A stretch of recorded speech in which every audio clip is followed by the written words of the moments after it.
What up? What up? What up? Feels good to be back. Feels good to be back. All right, we got a lot to talk about, man. Let's get into it. Let's start the show. This is my passion. This is what I love to do. But some days, sometimes, I'm just like you, man. I hate this job. Damn, I hate this job. Damn, I hate this job. Damn, I hate my job. Damn, I hate this job. I'm just like you. Damn, I hate this job. Man, I hate this job. Man, I hate my job. From a good dream I wake, sun rays on my face, planning out my day, hoping this ain't the one that I catch a case. I feel so good, I feel so straight. My manager keep calling me saying, hurry up, you late. Hurry up, you lay off. Y'all, man, I hate this job. Man, I hate this job. Been trying to play it cool, but it's hard to play it off. I've been hanging on to this bullshit, cause my car still ain't paid off. I know I'm on my way up, my boy just got laid off, so f*** y'all, man, I hate this job. Man, I hate this job. These hoes here so ratchet, these niggas here so sneaky. Y'all don't even really pay enough for y'all to only pay bi-weekly. I'm trying to double up my cash, take this job, shove it up your ass. Yo, man, I hate this job. Sometimes I wanna say, walk in and slap my boss. This shit is getting hard. Damn, I hate this job. Gotta make it out of this struggle, bruh. And I don't really mean to take it out on you. You just a customer, but damn, I hate this job. Damn, I hate my job. Damn, I hate this job. Damn, I hate my job. Damn, I hate this job. Damn, I hate this job. Damn, I hate my job. Damn, I hate this job. We're the reason why your stockholders always stay afloat. Yet I'm asking, are they hiring? Like everywhere I go, schedule will say 9, but I think it's fine if I clock in at 9:04. I work 40 hours a week plus overtime just to be bro. So y'all, man, I hate this job. Hate that I applied. So much has transpired since the day that I was high. Told me I could advance, but you were telling me lies. Gotta give your notice before I quit, but you don't say shit right before I'm fired. Damn, man, I hate this job. Sometimes I wanna say, walk in and slap my boss. This shit is getting hard. Damn, I hate this job. Gotta make it out of this struggle, bruh. And I don't really mean to take it out on you. You just a customer, but damn, I hate this job. Damn, I hate my job. Damn, I hate this job. Damn, I hate my job. Damn, I hate this job. Damn, I hate this job. Damn, I hate my job. Damn, I hate this job. You and your procedures, you and your protocol, you and your policies, none of that shit don't apply to me. You and your quotas, you and your standards, you and your 2 sick days a year. Y'all niggas bananas. Wonder why the postman's posted with hammers, going postal with Popo on camera. His wage got him enraged, stressed out, it's hard to maintain. He flips the middle, grabs his. He said, if you don't get the picture, I quit, you ain't shoot. Mother, man, I hate this job. Sometimes I wanna say, walk in and slap my boss. This shit is getting hard. Damn, I hate this job. Gotta make it out of this struggle, bruh. And I don't really mean to take it out on you. You just a customer, but damn, I hate this job. Damn, I hate my job. Damn, I hate this job. Damn, I hate my job. Damn, I hate this job. Damn, I hate this job. Damn, I hate my job. Damn, I hate this job. Look, man, I hate this job. I put my pants on one leg at a time, just like you. I'm out here trying to take care of my family. Damn, I hate this job. It's not always glamorous, for real, but I do what I gotta do for me and mine, you know? Damn, I hate this job. Damn, I hate my job. Damn, I hate this job. Damn, I hate my job. Damn, I hate this job. Damn, I hate this job. Damn, I hate my job. Damn, I hate this job. Damn, I hate this job. Damn, I hate this job. Damn, I hate my job.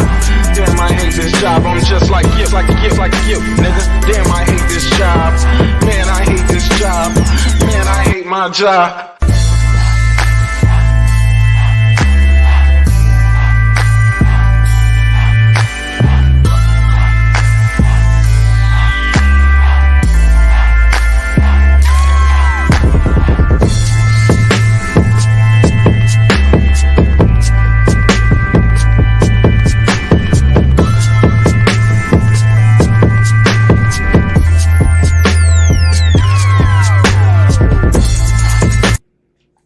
The views and opinions expressed in this program are those of the speakers, commentators, experts, and or the host.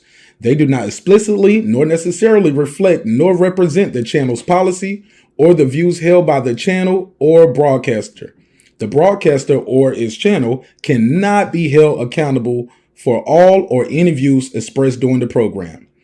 Basically, if I didn't say it, don't come for me. You come for the person who said it. And please don't sue me for somebody else's words. With that said, let's start the show, motherfucker.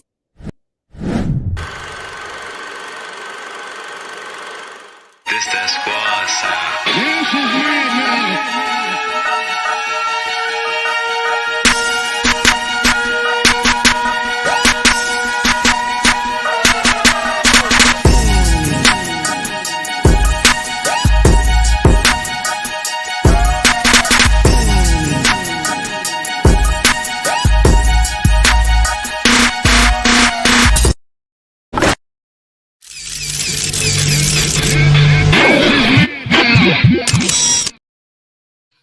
Yeah. Excuse me. Y'all hear the sound effects, so y'all know we back, man. Back in the lab with your favorite neighbor, your man Marq Nash. He is I am he. Back off my sabbatical. I'm back in the studio. Man, I got some stories to tell y'all, man. Oh my God, you talking about a fight weekend? Oh my God. Now, a lot of people I know didn't go to the fight. I get it. It was very expensive. I ain't even gonna hold you. But some of you guys ordered the pay-per-view, and that was dope. So you got to experience that. And it's super dope seeing it, you know, the first time in real time, not after somebody tell you what happened, then you go back and watch it on YouTube or you see the highlights. No, seeing it in real time is crazy. It's crazy, man. But to be there, sitting beside Andy Ruiz and Sugar Hill watching them fight, unworldly.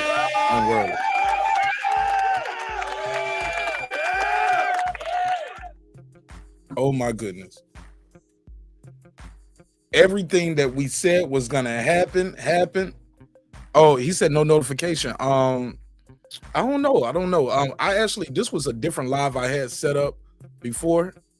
This was an old live that I had set up to do, but I never did it. So I just changed the date, changed the thumbnail and the title. So probably gave you a notification like a couple days ago. I think this was supposed to drop on the 28th.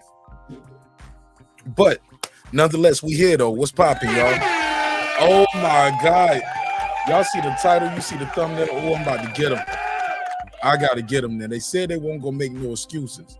When I say they, I mean people that are clearly Errol Spence supporters. They said they was gonna accept the loss, no excuses. They was gonna pull up on the panel, the channel, the chat. Where they at though? I keep missing them. I see them everywhere else though, but I'm back off my sabbatical for a couple weeks, and then I think we got another event. I think I'm going back to Baltimore. I might cover that event they having in Baltimore. It's a PBC event in Baltimore. Well, it's not Baltimore. I don't think it's Baltimore. I think it's Maryland, but I might do that. I get the chance to see some of my family up there again for a good thing instead of a couple weeks ago I went up there for the funeral. Oh my God, we're gonna have a good time though. We're gonna have a good time. I'm back though. I'm back. I was supposed to come back yesterday. Crazy story. I don't know if y'all saw it on members only, but I'll tell y'all the story. Let me put this link out here real quick. Come sharing this on IG too. Let me put it. Spence. My bad. Spence Crawford. What's up, Foodie? How y'all been doing though? What y'all been hearing? Because I've been missing a lot of people's shows. The people y'all watching, are they giving it up? I heard some things today and it was disturbing to say the least. Damn, Crawford's a dirty fighter, bro. And then he's a cheater. PDs, bad gloves. Errol was weight drained. The suit was too heavy. No, that was Wilder, not the suit too heavy. What did they say? Oh, he looked like he was drugged. I was like, hold up, now if he's drugged, does that mean Derrick James did it? Y'all think Terence Crawford was able to get over there and drug him? Bro, I was there and I was backstage too. I don't nobody going in nobody's locker room like that. that get off the gas, bro. I'm just shocked at some of the things I'm hearing from some of these so-called boxing fans, and I'm like, bro, you're making excuses, bro. And now it ain't even making excuses. It's like conspiracy theories. Like really, bro? Really? Bro, he lost, bro. He lost. Oh my God, they crying, man. Let me do a neighbors only roll call.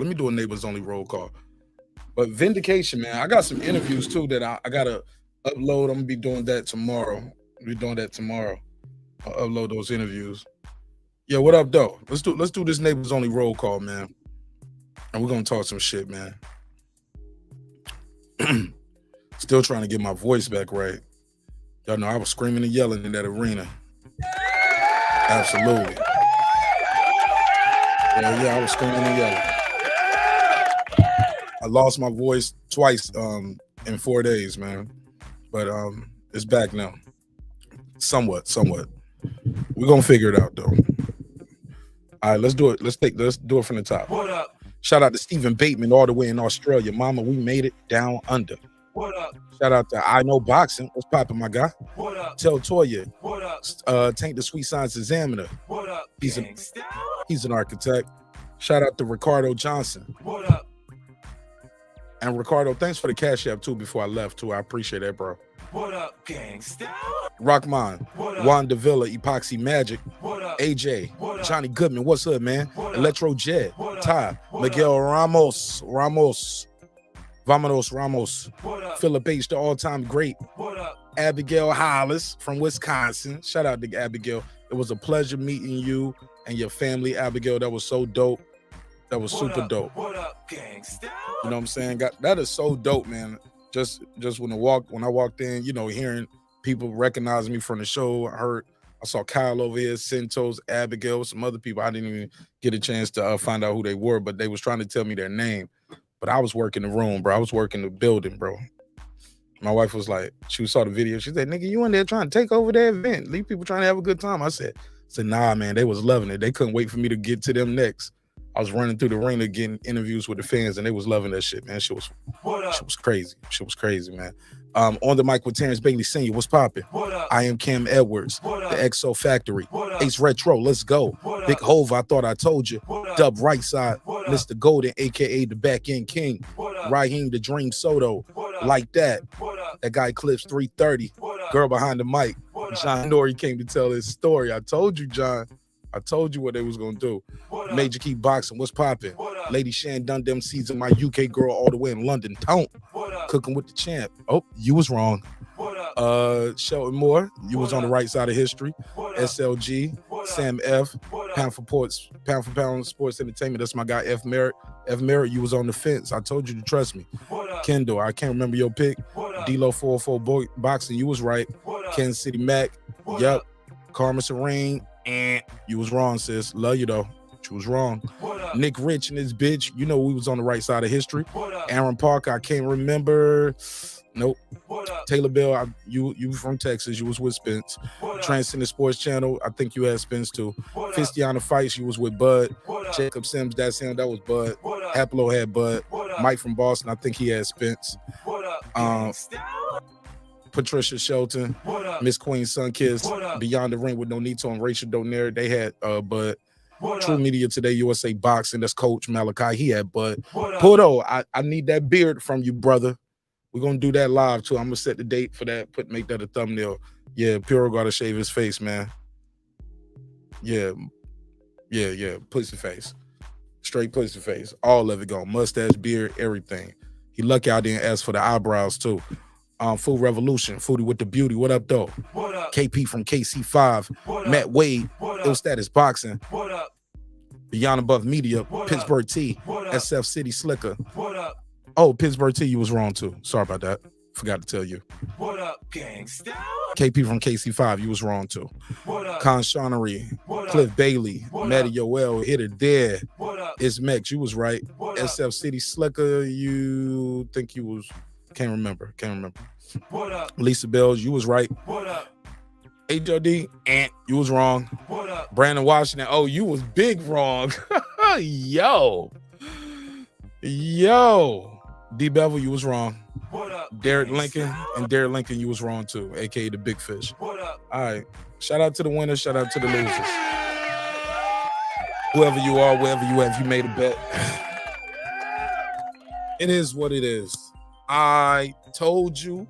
Hey, look, I've been practicing this right here, but now it's just I've been so hyped. But I'm just down right now because I've been flying all day, trying to switch back over to East Coast time. But I told y'all, and Terence Bud Crawford went in there and showed y'all. Y'all talking about somebody who feel vindicated. That's what I got that on cam too. I was talking to Coach Red Spikes after the fight, and I said, "Hey man, this shit was a lot going on.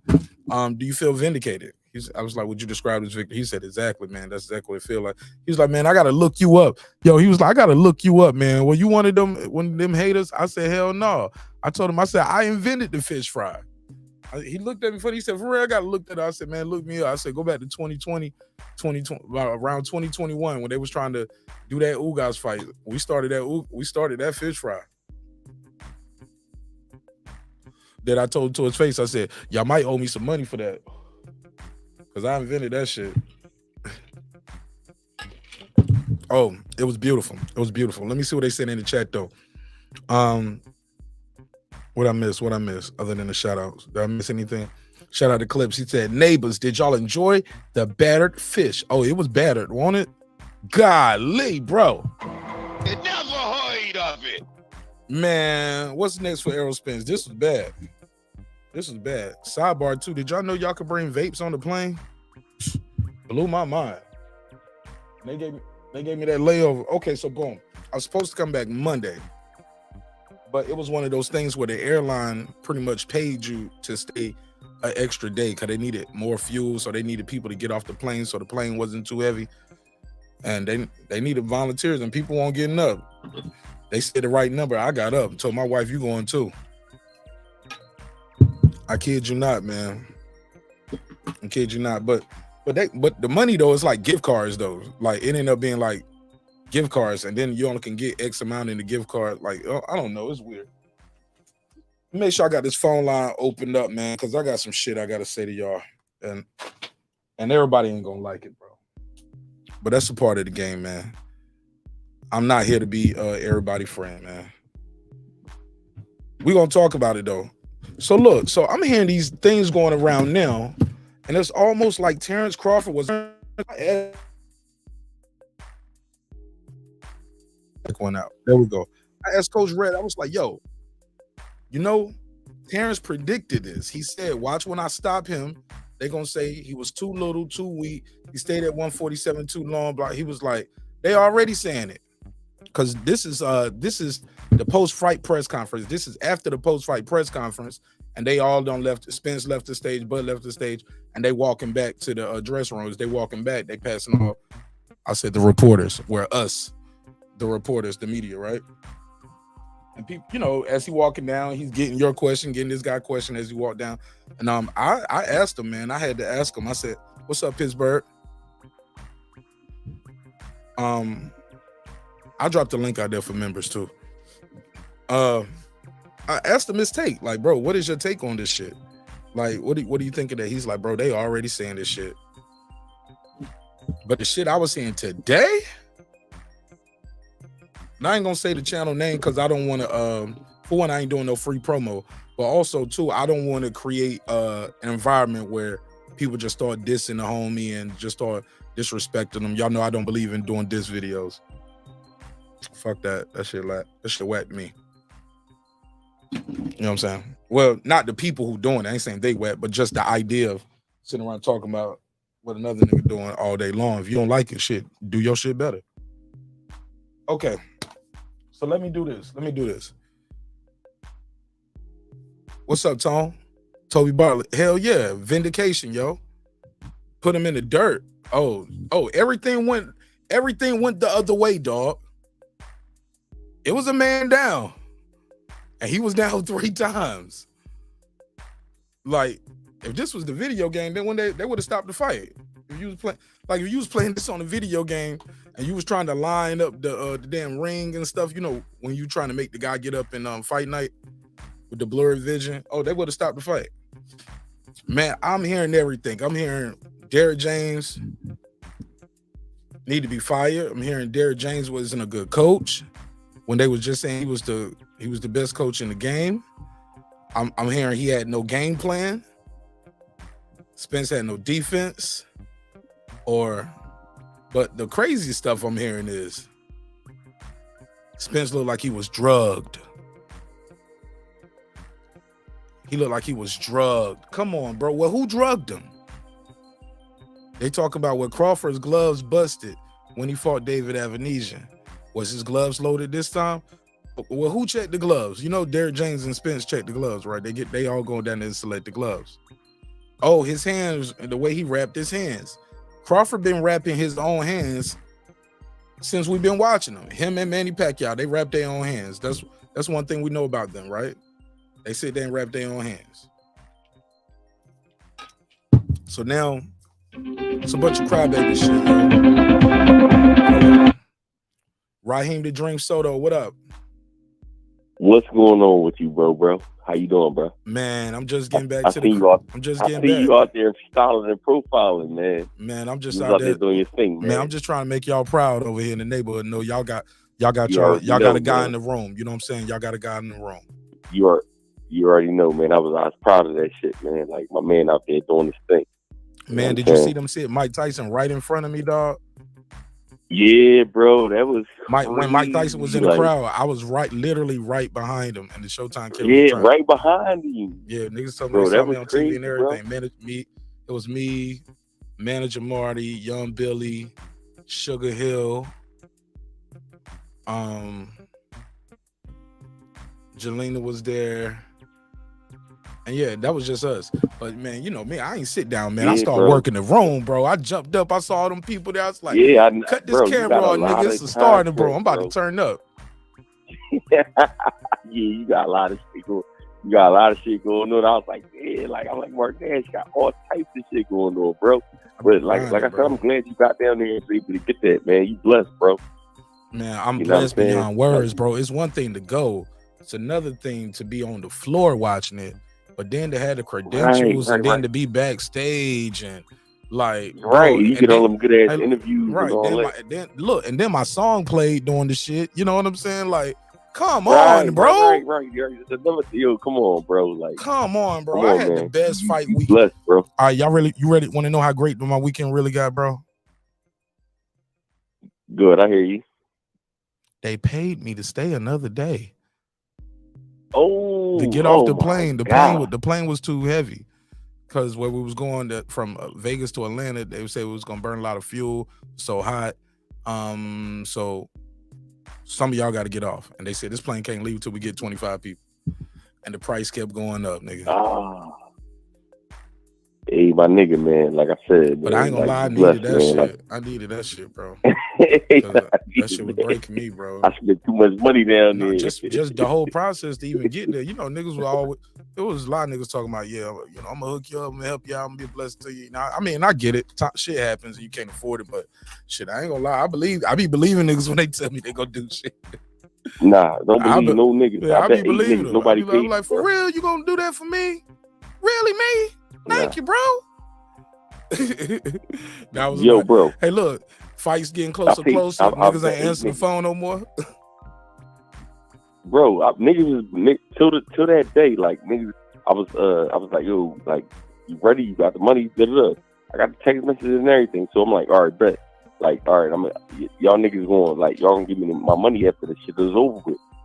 Soon as the fight got ready to start, my brother, this is my brother. This is my real brother. Real brother, right. He called me like an hour before the fight, like, yo, Heem, I don't know, bro. Like, I'm like, man, I don't care. I don't give a fuck about what you know. I need my bread.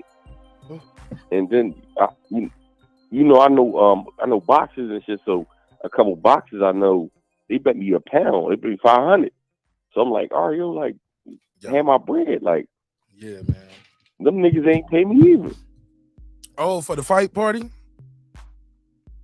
Just for the fight in general. So damn, they didn't even put it on the 85?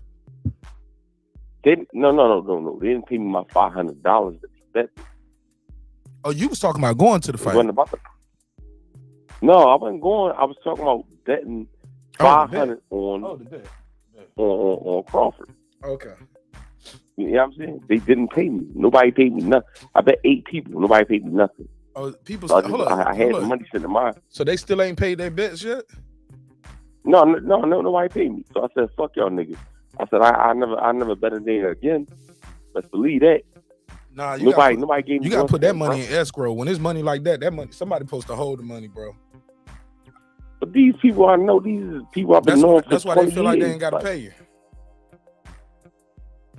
That's why they feel. But look, this is my first time talking to you. I ain't gonna interrupt you. I'm gonna mute my mic, but I'm gonna be listening on the phone. Just talk and tell me, what did you think of the fight? Because I ain't talked to none of y'all really. What did you think of the fight, bro? All right, from the top. So remember what I told you when Boots fought the bull, Villa, right? If you remember, you was like, how Crawford gonna beat him like that? Remember what I told you, right? I said Spence is better. No, I said Spence. You know what? You're right. You did tell me it was gonna be like that. But low key, he probably beat him worse than Boots beat Villa. He beat worse than Villa. Yeah, but you told me it was gonna look like that, and I was like, bro, nah, Spence is better than Villa. But you was right. You called that shit. Definitely. I told you a flat foot fighter can never be the mover, bro. Never in a counterpuncher or a boxer. And I know that because of the styles of the fights. And like I said, I've been in the ring a lot of times. So I knew it from the gate.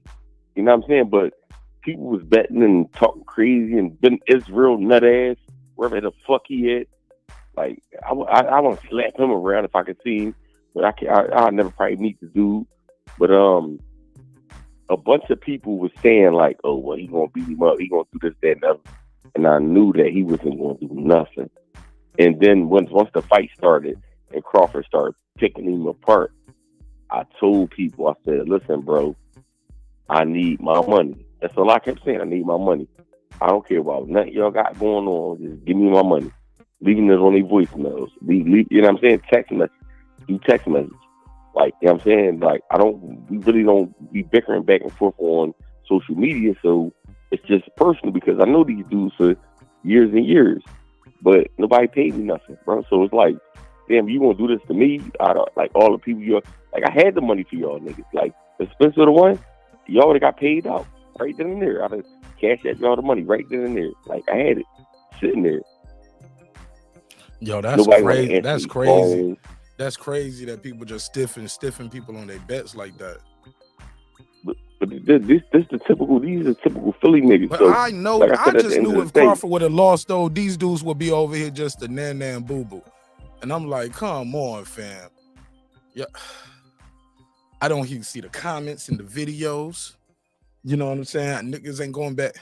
People, they ain't going back and leaving no comment on the video because they could. They can go to the old video.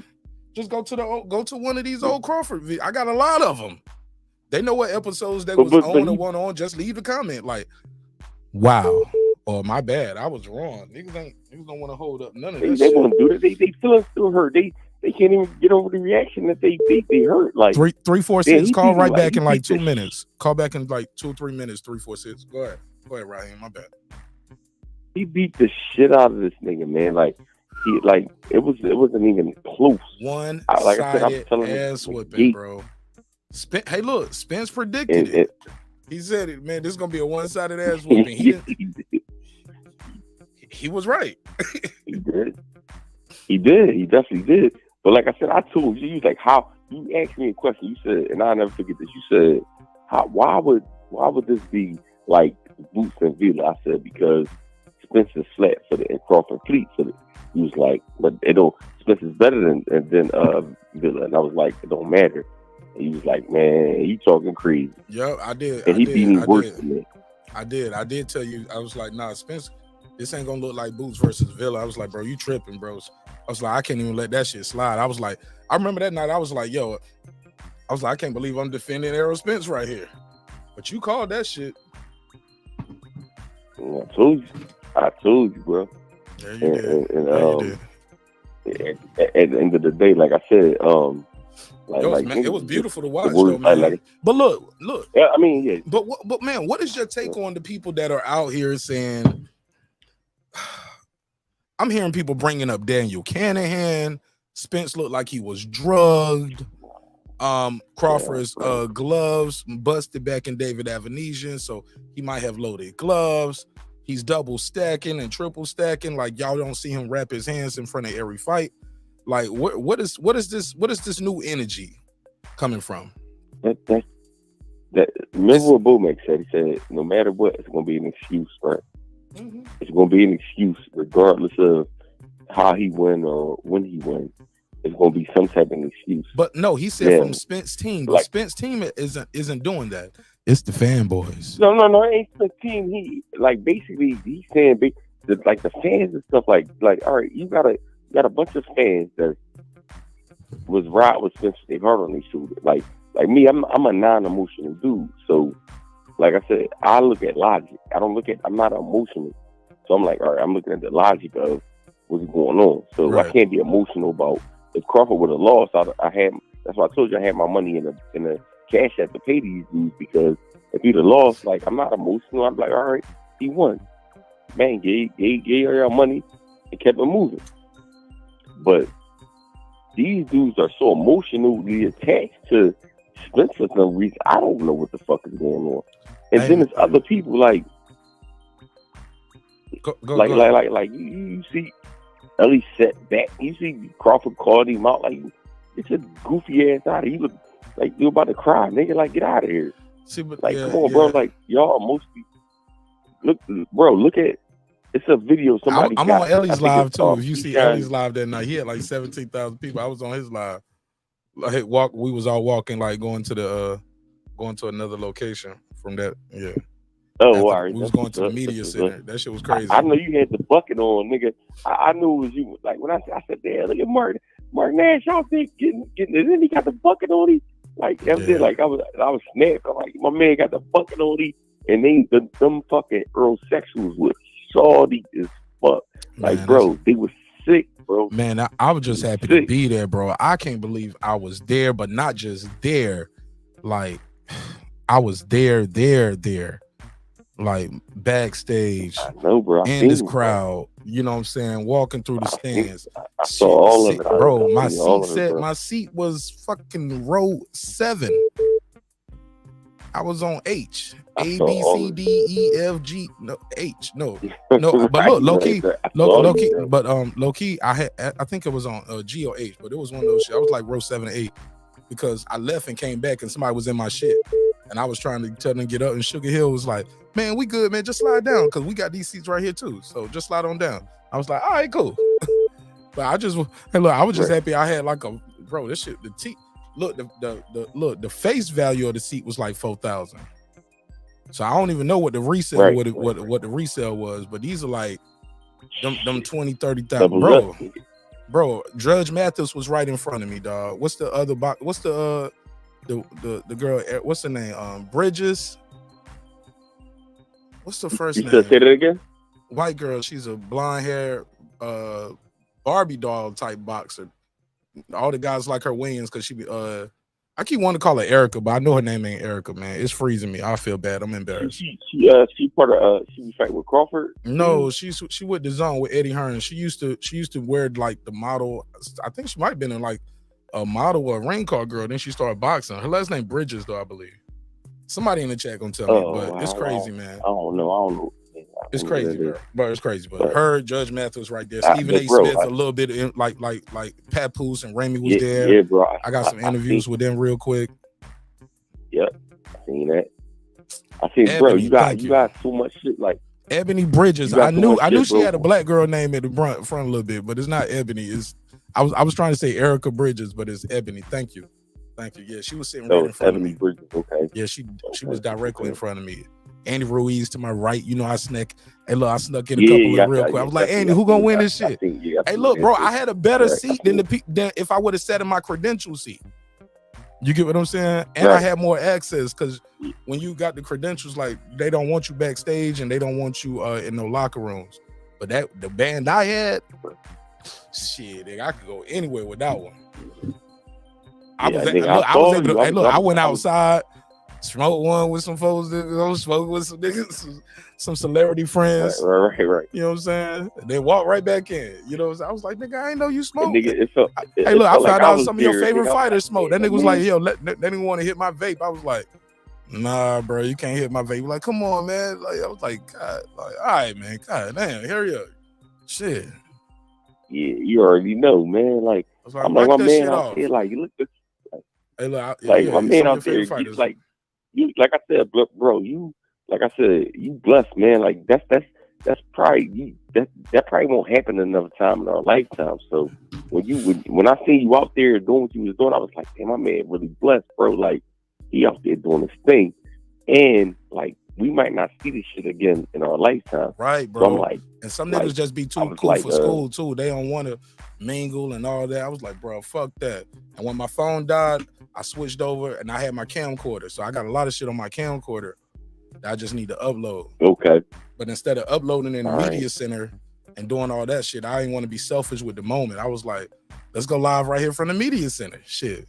Fight Hub is right there. ESPN is right there. Fight Hype is right here. CBS News is over here. You know what I'm saying? Boxing News 24, Boxing Scene. Like, all the big dogs was there, and I was right there in the mix. Man, I'm just so blessed, bro. Nigga, your shit played, nigga. Like, that's what fucked me up about. Your shit played. Like, I'm like, oh shit. Like, because I was with my man. Me and my man. So you could hear it. Somebody told me it cut off for them. They said they had some buffering issues. No, it ain't cut off. Oh, you heard it? No, well, they was watching they wasn't watching on the road shit. They probably was they was still in it. Oh, the person who like told me when I heard that, because remember you played it for us like a couple weeks ago. You played it. Okay. I was like, okay. Then when the bull walked out, I was like, oh shit. I told my man, I'm like, this is my man Marq Nash shit right here. Like, you know what I'm saying? He's like, who? I was like, it's my man Marq Nash. Listen, so like the shit playing. You know what I'm saying? The shit was popping. I'm like, oh shit, like, so bro, like I said, man, you just blessed me. Like, whatever you're doing, keep your positive energy, keep doing what you're doing, bro. At the end of the day, it can't really fuck with you. I don't give a fuck what no niggas say on this internet shit. Niggas can't fuck with you. I'm trying, bro. You know what I'm saying? Like, I'm trying, bro. That's what it is. Like, and there ain't no dick eating shit because it's silly. Like, niggas are like, oh, you dick eating, you a nut ass. No, it ain't about that. It's about giving you your props. Your props is due, bro. You getting your props from me because I'm giving them to you because you deserve them. I appreciate it, bro. Hey, look, bro, I talked too much shit about this fight not to go, but I had my ticket in my room booked before I even had a ticket to the fight.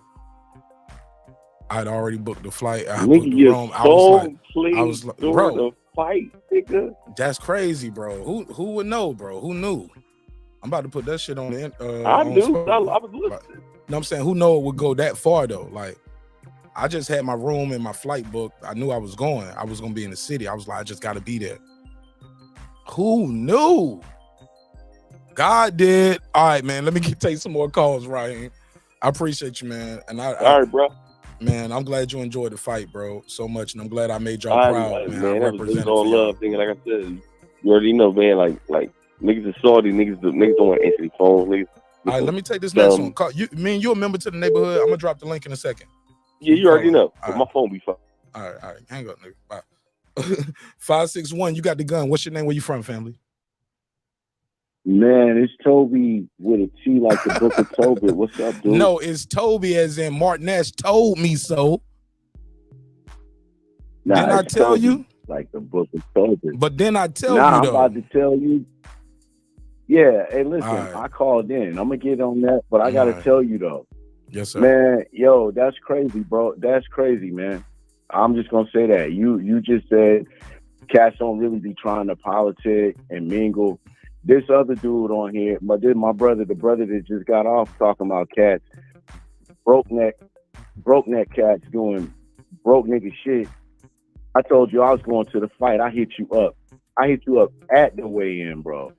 I didn't need anything from you. I had my ticket. I was living federal. My room, I had a big ass room, chilling. You know what I mean? And while we bullshitting poker and blackjack, You was actually hold ended on. up Were you at paying the not weigh-in, for all or were that you shit. were you at the weigh-in? Hold or? on, I was at the weigh-in, bro. You ain't check your Instagram, dog. You not fucking with niggas like that, bro. No, bro. I Did you hit see you what up. I was don't know if you doing? thought, hold on. I don't even know if you thought I was a bum. I don't know if Oh, you no. talking about niggas say they was gonna do this or do that. I told you I'm gonna buy you No, a drink and no, a I cigar wasn't talking about and no whatever drink. else. Hold on, If I ain't had a talking about friendship you, with bro. and And I don't mean it like nah, that. we ain't about talking about me. I'm saying you didn't even hit me up though. After you said, after I hollered at you, you was like, yeah, hit me up with your shit. I can show you the picture. G, I sent you an Instagram message at the weigh-in when you was walking with your tripod, right when Mike came in. And what I say? I was Marq. I know you heard me, And man. look, that's You what I ain't was say trying to shit. tell. You Look, acted like you ain't seen look, niggas. and that's what I was telling people when the show started. If you rewind to the beginning, I was telling people, I was like, yo, when I walked in and I was doing my shit, I was like, yo, I just got in the zone. It was like I was hosting 106 and Parker type shit, or you know what I'm saying? I was just Well, bro, but I'm just saying. but let me say this. Let me say I this. kept my Hold word. on, I'm just saying. let me say this, bro. Let me say I would this. have fucked with you, bro. My brother, please let me say this. And I apologize. I said I recognize Kyle over there in the corner. I saw Centos and then I saw Abigail right up front. She was like, "It's Abigail," and blah blah blah. So, but then I said it was other people that I heard call my name and was scream my name in other places, but I didn't know their face already. That's the type of shit you supposed to, bro. That's supposed. You wasn't looking for it, bro. But it's all good. It blew my mind, bro. Hey, look, Showtime was there. Bro, it blew my mind, bro. I didn't I didn't know that So many of y'all fuck with me like that. Maybe the moment was too big for me. I'm saying you a journalist, so you was starstruck by your own star? A little bit. Come on, G. But you just absolutely, you know what, that's crazy, absolutely. Because I've been I've been to fights and I've been to events before, but the show wasn't the show as it is now, and this was probably the biggest event too. You get what I'm saying? It's not just an Atlanta event. This wasn't just me going to Alabama for a Wilder fight. This ain't just going to DC. Like this was Vegas, and this was the biggest fight. I didn't realize it was gonna be so many people saying my name. I didn't know who was who. My nigga, I go to all the. My nigga, I'm outside. We outside though. My bad, bro. I'm sorry I didn't recognize you, bro. No, you good, bro. You good. Nah, you good. I don't want to make that shit happen to you again. I'm still fuck with your show, but after as far as the fight goes, I thought Errol, that shit was hurtful, dog. Like 45 seconds, I guess 30 to 45 seconds before he got stopped, I got up and walked out. I was like, man, I'm not about to watch this shit, bro. He out. And everybody like, for real? Motherfuckers laughing at me and shit. I was like, dude, I'm out. By the time I got to where I could see my way out to the breezeway, man, shit, bro, I heard the roar. I heard the eruption. And I was like, oh, shit.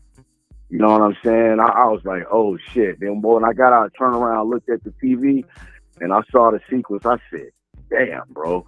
I was damn near the first dude outside. Like, I saw the people come out like, man, like water just spilling out. Like, I saw the people come out. I was outside, damn near outside like that. So I'm just saying, like, I was there. Now, as far as, I just looked at it. And another thing that's fucked up about this shit is if you buy it and you don't have DVR and you don't record, if you record it, you have it. But if you don't have a DVR, if you bought it, you can't go back and I hate that about Showtime. That's some bullshit. Yeah. We look. All this paper. But you knew that going into it though. If you've been buying these fights on the regular, that's our biggest complaint with Showtime. Like, yo, I want to be able to go back home and watch the fight. I got a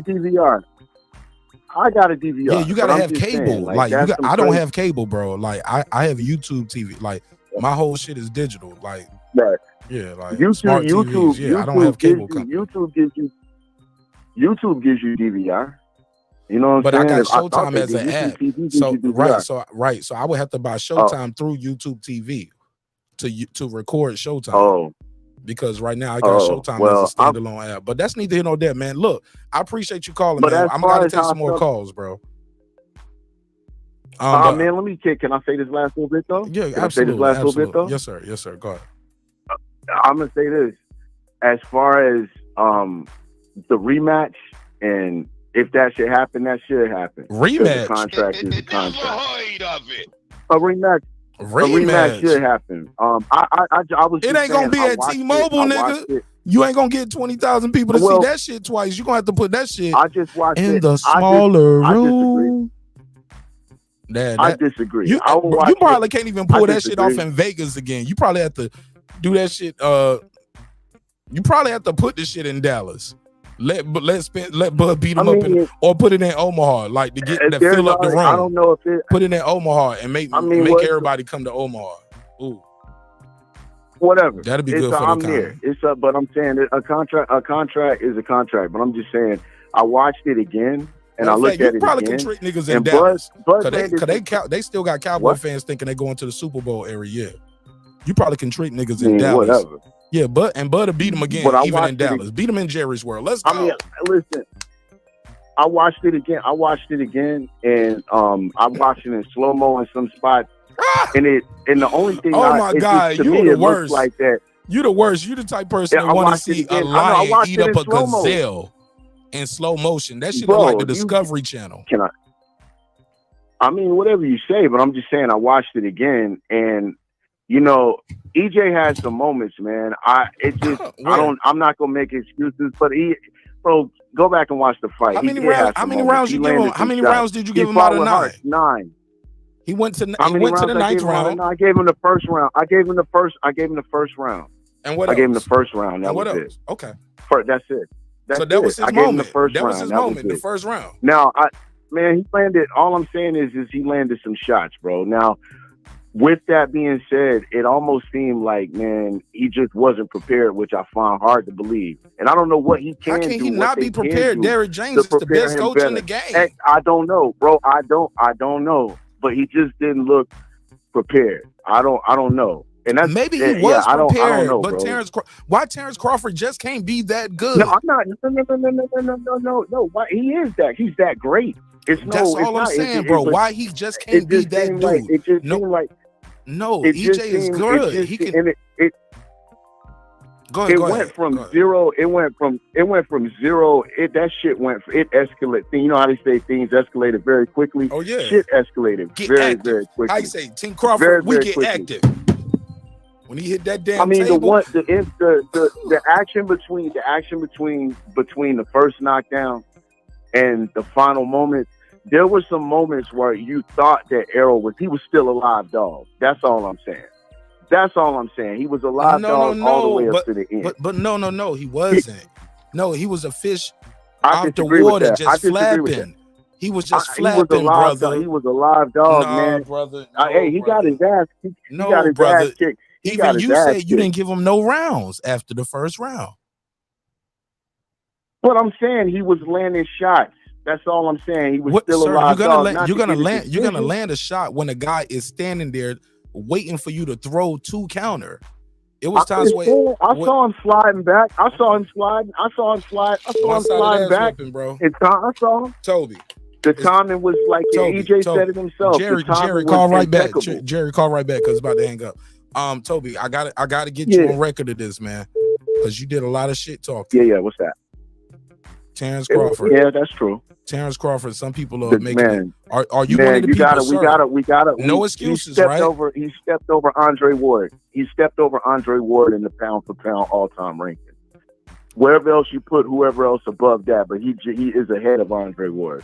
Wherever you got, leave Andre Ward out of this. Like this ain't about discrediting Andre. Hold on, I'm just saying how great. It's not. Hold on, no. It's not Andre Ward's fault.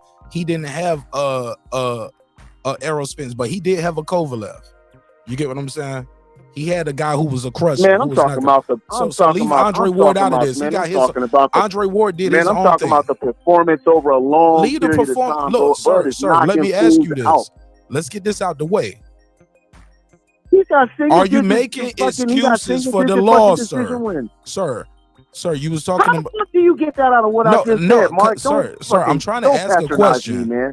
Don't insult my intelligence. Brother, you know that's not what I said. Brother, I didn't say you said that. How the fuck did you get that out of what I just said? You sound a little emotional. Hold on, let me put a case on it.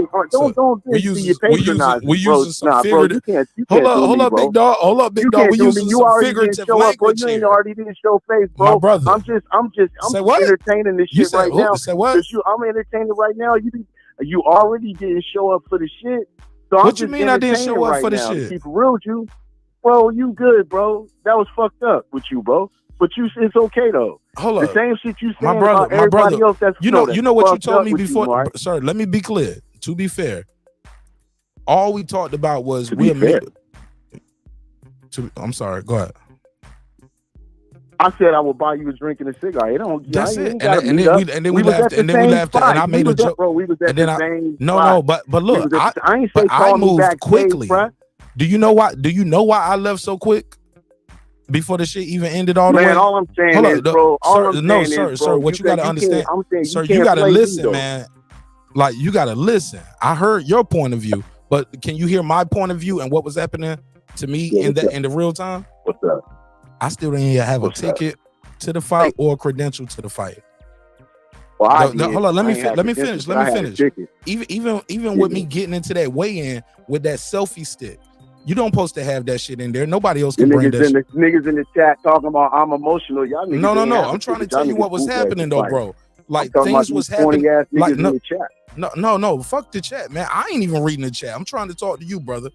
Lost some money, nigga. I paid my bets, nigga. Bro, man, you talk. I wouldn't have betted if right, I bro. ain't have it, Look, nigga. well, I'm gonna let you go. I'm gonna let. Hey, look, Toby, I'll let you argue with the chat. And look, and I'll read your and I'll hit you up offline, bro.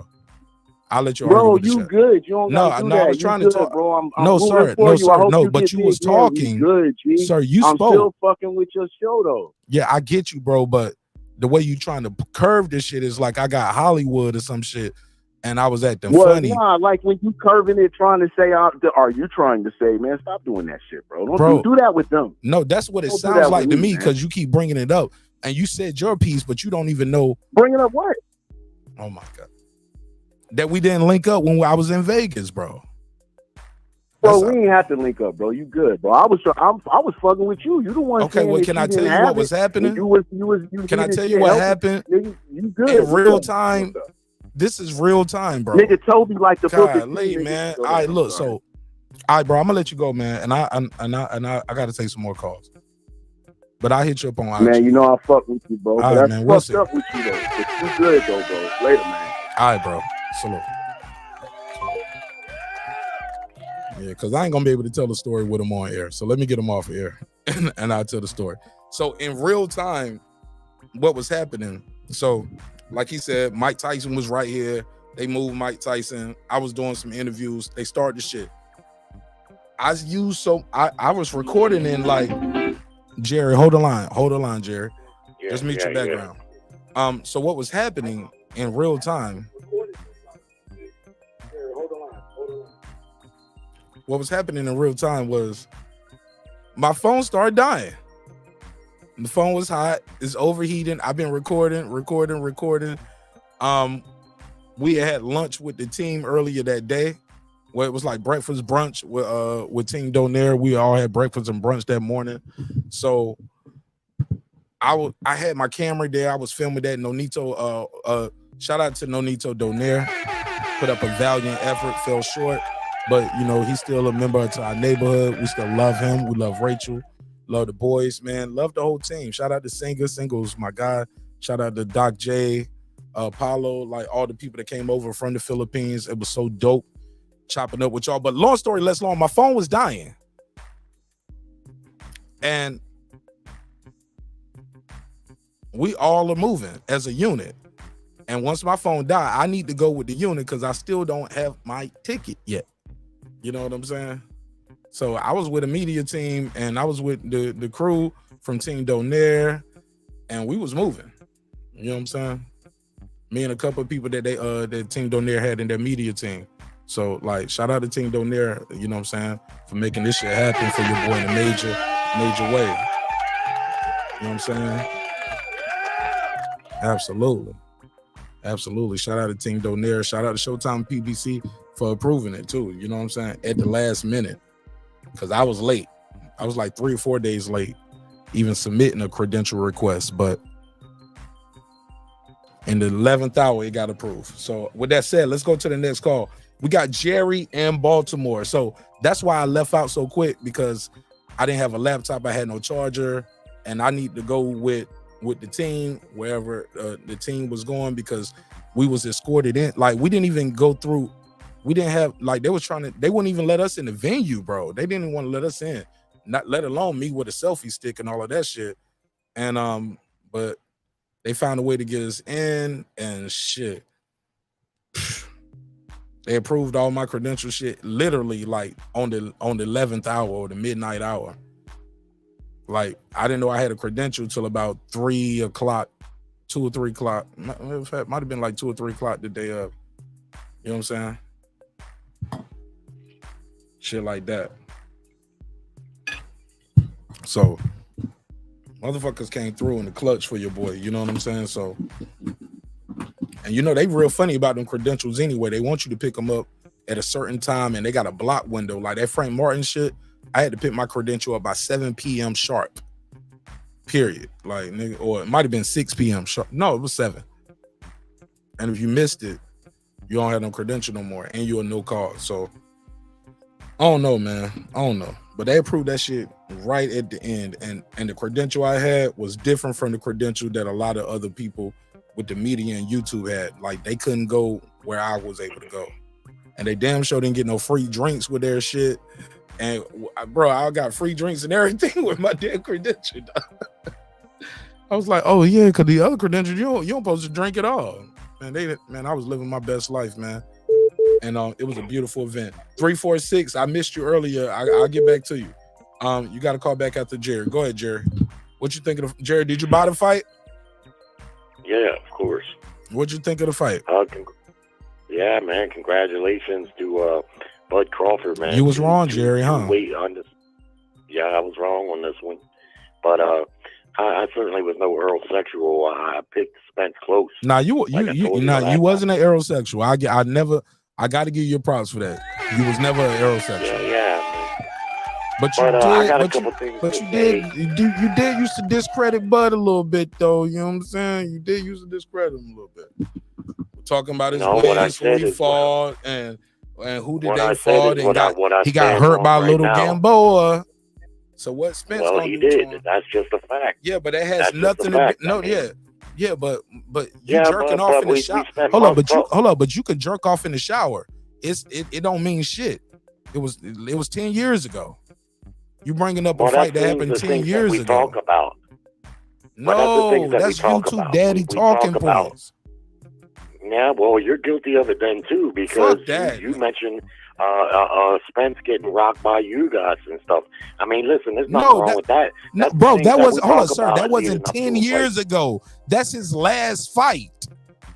You bringing up a fight 10 years ago ain't the same as me bringing up a fight 15 months ago. Everything was brought up. Every single punch these guys have thrown, everything they've done. No, man, nobody was bringing up Van Heerden and shit like that. Of course they were. No, they were. Of course they were. Okay, whatever. I think I was the only one that told you a lot. Okay, go ahead. Well, here's the thing. Ray Leonard, when he fought Tommy Hearns the first time, they fought at welterweight. Tommy Hearns was complaining that he was too big for the weight, couldn't make the weight. Ray Leonard stopped Tommy in that fight in the last round, as I remember it. They fought again a little while later, and they fought at middleweight. That fight ended in a split draw, and Ray Leonard has said several times, Tommy knocked him down twice. Tommy won that fight, and Ray Leonard has I'm confused. Connect the dots with me, Jericho. I got to take another call, man. Well, I mean, listen, I'm telling you. What I'm telling you is boxing is the theater of the unexpected. Coming off of that ass whipping at 47, it's hard to say that Spence going to have anything for Bud Crawford at 154, but stranger things have happened in boxing. That's the main thing right there. I don't think he can. I don't think he's going to be any faster. That's what I've seen. So you want to see? Would you pay for a rematch, Jerry? Is that what you're telling me? You would pay for it at 154. I would pick Crawford, of course, off of that ass whipping. You got to. But you would pay to see it again at 154. So there ain't no excuses, right? Yeah. I probably would. Yeah, I would too, Jerry. I would pay for it, bro. I want to see it. But I do want to throw this caveat in there. because people have said since the fight was so one-sided, you've heard a lot of people say Avanesyan did better, which he did. Benavidez did better, which he did. Green Bean did better, which he did. Now he fights what everyone knew. Spence came into this fight undefeated, I got a lot of calls now. We're gonna do 2 minute calls. I'm gonna get real quick. And a top 5 pound for pound guy, and he did worse than all those guys. So I'm telling you right now, you can call it making an excuse. I don't care. Spence a lot better fighter than what he was the other night. Something wasn't right. Well, maybe the guy. Maybe hold up. Oh, so that is an excuse. You keep saying he's a lot better fighter. Maybe the guy in front of him was just that good. Well, how come he wasn't that good against Benavidez or any of the other guys that did better than Spence? Because he probably trained harder for Spence than he trained for those guys. You ever heard of that? Like, yo, no, I know that's a fact. You ain't, bro. We see it all the time in professional sports where guys play to the level of their opponent. You get what I'm saying? I don't think Spence was and right. Also, man. that layoff was a motherfucker. I told y'all that layoff was gonna be a bitch. That layoff is a bitch. He ain't fought in 15 months. And the weight cut, I don't think he's right, man. I'm not okay, but look, that's not Crawford's fault. Everybody knew that going into the fight. Everybody knew that. We all knew, and if he would have whooped Crawford's ass, y'all would have been like, yeah, see, David Avanesyan won't no good tune-up. But when all of us, everybody else was like, well, shit, he ain't got no layoff. People was like, man, we don't even count David Avanesyan. I was like, you don't count him. But boxing counts it. His body counts it as it's going through the process of a training camp. And I guarantee you, Bud Crawford trained hard for him. I guarantee you. He said he did. Guarantee. He said eat and I know that he did. But go ahead. I'm gonna give you a final thought, cause I gotta take some more calls. Go ahead. Nah, that's it, man. I mean, congrats to Bud Crawford. You can't. I'm not gonna really make an excuse for Errol Spence because he didn't make any excuses, and I but like that of him. But plus, he showed a lot of heart. Well, okay, fine, I did. He wasn't right. I don't think he was right. He's a better that's a fighter new than call. that. All right, I don't give a fuck how much you like Bud Crawford. Jared, I appreciate it. I appreciate it. But I gotta tell you, silence. Silence. All right, shout out to caller. What's your name? Where you from? AT, man, from Texas. AT from Texas. AT from Texas. What part of Texas, AT? I'm from H-Town. AT from Houston. Go ahead. What you think of the fight? What's on your mind? Nah, man. I'm gonna keep it short, man. I called it. I called it. I knew Spence was gonna get stopped by Bud. Yeah, real shit. But a lot of people are missing. Styles make fights, man. We've never seen Spence with the athletic boxer with great footwork. Bro, I ain't never heard you call my show before. You just be in the chat watching, or this your first time calling, finding my show? This my first time calling in. Oh, okay. I was about to say, bro, I ain't never heard of you, bro. I was like, never heard of it. I was like, never heard of it. AT from Texas? Like, bro, you been in the chat hiding. Now you coming out saying, all right, so you a Texas guy, but you didn't pick Spence winning before. Okay. Nah, it's just because Styles make fights. Like if you, it seems like the casuals was picking Spence. People that's just, oh, he's a popular guy. It's who you see, with PBC. But I feel like if you really understand boxing, you just knew Bud style was gonna cause problems. Yeah. But man, I honestly, I'm gonna just say this. I'm gonna hang up so somebody else can call in. Go ahead. Yeah, we're cool. You got 57 seconds. I'm doing the clock now. I got the clock. I don't. All right, bet. I don't think Spence is gonna mentally be the same ever again, man. Just like to come back from that type of beating mentally. Come on, man. But that's all I got, G. All right, bro. Appreciate it, man. Hey, man, make sure you click that subscribe button in the man. Make sure you subscribe to the show. Shout out to caller AT from Houston. But yeah, man, it's a lot of people out there with some energy. Like, I don't know these people. Never heard of it. And that's cool. I love new callers, but I got to do my research on some of these dudes and ladies that's calling in because look, in the words of John F. Kennedy, Success has 1,000 followers. Success, failure is an orphan. Failure is an orphan. Success has 1,000 followers. Everybody's like, oh, I knew what I told you. Haplo, talk to me, man. Hello, it's Haplotype from Los Angeles. Haplo from LA, talk to me, man. Yes, I'm wondering if all these fucking retards are fucking regretting it. Can you please ask them for me? Say it again, bro. I'm wondering if all the retards who picked Spence are now regretting it. Boy, I'm listening. You got the flow. That was if they bet money, I'm sure they regretting if they bet money. We've been telling him, Marq. I'm gonna enjoy this moment, bro. You got your Jerry Taskers on there, fucking wiggling around like a fish on the fucking dock. It's just a beautiful moment in life, and I feel like really proud of you. We told him. I stood on my square, you bro. came into your own. Like you went out there and you fucking put your stamp on that shit. They know Marq Nash was here. And we all had your back, bro. We were talking about you. I was on with Clip. You supported it. You really I was on with Clip. No, I was on with Clips when the fight was going on. We were like, oh, I wonder where Marq is. Clips went live? Who went live?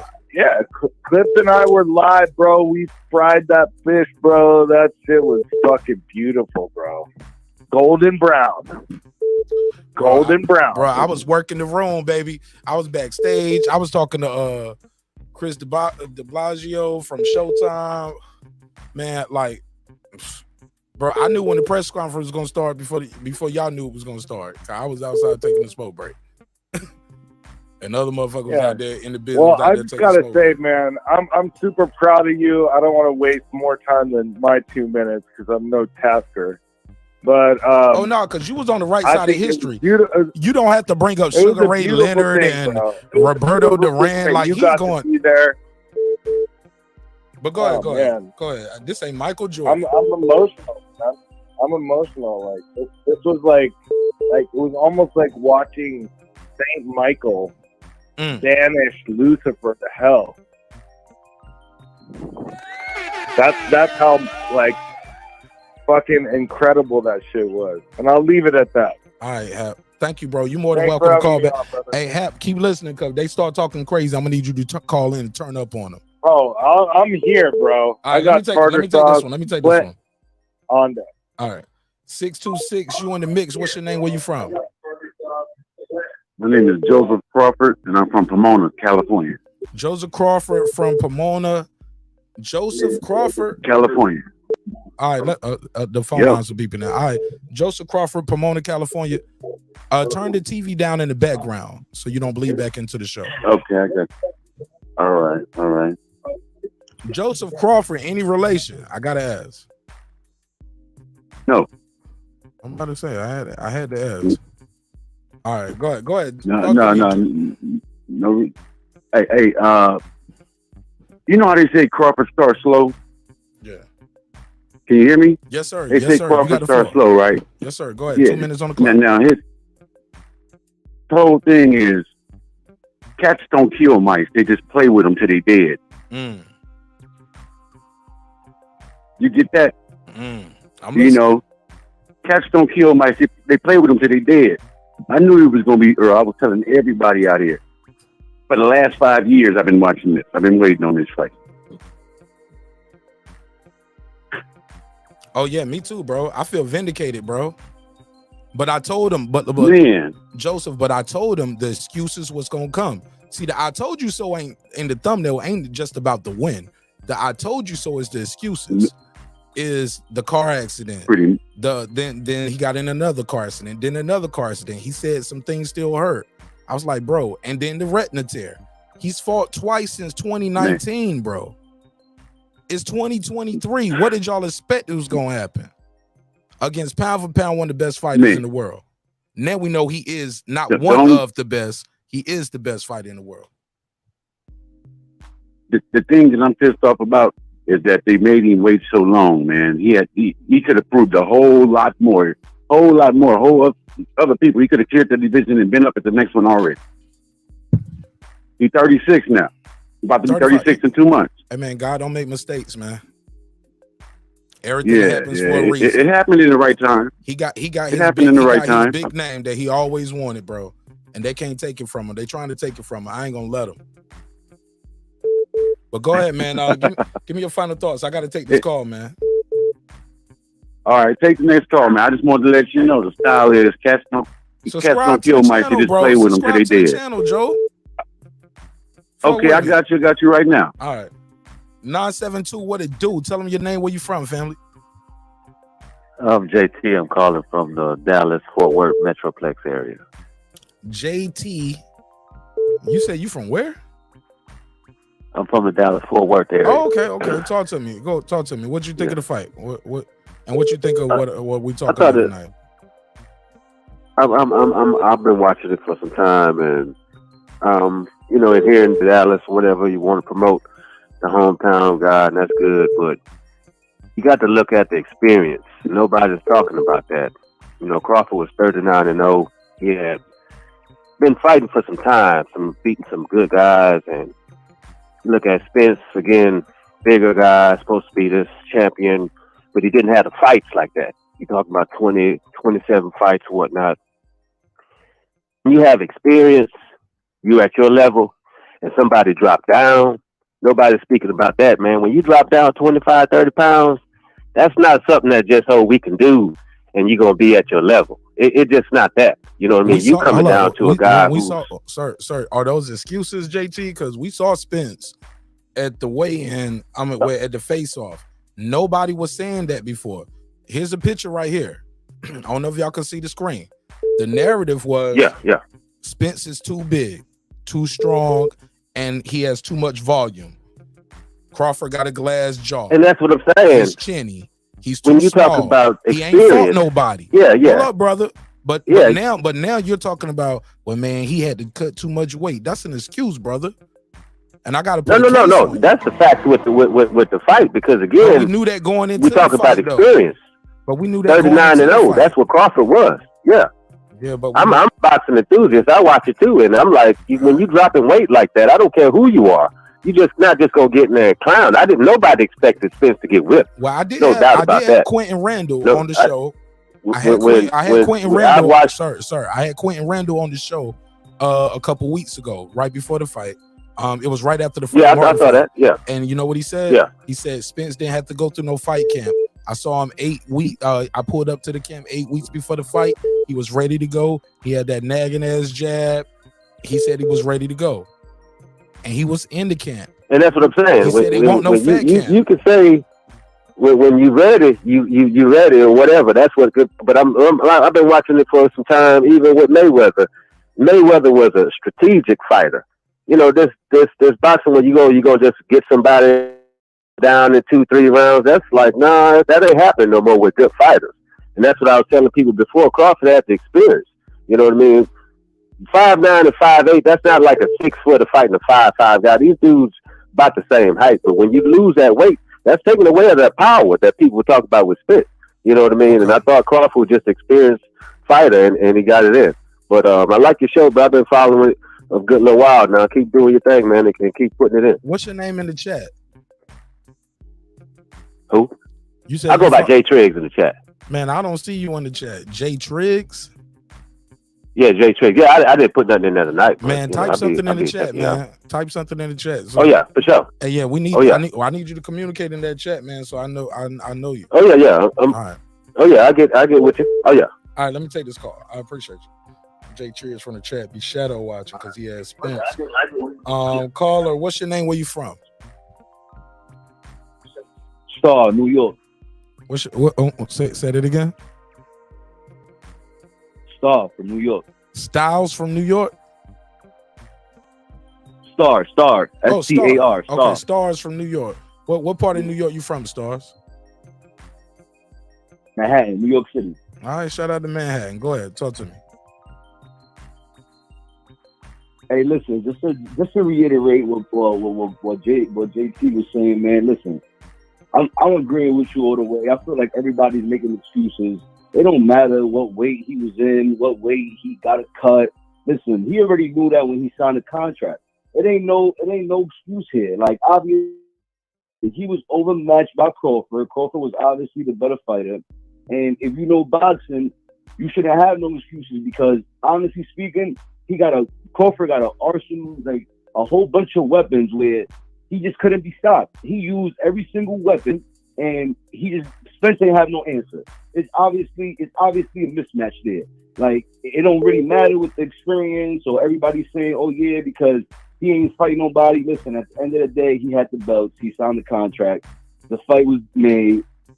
He obviously wasn't the better boxer. That's just that. Like, I don't understand why people was trying to make excuses for him. Everybody was on that side anyway. And now that he lost, everybody want to say car accident. And maybe you can refresh my memory. Didn't he fight after he had the car accident? Yeah, he fought Danny Garcia.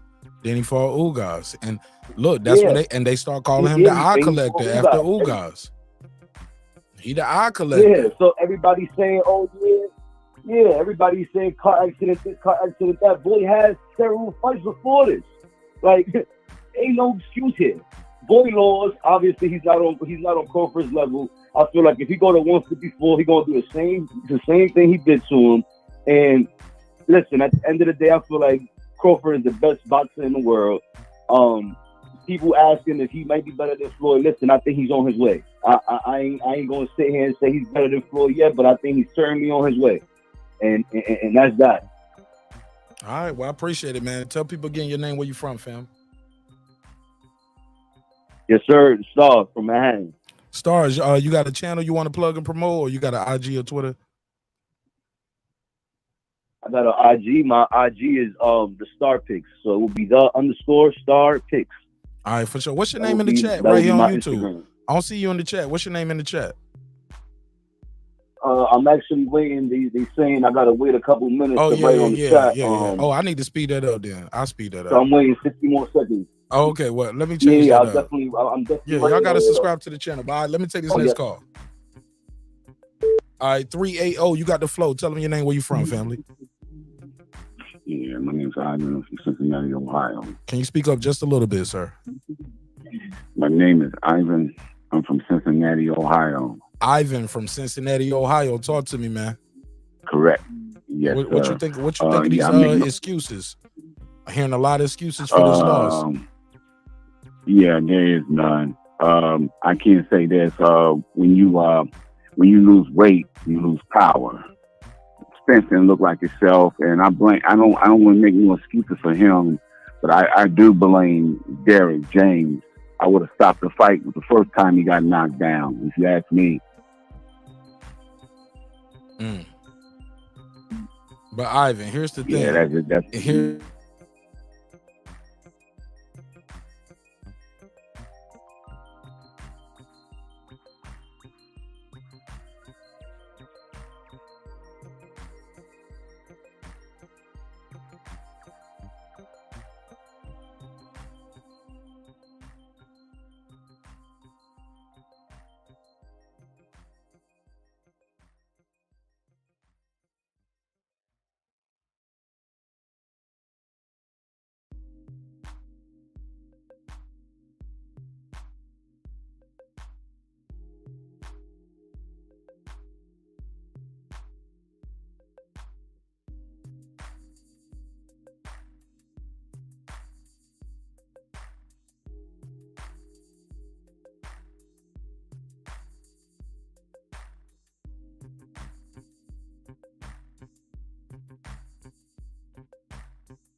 After Buster Douglas knocked him out. He wasn't no good, man. So, it's all wraps for him, man, for real. All right. I think he should take his money and live happily ever after. Ride off in the sunset, man. All right. That's my thought about it. I rest with that. I Peace. appreciate it. Okay, yeah, they told me they missed Welcome. some of your call. All right. 904, you got the flow. What's your name? Where you from? 904. Hey, I'm Trey from Jackson. Your name Trey I'm from where? Trey from Jacksonville, Florida. Trey from Jacksonville, Florida. I got you. Trey from Jacksonville, Florida. Talk to me. Yeah, I hear a lot of people speaking on the him coming light, I guess if you want to say, but that's his fault. Like the guy said earlier, he knew what he was getting into when he signed up the contract. So why would you allow yourself to walk around, with a lot of weight you got to take off? But at the same time,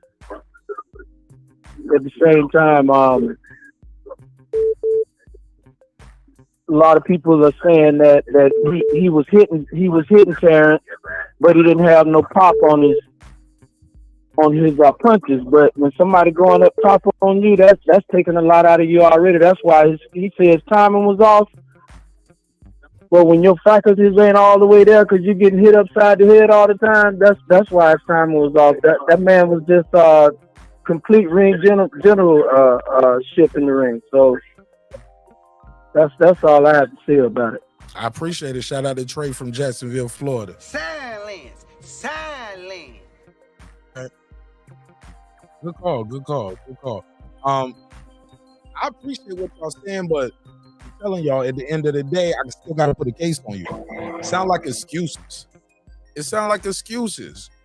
We knew going into the fight, he was coming off a 15-month layoff, 469 days. We knew those things.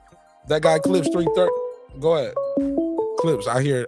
What is going on? I'm so glad you and your people got back home safe. In the background? Oh man. Hold on. Sorry. That's not me. That's me over here. Go ahead. Did you? I think you called the regular line though. Hold up. You go ahead. I think you called my regular number. First of all, I called him. Go ahead. You got on the screen. Go ahead. Fuck it. Man. First of all, I'm glad you got everybody got home safe. It's great stuff. Let me clarify a few things. I'm gonna say it right now to you and everybody. The minute this fight was announced, I said Bud would beat him in a half step, didn't I? I even did a 7-hour live talking about how Bud, with his switching ability, would switch to southpaw, catch Spence every time Spence tried to plant his lead foot, and Spence is gonna think Bud's throwing a jab, but Bud's gonna hit him with stiff, straight rights, and Spence is not gonna know what's going on. Did I not say that? Don't play dumb. I said you got it on your timestamp. I called that. You know what I'm saying? I called that. I'm so happy. I just want to know, everybody out there, before you make excuses, did you enjoy your fish dinner? I told you Bud was going to cook it. Now, another thing I got to correct you on. I said fish fry. We ran with it because we was clowning Ben Israel. We had a debate when we was fucking with Ben Israel and Brandon. And I said, it's going to be the Great American Fish Fry. And we just kept saying, fish fry. We're going to cook this fish. And I told you, we manifested this thing. I'm so proud of him. I knew EJ just had too many other things going on. I've been having great conversations. I threw up some smoke signals for the show. Shout out to Cabrera. I thought Cabrera beat Pitbull Cruz, to be honest with you. And shout out to the legend Nonito Donaire. You know what I'm saying? It was great seeing him in the ring. He didn't get the result he wanted. But, I'm just so inspired by seeing, him get in there and keep doing his thing. It was a great, great night of fights. We had a blast, and I just want to end all this speculation, okay? I heard people say everything from Spence had, I even saw a major boxing outlet, they got a thing where saying Spence had neurological damage from the car accident that his camp was trying to hide, that he was trying to cash out and sell his O while he can before anybody found out that he is partially blind in one eye with brain damage. I'm like, listen, man, I don't want to hear all that. Bud did his damn thing. All right, y'all ain't gonna keep trying to deny what Bud did, who Bud is. Okay? And so First of all, if that's your guy, that's fine. You know what I'm saying? But give credit where credit is due. And I'm with Raheem. I have a lot of people who have ducked me for money since before the damn fight. They was, you know, I got people who ducked me on the fight party. Hell, even DraftKings didn't even want to pay out because they said, oh, he lost by TKO, not KO, because they would owe me some serious stacks. I'm telling you, the excuses are rampant, but I enjoyed the Great American Fish Fry 2023. Bud is heen. I'm back in the chat. My nigga. Appreciate that shit. Shout out to that guy Clips 330 early from the great state of Ohio. All right, I gotta make a couple callbacks real quick. Let me see. Oh, got it first. 912, what it do? Yeah, free. What's up, baby? Talk to me, man. A lot of This Mr. excuses. Golden. Yeah. This Mr. I hear you. Turn the TV down in the back or the YouTube off in the back. Okay, I got you. Man, I'm glad to see you made it back safe, man. Congratulations, man. You did a marvelous job there, young man. Man, y'all ain't even seen all the content I got. I got a lot of content, bro, that I still haven't uploaded yet. But I felt the need to go live tonight. My wife was like, it's almost 1 o'clock in the morning. I was like, on the East Coast. I said, but this boxing shit don't stop. And I said, I got an audience that's looking for me. And I said, more importantly, it's an audience out there that want to talk about this fight. For you, bro. People are still in shock. You know I've been looking for you. I know you was, man. I know you were, bro. I had roll over, right? I see this shit the other day. It said 1 a.m. I said, God, here we go. The boy is back, baby. Hey, man, I was there, bro. I was right there. Beside Andy Ruiz, Sugar Hill, Judge Mathis, Ebony Bridges, Papoose, Remy Ma. Like, I was sitting over there on that side with that, right, with those stars. Like, it was crazy, man. It was so many people in there, bro. Hey, bro, man. And I was right there, bro. You put Georgia on the map, my brother. You put Georgia on the map, man. You put the little country boys on the map, man. Hey, man, we here, man. We working, bro. We here, man. Yes, man. I just want to tell you congratulations, man. And no shout out to Jermaine Dupri. I saw Jermaine Dupri at the airport when I was leaving. And he no. Yeah, man, he did me dirty, man. He went off in the little corner, like where he was about, like as he was walking over there. I made sure I got him as soon as he sat down before he even got situated good. And he had his security, had his big ass security nigga with him. I couldn't knock him out. You know what I'm saying? I could have knocked his big ass out. That nigga can't box, son. That nigga too big, yo. Like, yo, that nigga gotta grab me, yo. I hit that nigga with a 1-2 real quick. Hey, look at I hit that nigga with that Omaha hot sauce, nigga. Hit that nigga with that dry rub. Nigga, let me dry rub your jaw real quick. Pop, pop. Motherfucker. Well, bro. Nah, I'm joking. But nah. But he was but Jermaine didn't want. Jermaine was like, nah. He said, let me do something. I guess he was trying to figure out his flight, whatever he was, because he did just walk up and sit right down, and he was like behind the little wall in the escalator. I was like, Jermaine, big fan, man. Blah, I've followed you for years. Can I just get a quick picture with you? I won't even try. See, looking back, I should have went back over there. All right, wait. He said he ain't want no picture, y'all, but this Jermaine Dupri right here, he just left Spence. That nigga probably. What's up, man? That nigga was like, nigga, I got warrants. I don't even supposed to be here, nigga. Okay, then. Okay. Hey, bro, tell me something, man. How was it, man? How was the experience to see Bud fight in person, man? That was my first time, bro, ever seeing him live, and I'm gonna be honest, it don't even look like he hitting these guys that hard, bro. And he changes the pace up. Like, keep in mind, while I'm sitting there watching the fight, Sugar Hill is commentating in my left ear, and I can hear him. But like, look at him, because he's talking to another person who's and I ain't gonna say everybody's name who was all there and who wasn't there, but because everybody might not want that shit out there, especially everyone on cam, right? But he's sitting there and he's talking to another celebrity, and he's describing the fight to them, and he's like, look at him, man, so he's going slow with it. Watch him speed up. Boom, boom, boom. You know what I'm saying? Because after that first round, I looked over. I said, hey, Suge, who you got, bro? Man, I had brunch with Sugar Hill, man. I had brunch with him. Man. Yes, man. He was with Team Donaire, man. So I sat with him. I had the team breakfast, team lunch. You know how you meet up after the weigh-in and the fighter rehydration. Right. Like, man, we was just kicking it, hanging out. Got Nonito to sign some Okay. gloves for me. He signed 2 gloves for me. I'm thinking about doing one as a giveaway to the fans who are members to the channel. You know what I'm saying? Okay. I'm thinking about doing that. Like I said, bro. But I'm holding that. Bro, I'm thinking about holding both of them motherfuckers, and I might wait 5 years. Hold on, man. Because I plan to be around Hold for a on, while. man. So 5 years from now, Man. I might release one of my gloves, like the when he goes to the Hall of Fame. Because one of them I'm gonna keep forever. That's gonna be a family heirloom. But the other one, I might want to give it away to a lucky fan. You know what I'm saying? Who knows though? I don't know. He signed my jacket, my warm-up jacket too. So I might give y'all my warm-up jacket. Yeah, man. Man, I was getting Nonito sign everything. Man, he signed 2 gloves, a jacket, a t-shirt. I'm also disappointed he lost, man. I was sitting here, man. I was like, man. He started out good, man. I guess that. Oh man, I ain't even started the clock. But look, Mr. Golden, I'm just running. I'm running my mouth. I ain't even started the clock. We just talking. Yeah, man. I just know a lot of people trying to call in. Yeah, but bro, like I said, man. Once again, man, I'm proud of you, man. I'm glad I got an opportunity one-on-one. I'm proud of y'all, man. I'm proud of Terence Crawford, man. But bro, you did good, man. And like I said, I don't want no rematch, man. Even at 154? Not even at 154. I want to see it. I want to see it, so it ain't no excuses. Look, I don't want to hear the weight drain. You want to fight at 154? Fight it. Now look, you probably ain't gonna be able to do it in T-Mobile. We probably have to do it at MGM Grand. But look, they can do it in Dallas.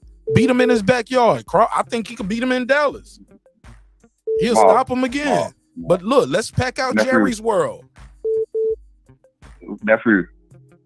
Stop, man. No, you trying to get that man. You trying to get that man. You trying to get that man goddamn killed, man. Man, I'm trying to get him paid, bro. It ain't gonna go 9 rounds the next time. They gonna look, bro. They'll save him by the 4th or the 5th next time. He gonna be all right. Man, listen. He gonna make some good money. Listen, man. Let's see it again. Listen. Let's go to Dallas. If he had, if Bud had another minute left in the second round, Errol would have been gone in 2. He was going in 2. After that first knockdown, he was through. He was going in 2, dog. You see Bud jumped on him. The bell saved him, man. He was going in 2, man. He did all right. He did all right. Hey, bro, he did all right. Hey, look, I don't know if you can see the screen. He looked fine to me. Put him back in there. Let's go. Let's see what else he got. It's the big fit. It's the biggest. It's the big fish. Man. Let's see what he got. But what did Bud tell him in the press conference? Bud said, "Nigga, I'm gonna take your eye." I'm gonna take the other one. He's just gonna be another nobody I fought. He said, I make these guys look like they nobodies. Like, why we can't give this guy his props? This is the Terence Crawford era. And it will be respected. I'm not taking no excuses, bro. This guy's special, I'm not bro. gonna take nothing from him. That kid is just something special, man. And I gotta let you go, man, because I need some more haters to call in. Yeah. The haters got excuses tonight. I know. And I'm loving it. I know, but that young man is something special, man. He's just a special talent. He wants to know, This was Kobe scoring 81. This was like Kobe scoring 81 or some shit. Like, you ain't never seen nothing like this before. But let me take this next one, man. Call right back. Okay. Call right back. Shout out to Bo Mac, man. I see you on the panel, man. I'm gonna get him on the show. Y'all need to flood their inbox and tell them that boy Marq Nash been rocking with y'all for years. Vindication. Caller, what's your name? Where you from? Caller, what's your name? Where you from? All right, going once, going twice, gone. All right, so the phone line's back open. I'm gonna try to speed up getting the calls out. Sometimes I just get caught up talking to the people too. Y'all know I love y'all, man. Love talking to y'all, especially about this boxing thing, especially when we got an epic fight like this, man. This was a big fight, man. 601, what's your name? Where you from? Mario from Mississippi. Turn the TV or the YouTube down in the background for me, bro. It's all love. It's all love. Mario from, I'm gonna put your name on the screen, from Miss M-I, I gotta spell it like a kid. M-I, cricket letter I, cricket letter I, humpback I. There we go. What part of Mississippi you from, Mr. Mario? Jackson, Mississippi. Love Jackson, Mississippi, man.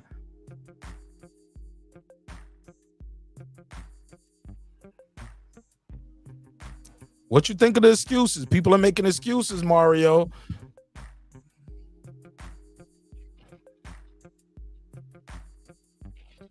Right.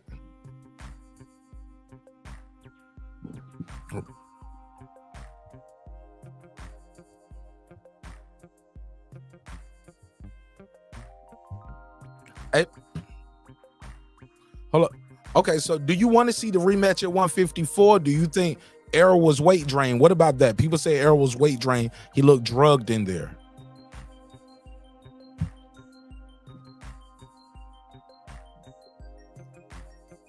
What about some people said Terence Crawford was wrapping his hands and he was double stacking like in New Way. He cheated. He cheated like with double stacking. His hand wraps look too thick.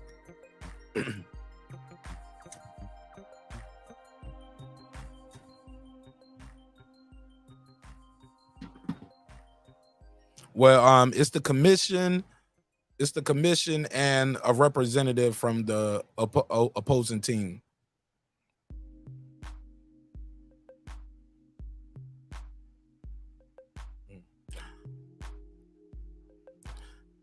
Yeah.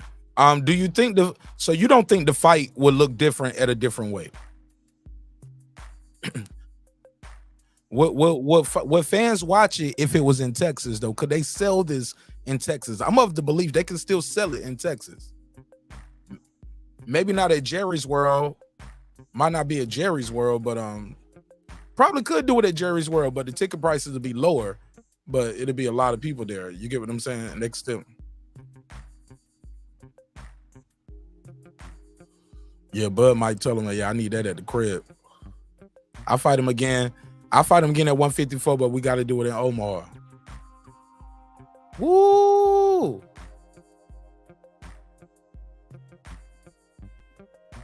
Say that again. What you talking about? His weight? Nah, this fight was at 147.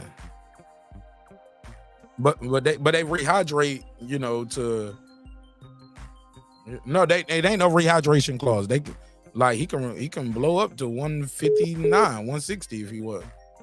But I don't think the weight matters or the height.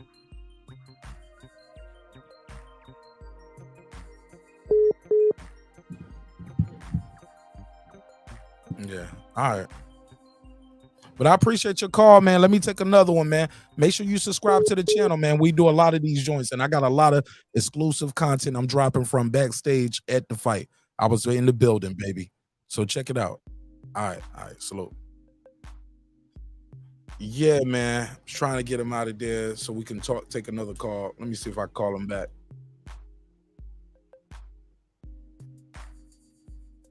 I'm going to call him back.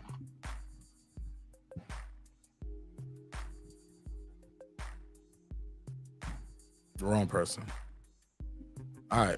I was trying to call y'all back. The only show that will call you back, right? Haplo, what up? Yeah, this guy been trying to get in for a minute. Let me see if I get him on. 850, you got the flow. Tell him your name, where you from, fam. 850, can you hear me? Turn off the YouTube in the background. Yeah, turn the YouTube off in the background so I don't hear you twice. All right, there we go. What's your name? Where you from, fam? You said Easy Money from where? Pensacola, Florida. Are you got some low? Your audio is low. Can you turn it up a little bit?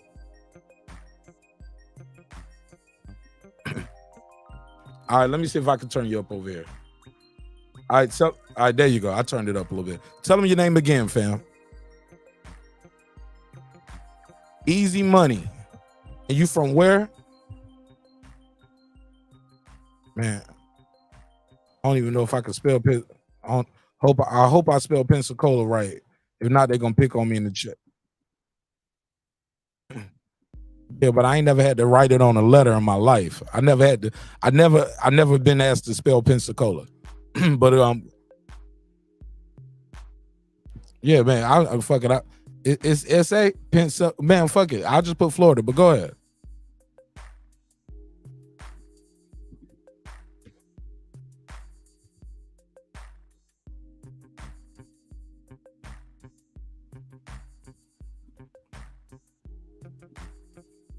Go ahead.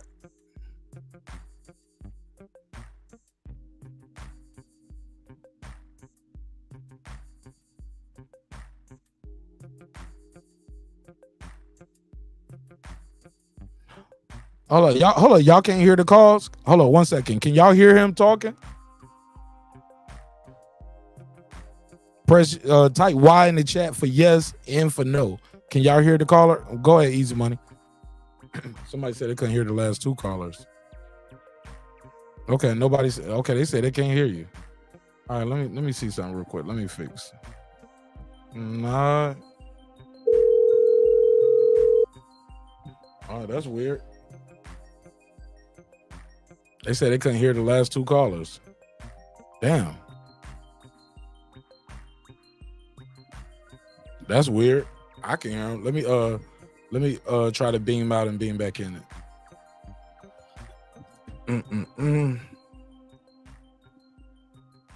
Sorry about that. Technical. It's a live show. It's a live show. And look, and them niggas were talking for a long time too.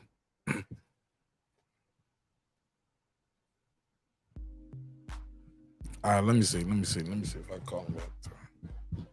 Let's try this again.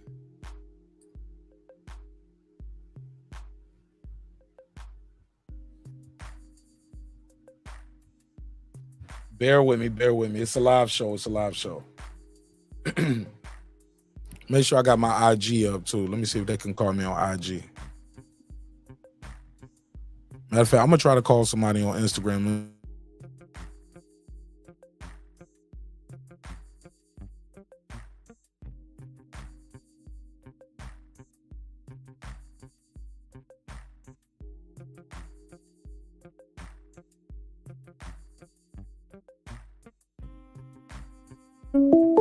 Hold on 1 second, caller. 347. 347. What's your name? 347. What's your name? Where you from, fam? New York. What's your name? Oh, John. John from New York. Go ahead, John from New York.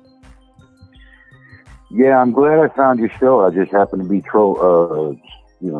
couldn't sleep. Was looking through the YouTube, just scrolling. But I had some thoughts on the Spence fight, and it seemed to confirm something that I was really worried about, and that is, I think Spence has neurological damage.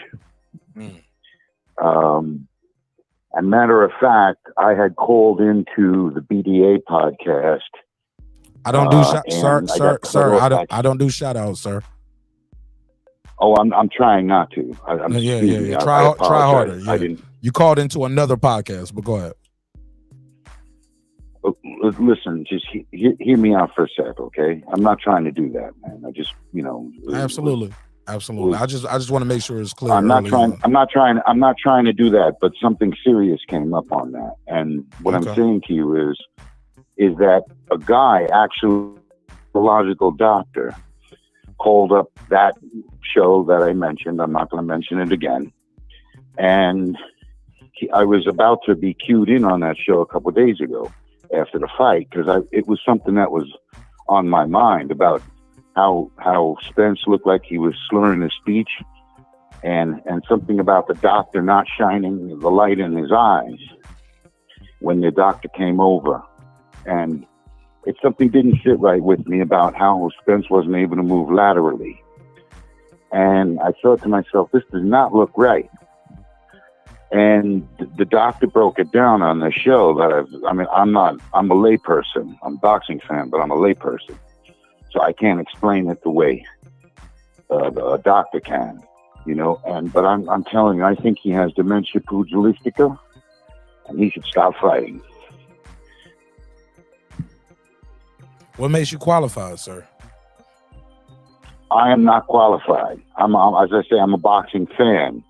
But as I was calling in, it's the slurred speech. It's something I've seen before, and something very suspicious about the way the doctor came over. And I wouldn't be surprised in the next few weeks if this comes up more and more.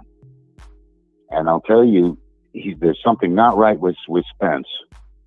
Something was off about it. I'm a big Crawford fan, and I'm glad he won the fight. It has nothing to do with anything. I'm a boxing fan. The last thing I want to see is a man injured. And anyway, that's my thoughts on it. What do you guys think? Did you see anything like that? I saw a guy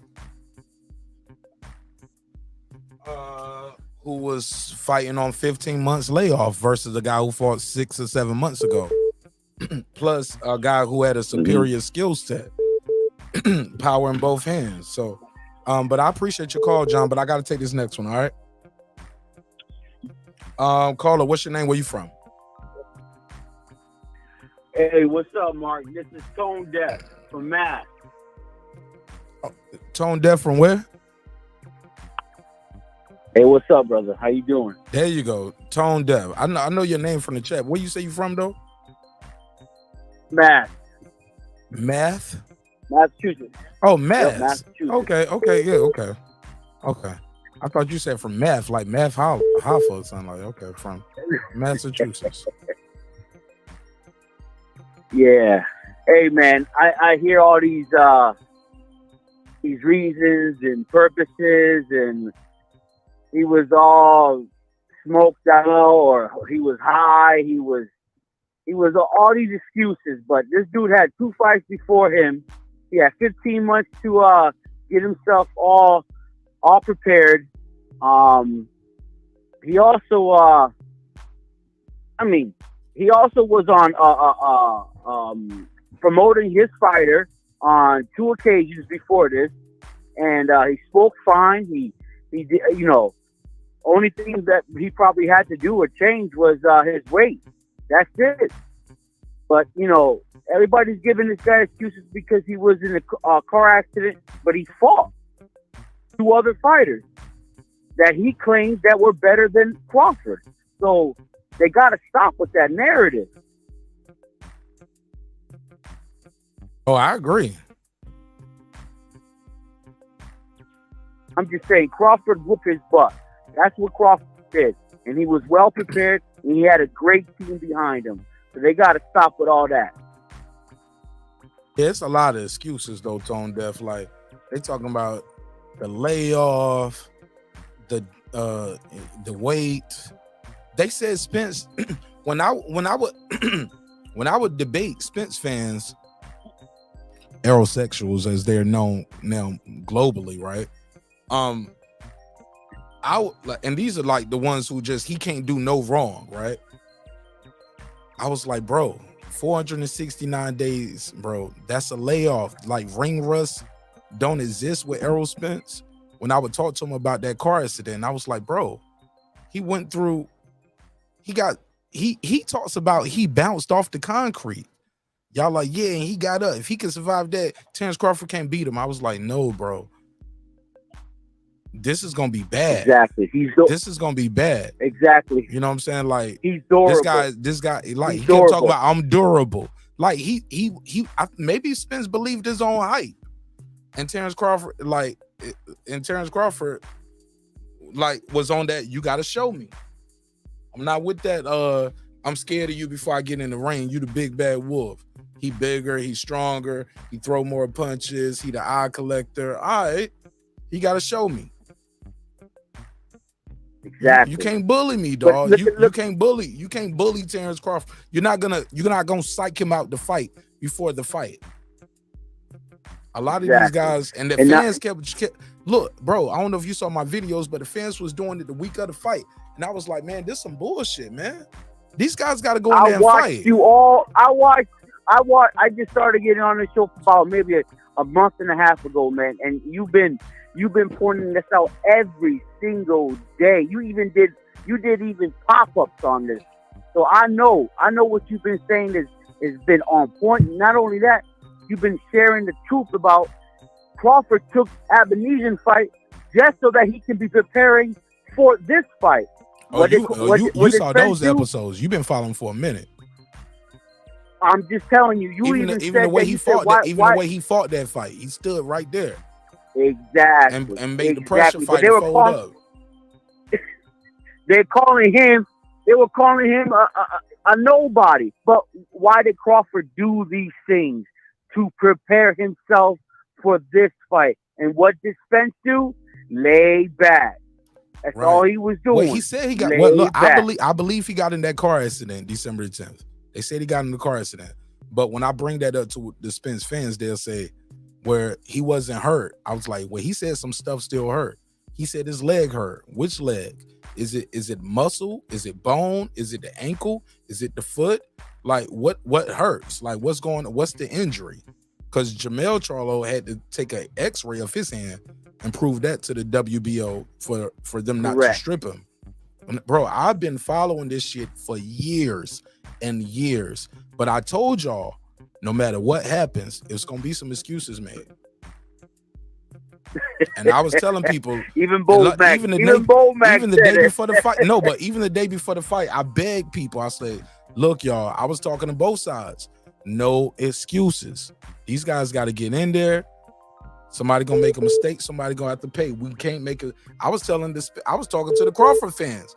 No excuses, dog. Don't say they aged them out. Don't say it was the judges. None of that shit. If you believe it, Terence Crawford, everything he say he is, this shit ain't going to the scorecards. He gonna stop this dude. I just hate I didn't pick the right round. I'm so mad I didn't pick a TKO. I got Isha, Terence Crawford's lady on camera.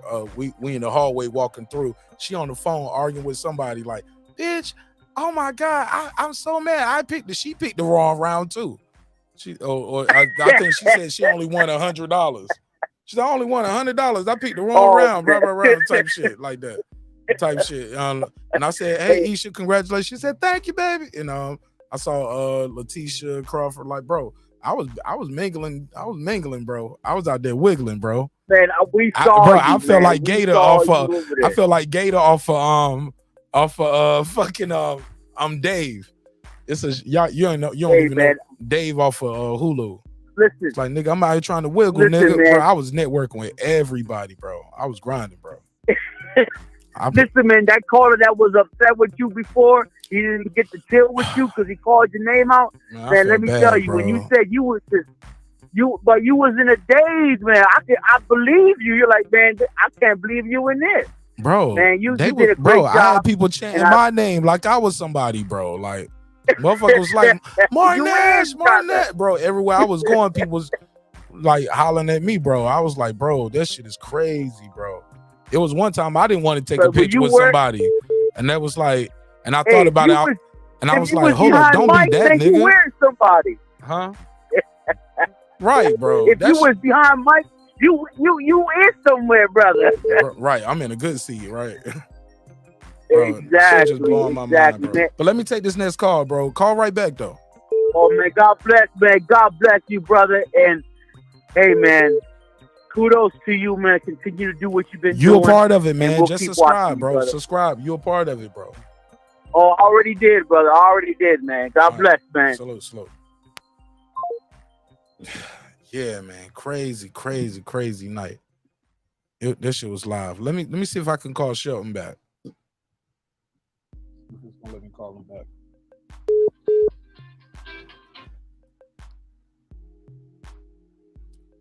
Shelton Moore, what up? Talk to me. How you feel? Oh, they don't hear you. Hold on. Let me do something real quick. Let me try to fix the audio. Oh, I know what's going on. Boom. Say something now. I look, hold on. Y'all bear with me. Look, I gotta do this real quick. I switched the audio. I see why y'all can't hear the call from the channel. Let me close this out. Sheldon, I'm gonna call you right back. All right, everybody on the channel, bear with me real quick. Let me run this show intro, but really I just need to matter of fact, I shouldn't have to do that. Let me just do this. Y'all bear with me. Give me 10, maybe 10 seconds. Let me refresh the screen.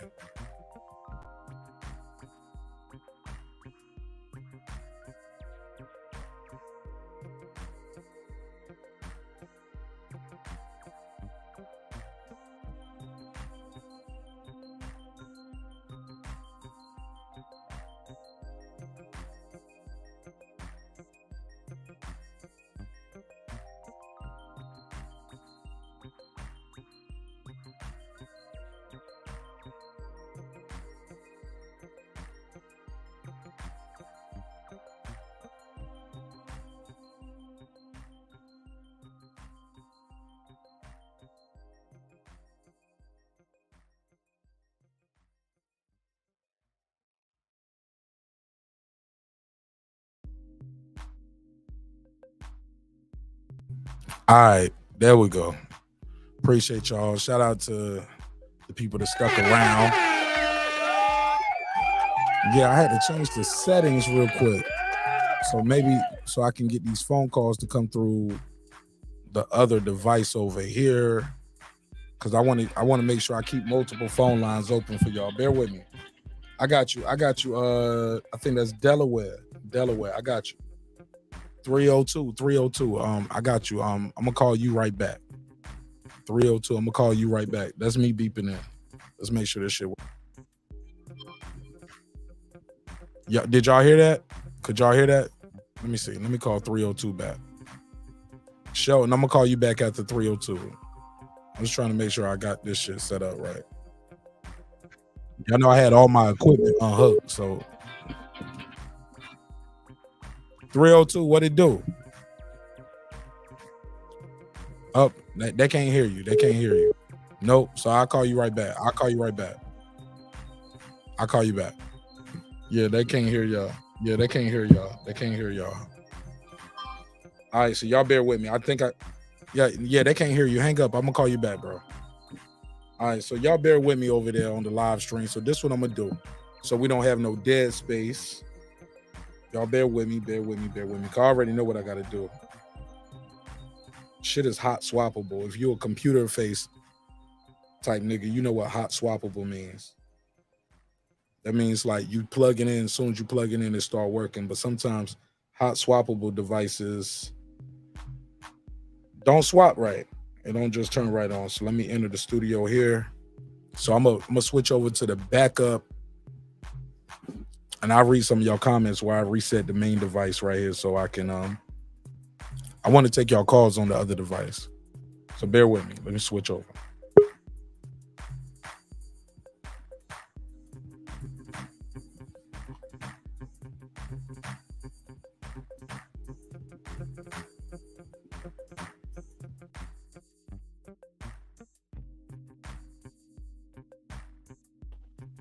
All right, there we go.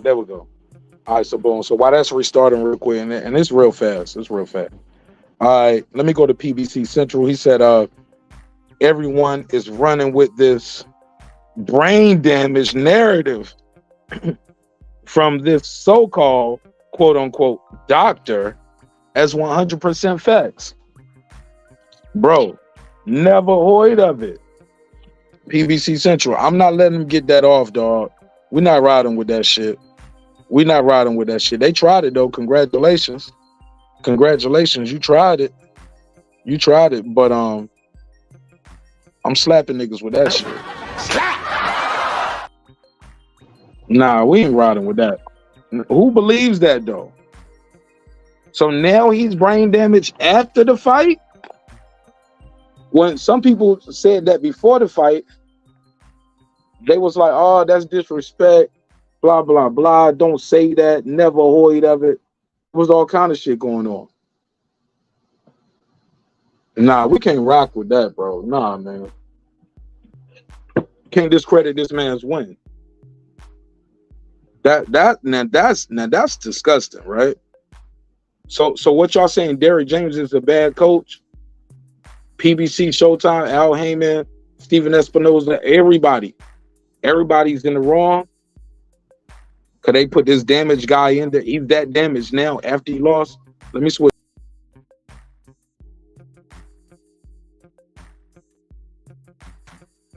All right, that's crazy, bro. That's crazy. All right, so I'm switched back over. Let me try to take a call over here.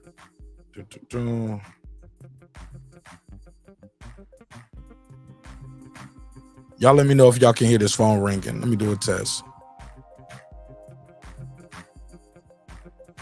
Chat. Y'all hear that ringing? Let me see if I see it.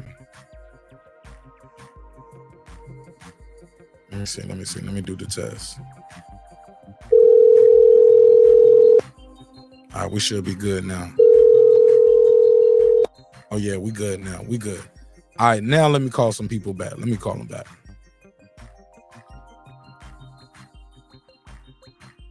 Your call has been forwarded to an automatic voice message system. 30242. 302, what it do?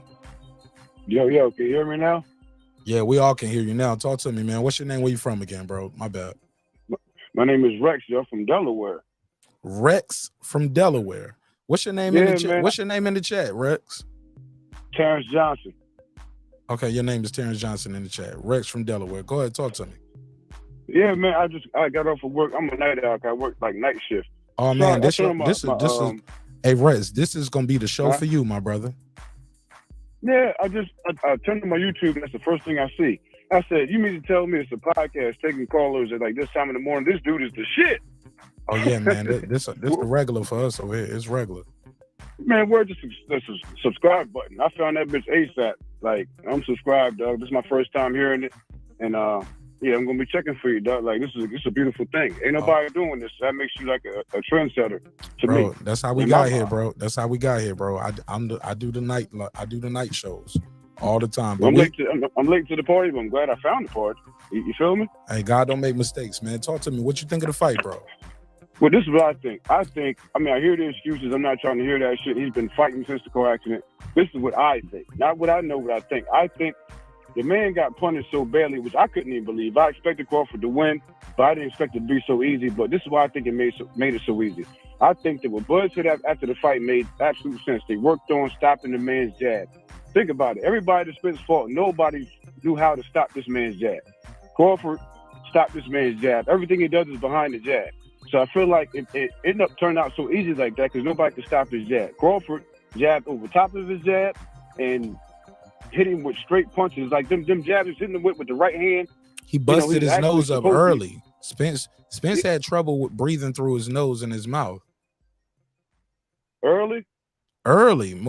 You ain't see how red his face was. People like, why is red so fast? I was like, that's blood. That's blood. That's blood. Like the motherfucker jabbing the shit out you. But I think it wasn't. People were so shocked and saying there was medical issues, this, that, and the third. I think that Bud took that goddamn jab away, and everything he does is behind the jab. So all the things that worked against all the other fighters are not going to work against him because they took his jab away. Number one. Number two, you got that come forward style, right? So you're going to walk into some punches. It's Terence Crawford. You know what I mean? You're going to walk into some punches. So think about, took away your jab, and you got to come forward style to where you're walking into punches. I think those two things is the reason why you got beat, so badly to where nobody could understand it.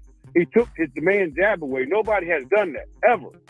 He does everything behind the jab. The body punches, everything is set up by the jab. Crawford said after the fight, we knew his jab was the problem. Not the body punch, not the pressure, the jab. That's excellent game planning. You understand me? So instead of making excuses about, accident and this, that, and the third, the weight cut and all that, Spence said right in the goddamn lead up to the joint that he's cutting weight properly this time. He got a nutritionist. Facts, coming bro. off easy. So he's not killing himself. He said that, okay? Does that not mean anything? The man said it on his own shit that he's been cutting weight the right way. He's feeling no good. excuses. But now the weight is a problem. Get the fuck out of here, dog. End of the day, the man took the man's jab away. Nobody has been able to do that. That's his best thing to set up his punches. Bro. Crawford took his jab away and jabbed the shit out this nigga. Like, man, I was fucked up. I was like, damn, you know what? If Crawford I guess Crawford probably always had that tool, like to have that strong, like stiff jab, but he probably didn't have to use it. But he used it this time against Spence because that's what he had to do. He said that. You understand me? And it was snapping his head back. One thing, let me get this up. It was snapping his head back so strongly because he's actually like, a right-handed fighter more than anything. So that jab is like a fucking power punch if he wants to make it that. You understand me? Like, imagine your predominant hand is the right, but you're leading with that motherfucker. You understand me? That's a fucking power punch. And he jabbed the fuck out of this thing. I couldn't believe it. I'm like, what the fuck is going on? But the other day, what you say? What? Hold on. Let me hit you with the Ron Osley drop. What the hell is going on? That's what the Spence fans were saying in the arena. They was like, what? Hey, look, every time Crawford would hit him, they was like, hey, let me stop that shit. That's some dumb shit. I'm like, nah, nigga, you can't stop it. You can't fight for him. All them t-shirts, y'all niggas bought. Now, I'm going to tell you, I was at the fight. I saw more Spence. Bro, Spence had the numbers, bro. Like, everybody, bro, what? In Vegas, everybody I was bumping, if not everybody, they had a Spence Crawford hat, so you don't know who is with. But I saw more Spence t-shirts. That nigga sold some merch, though. Oh, yeah, what the hell is going on? What the hell is going on? Shout out to Spence. Them niggas was buying them shirts. Spence sold more man-down shirts than anything. 50-50. So was it 50-50? No, I ain't talking about the Spence Crawford merch. I'm talking about that strap season, the one with the Smoking Bud shirts. I saw all them Smoking Bud shirts, all of those strap season where he knocking on the door. They had all different variations of it. They had the one with Bud looked scared with his eyes. They had the ones where people were shaking his hand. They had the one where he had cut Bud's head off and all. Bro, they had all the shirts. Spence had more fans there supporting him than Crawford. That's why I was like, if they do the rematch, the only people you probably could sell this shit to is some motherfuckers in Dallas, like, and really make some money.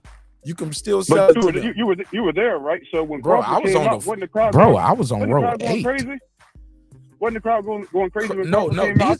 What I can say about this, Crawford left with a lot of new fans.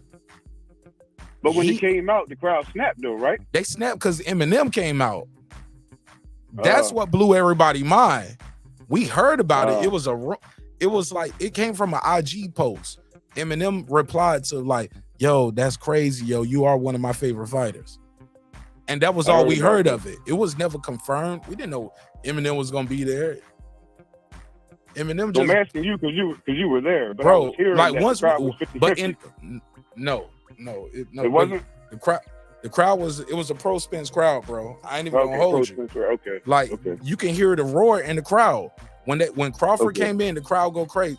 They roared crazy for Spence. Bitch, I'm from Texas. Diamonds on my necklace. Disrespect, bitch from Texas. Like he came out, that shit was hard. But bro, Eminem, his arms is sweaty, knees weak, arms is heavy, just bombing on his sweater already. Mom's spaghetti is, and he just stood there, and Crawford just bobbing while the beat playing. Like niggas know what it is. Like that shit went crazy, and then he got in the ring, the crowd cheered. It was a big ass cheer. But when they said, and in this corner from Dallas, Texas, man, that crowd went crazy, bro. I don't know how it sound on TV. I got you. I don't know how it sound on TV, but in the room. So you're saying the walkout was like Spence, Crawford, the Crawford, Eminem, but bro. I'm gonna tell you what's crazy. I'm gonna tell you what's crazy. That might have been Spence. People said Spence won one round. Spence might have won that right there too. When they announced him, the crowd went crazier. It was a louder cheer. They made up for that Eminem cheer, but after that, it was over. It was over. Okay, it was a pro Spence crowd. Okay. But Crawford won everything else of the shit. Crawford won the coin toss. You can't make this up. It was, bro. This is God's work. He won the coin toss. He won the coin toss. You know what I'm saying? He got everything he wanted in negotiations. No, you are not the A side. You not the favorite. You ain't gonna beat me. He said I do everything better than Errol Spence. He had a better coin toss. He won that. He had a better ring walk. Yeah, Eminem. And then he went out there The and man dropped came the out guy there with a 3 fishnet times on and his stopped shoulder. him. He came out with a fishnet on his shoulder, brother. Bro, and caught the goddamn fish. Put him in the dirt. Put him in the Came out dirt. there in a fishnet and caught the dirt. Bro, the fish, it was talking about, crazy. I think fans are, I'm going to be honest, Spence and Crawford fans are still in shock by what we saw. Like what Man, I I'm told in y'all the shock. night And I'm before a the Bucks fight, fan. bro. The night before the fight, bro, I was in Vegas and I still couldn't sleep. I did a live about 4:30 in the morning, bro. And I was geeked, bro. You there for the people, bro. I was there in Vegas. I'm sitting in front of the hotel 4:30 in the morning. I can't sleep. My wife was like, nigga, you still ain't even got your ticket yet or your credentials. Like, you gonna sleep through everything. I was like, no, I can't sleep. Like, we got to do some shit in this room real quick. That man said it was gonna be a one-sided ass whooping, and it sure was, but it was your ass that got whooped. Bro, it was crazy. That's the crazy part. That was your ass that got whooped. One-sided ass whooping. Yeah, you was right. You talking about it's gonna be blood all over the ring? Yeah, my nigga, it was yours. That shit crazy. End of the day, man, I ain't gonna hold you up, man. But look, his name is the truth. His name is Errol Spence, the truth, and he didn't lie. Away his jab. He told the truth. Crawford taking away his jab was the reason why he got punished so badly, because nobody's been able to do that. Right or wrong? Show me a fight where somebody took away the man's jab. He does everything off of it, right? But also, he took away his jab multiple ways. He took away his jab with just a little step back. He took away his jab just by controlling distance and range with the longer arms from the southpaw stance. He started at southpaw. Right. I don't recall him ever switching. He never did. He punished him. We all, everybody, bro, he was the better southpaw. He said, I do everything better than Errol Spence. I flipped the coin better. Heads or tails, heads. I did the better rain walk. I'm the better southpaw. He was the better. Bro, I don't know how long you've been watching the show, but I did a breakdown. PBC took it from me, took my little idea, and they had the fighters do it. But I did this breakdown, and it was called Checking the Boxes with Marq Nash. Better defense, better jab. Where is it? Because I want to watch it. I just joined. I'll tag it in this video. I'll tag it in the headlines. But we went through this, and I was having fans call in and tell us who checked the most boxes, whether it was defense, jab, combinations, outside fighter, inside fighter, footwork, speed, power, accuracy, concentration, counterpuncher, better inside fighter, more championship experience. Terence Crawford checks more boxes, but little did we know Terence Crawford checked every box better than Errol Spence. Errol Spence didn't check no boxes on this side. Little did we know. I didn't know, and I made the graphics. Oh my God! Let me take some more calls though, Rex. Man, Rex, type something in the chat, man, so I know who you are. Like, yo, this Rex from the phone call. All right, peace. Oh my God, man, this shit was incredible. What do you mean by that? Your back is broken. What, a vertebrae or what portion? Spinal. Bro, this nigga's spinal. Who knew he would check all the boxes? I didn't even expect him to check all the boxes. Foodie, did you? Because I remember halfway through the show, I was like, I remember Brandon Washington pulled up, and I was like, you know what? Fuck it. Yeah, I got Bud all the boxes. Halfway through that episode, I said, he does everything on this list better than Errol Spence. And I was like, I thought I was being nice by keeping the list short. Halfway through that episode, I was like, yeah, I got Bud all the way down because Puto was doing the spreadsheet. I remember Puro doing that spreadsheet that night. And I told Puro, I was like, well, shit, you can click Bud all the way down the list for me. Brandon Washington was like, yeah, well, click Bud or click Spence all the way down the list for me. It was like people was trying to man up or one up each other. I was like, you don't mean that shit. But I'm here to talk about the excuses, the bullshit, the lies, the rumors, the speculation. I got to put a case on it, homie. The better man won. Point blank, period. Better coaching, better team. They studied. That's why it looked the way it looked, because the preparation that went into the fight. People act like this shit just happened overnight. Nah, bro, this shit didn't just happen overnight. Let me make sure I got my bad, y'all. Let me make sure I got the phone number on the screen. 404-692-1766. 404-692-1766. You can call in, voice your opinion, put you back in the mix. Let me call somebody back. I missed this call earlier. I'm gonna try calling back. Better preparation. Please leave your message for 718. I tried to call you back, 718. 718 called a bunch of times. Let me see. I'm gonna try to call him back again. Oh, wrong person. Try to get 718. If he answers, I'm gonna use my radio voice. What's going on, King? 718. This is Marq Nash with Breaking the Beats. You're live on air. How are you, sir? I'm hanging in there. I'm hanging in there, man. I said if he answers, I'm gonna use my radio voice. 718. How are you? How are you? I was just like, hold up. Is Like this the same show? this fake ass Brian No, cussed the but, nigga the fuck up out of here. What up, though? What's popping, my G? Nothing much, King. Nothing much, King, man. I'm just I'm over here looking at Hold on. the You got to tell aftermath people of- your name though, because I just called you back, but I didn't introduce you to the audience. Tell people your name. Okay. And tell them what part of New York you're from. My name is Edward Francois, and I'm from Brooklyn, New York, the only part of New York. Let me stop. Nah, man, I just been looking at the aftermath of the fight and what happened on Saturday night, and I was going for Crawford initially when the fight was first announced. Even before the fight was announced, when people would, ask me, who do you think will win between Terence and Spence? And I always told people, I said, I firmly believe Bud, not just because of, like the southpaw and he could switch it. I just felt like Bud is a counter puncher, but he's a counter puncher with power, and that to me, it really made a difference against Spence, because I felt like Spence has never really faced someone.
Oh no, I felt like My bad, y'all. Terence, That was the buzzer. Go ahead. I feel like in spurts in some of the rounds, Terence, I don't gotta go. Say pity. No, bro. I feel like Go back to the chat. Go back to the chat, and because I've been doing a breakdown on this already. I'm gonna tell you what it is. But tell people your name again. Where you from? Okay, my name is Edward Francois. I'm from Brooklyn, New York. What's your name in the chat? You ain't in my the name chat. in the chat. See, you should bullshit. be Brooklyn Basquiat. See, you bullshit. I don't even see that in the chat, man. You got to subscribe to the channel, bro. Talk to me. Okay, hold All on. right. Nah, I ain't got to hold up. I'm live. You hold up. You do that. All right, Brooklyn. All right, Brooklyn. I'll see you on the next one. Let me say this, man.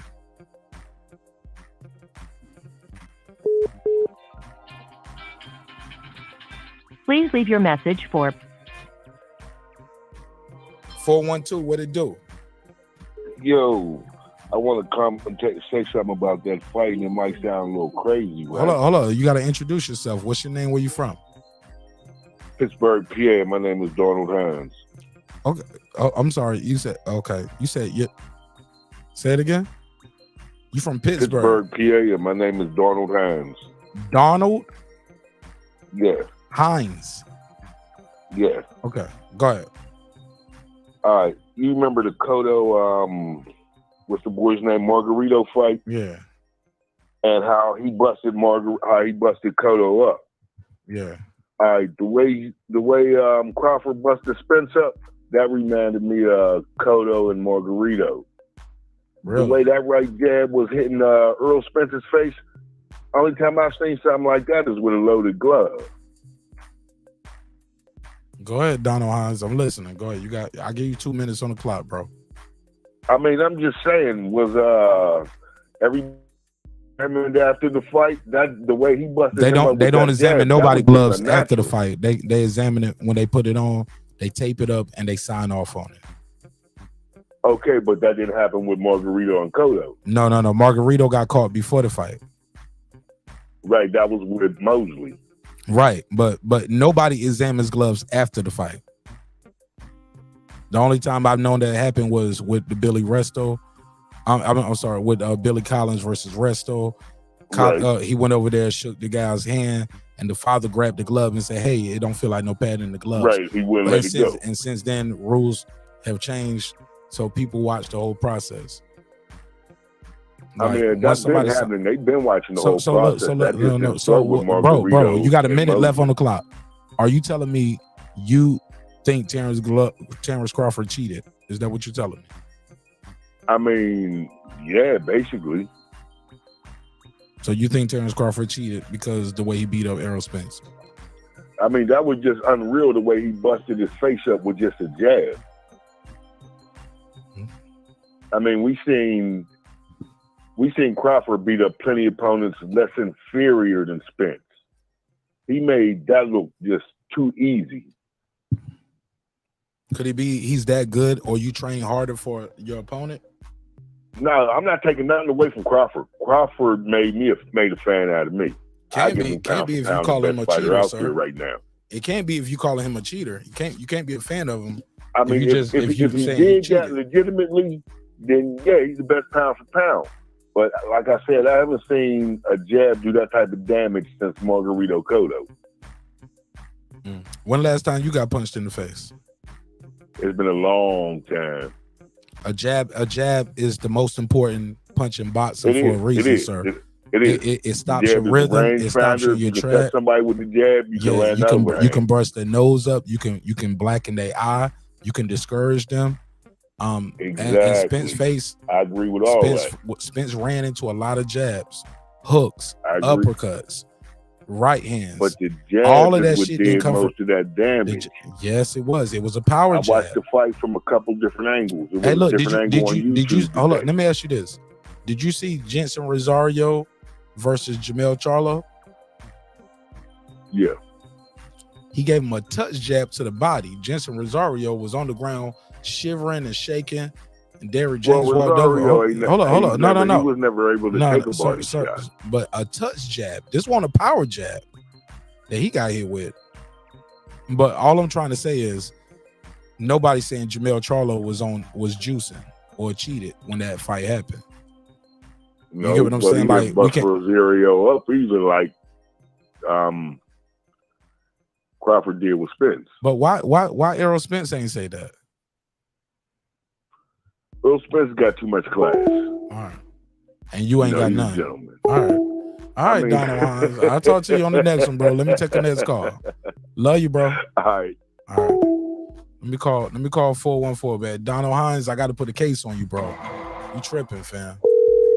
He said Crawford made me a fan, but I think he cheated. Like, come on, bro. You can't have it both ways.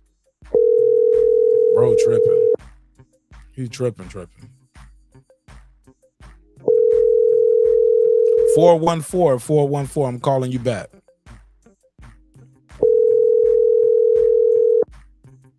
All right. I tried. There's somebody. Let me go to my IG. I think somebody hit me up on Instagram. I think Instagram is getting lit right now. They asking for it. Instagram is saying drop the link. Okay. Drop the link for me. Okay. Somebody said drop the link for me. I got you. That's Foodie. All right, let me take this one. 414, you got the floor. Tell them your name, where you from, family. Yeah, my name is Bam. I'm from Milwaukee. You said Bam? Bam? Yes, sir. Bam. Yes, sir. BAM? Yes, sir. Bam from Milwaukee? Yes, sir. All right, Bam from Milwaukee. Talk to me, family. How you feel, bro? Yeah, I'm hanging in there, man. Milwaukee's a cold ass place, bro. And there's some. I know a couple gangsters I met in Atlanta from Milwaukee, bro. I thought Milwaukee was just like a brewery place, and it was just a bunch of white folks in Milwaukee. It ain't like Happy Days in Laverne and Sugar. Nah, bro, hell no. Milwaukee niggas, they kill you and they won't find you to the snow melt. What you say? I said I met some niggas in Milwaukee. They kill niggas, bro. You won't find them to the snow melt in the springtime. Like, damn, that nigga been missing since Thanksgiving, Christmas. Y'all don't find him till May. Boy, Milwaukee, cold ass place, boy. You better be safe. It up right there, you better be safe in Milwaukee, man. It's a cold ass place, boy. They bury you under a lake somewhere.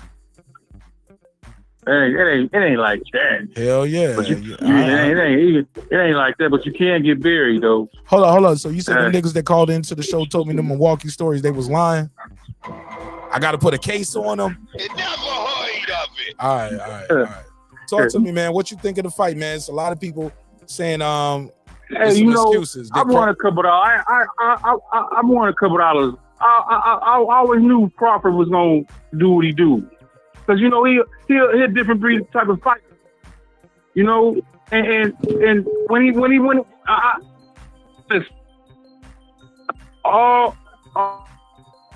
but you know what? I ain't saying somebody drugged that brother, but when they walked up in that ring, man, I said, dude don't look right. I said, damn, dude look goofy as hell. If you look at that brother, man, when that brother looked goofy as fuck. Hey, I ain't got nobody in his corner doing nothing like that to him, or Crawford got a spy over there that did that shit to him, man. Dog, just his shit wasn't there. It looked like his equilibrium was fucked up. It looked like he looked slow. Maybe Crawford is one of those guys that slow the game down. You ever heard of that in basketball or football? Yeah, but you know, slow the tempo down. Man, Floyd man. Mayweather used to slow the fight you down. You gotta look at this, man. Hey, listen, Spence. Spence can fight. Spence can fight, man. He can't. He just can't beat this guy. Crawford is a different breed, but come on, man. Something was wrong, man. No, maybe that guy. Why Crawford just can't be that good, yo? That's what we saying all night, y'all. Y'all niggas calling in with excuses, bro. And y'all giving backhand compliments. That brother is that good, man. No, you can't. Bro, but hands down, I knew that brother was gonna whoop you, but not like that. Fuck out of here, bro. And I ain't saying that to you like permanently. I ain't trying to tell you like you're not welcome at the show, but as far as that narrative, I ain't riding with that shit. I've been telling niggas. Look at the fight and look at that brother, man. Shit, what you mean? I saw it. I was there. You was there. Well, you should have saw that nigga was looking goofy as fuck. No, I saw a better fight in front of him. I saw all that. I saw you can't intimidate him with all that the eye collector, the bone collector. I'm gonna break his will. I'm gonna break him mentally, emotionally, spiritually. It's gonna be like Kunta Kinte when they cut his foot And off. you know what? Like, hold up, And you know, nigga, hold up. When he found out, I don't think he knew that brother was that strong. I don't saw a think motherfucker he knew that brother was somebody that who strong. believed in their own hype, thought they was Billy Badass, got in the ring with Billy Badass, and found out, you know what? I'm good at drawing pictures. Man, listen, I don't want to fight no more. I want to draw pictures and play. I don't watch all that brother fight like But you 10 ain't never times seen over. him. Hold up. Fight. Has he ever? Have you ever? Well, I'm gonna tell you what you ain't never seen with Errol Spence, and what I told y'all what was gonna happen. He never took the belt from an undefeated champion. That's different, bro. He never took the belt from a nigga who ain't never lost, and I'm a champion. I got something. You gotta break my will. Terence Crawford has done that. Errol Spence never had to fight an undefeated champion and take their belt. Like, that's just a fact, bro. And it's different. But I gotta take some more calls. I appreciate you, man. Listen, I take heed to what you're saying, though, brother. Seconds. Go ahead. Close you it hear out. me? I take heed to what you're saying about Spence, but I didn't even know that. Yeah, Terence Crawford, he beat Postal, undefeated champion, and Dongo, undefeated champion, Jeff Horn, undefeated champion. Now you might not have think those guys was nobody. You see all those fights. Spence had, and I gotta go. I gotta go, bro. I gotta take another call. All right, brother. You have a blessed night, man. You have a blessed night. But I'll see you in the chat. Talk to me in the chat or call back. Let me take the next call. I gotta take the next call. Bro, the dude got more knockouts than Spence had fights. When people said it before, it was a talking point. 17 experience. The guy had 17 professional fights. 17 championship fights versus 7 championship fights. 17-7 at this level. It's levels to it. Caller, what's your name? Where you from? My name Max. I'm from Tacoma, Washington. You said Mac or Max? Max. M-A-X. Max. Max from Tacoma, Washington.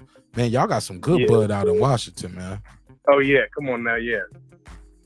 Man, I need to throw an event out there, man. Oh yeah, man. We'd like to have you up here. But man, as far as Spence Crawford, Spence was clearly outmatched. But hold on, Max. What's your name in the chat? People telling me you ain't subscribed. What's your name in the chat, Max? In the chat. Oh, this is my first time people in the channel, bro. Hold on. So you just pulled up on the channel, see the phone number, and just call right in. You don't even click subscribe or nothing. No, bro. I ain't even. Oh, Max, I'm about to hang up on you, bro. I'm about to hang up on you. You gotta click subscribe, Max. I'll subscribe. Max, I'm gonna give you your 2 minutes, bro. I'm gonna give you a strict 2 minutes. Go. I'm definitely like and subscribe though. But what I think it comes down to is first of all the experience. I know that Spence is a world class champion, but when you break it down, Spence been boxing since he was 15. That's when he started.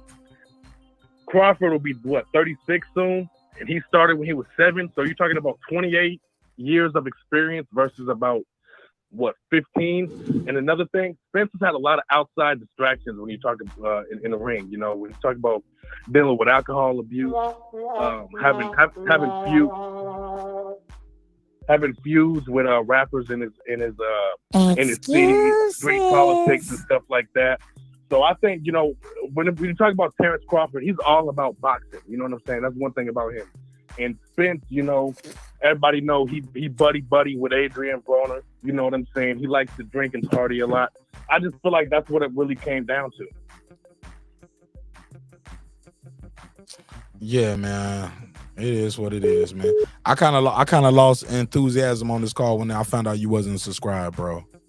I'm sorry, man. He really, he heard about that. That broke my heart, bro. I grind hard on this shit, man. Grind real hard. You got to click subscribe, bro, and type in the chat so we can build a rapport. That broke my heart, man. Damn. Yeah. I work hard on this shit, man. 202, what it do? What's your name? Where you from? And I'm about to end this shit because we getting a lot of calls, but I don't see no super chats and no cash app. So this is about to be a real short show. I can just go to members only. Yeah.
Check 1 2. Yeah, y'all tired of the show dropping, man. I need y'all to hit that cash app, man, so we can get our own virtual private network and get my own server going over here so we don't have these crashes, man. Hell yeah, y'all gotta support the show. This is for the people, by the people. This is for the people, by the people. With that said, let me call one of the people real quick that actually support the show. Yeah, I see the calls. I see you, bro, but it's for the people, by the people. Yeah. This shit is not cheap and it's not free and it's not easy to keep this show going. So and I appreciate all y'all trying to call in, but let me call somebody who's actually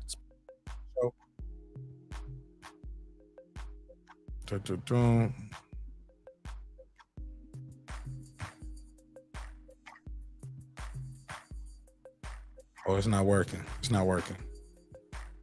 Oh, let me try it again. I tried this way. Can y'all hear the phone ringing? Probably not. I got you, though. I got you. Dun, dun, dun. Yeah, man, this for the people, by the people, man. And this is not cheap. It's not free. It's not easy. And it does cost a couple dollars. So you got to support the show. We need you to support the show in a major way. Cash App is flowing at the bottom of the screen. Please, everybody, send $2 to the Cash App. If you can send $5, that'd be great. 10, we can win. 20, we can do plenty. You know what I'm saying? But we need your help. We need your help. We need your help. Because I got to pay this credit card back. Because I damn near maxed this shit out. Foodie, you didn't get it? I'm going to call you back. I got you, Foodie. I'm trying to call you right now. So bear with me. Yeah, man, but I need your support. I definitely need your support. And I'm not ashamed to ask because I know I'm going to put in the work and I know I'm doing the work. It's an event going on in 2 weeks in Baltimore. I'm trying to go there. I got room and board. I just need help with the flight. Y'all gonna fuck with me? We're gonna keep this thing going. We'll be going to all the events. Canelo versus Charlo is in September. I'm trying to go. I need to be there. I got the content.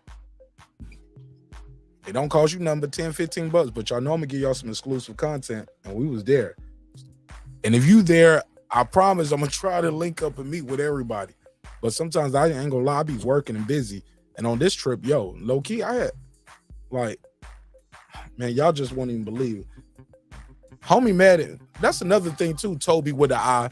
Toby, you ain't even a member, bro. You did all that. I'm trying to fuck with you, homie. I fuck with you, bro. You looking at me like I'm a bullshit ass nigga. Bro, you ain't even a member to the neighborhood, bro. What the hell is going on? I gotta put a case on you.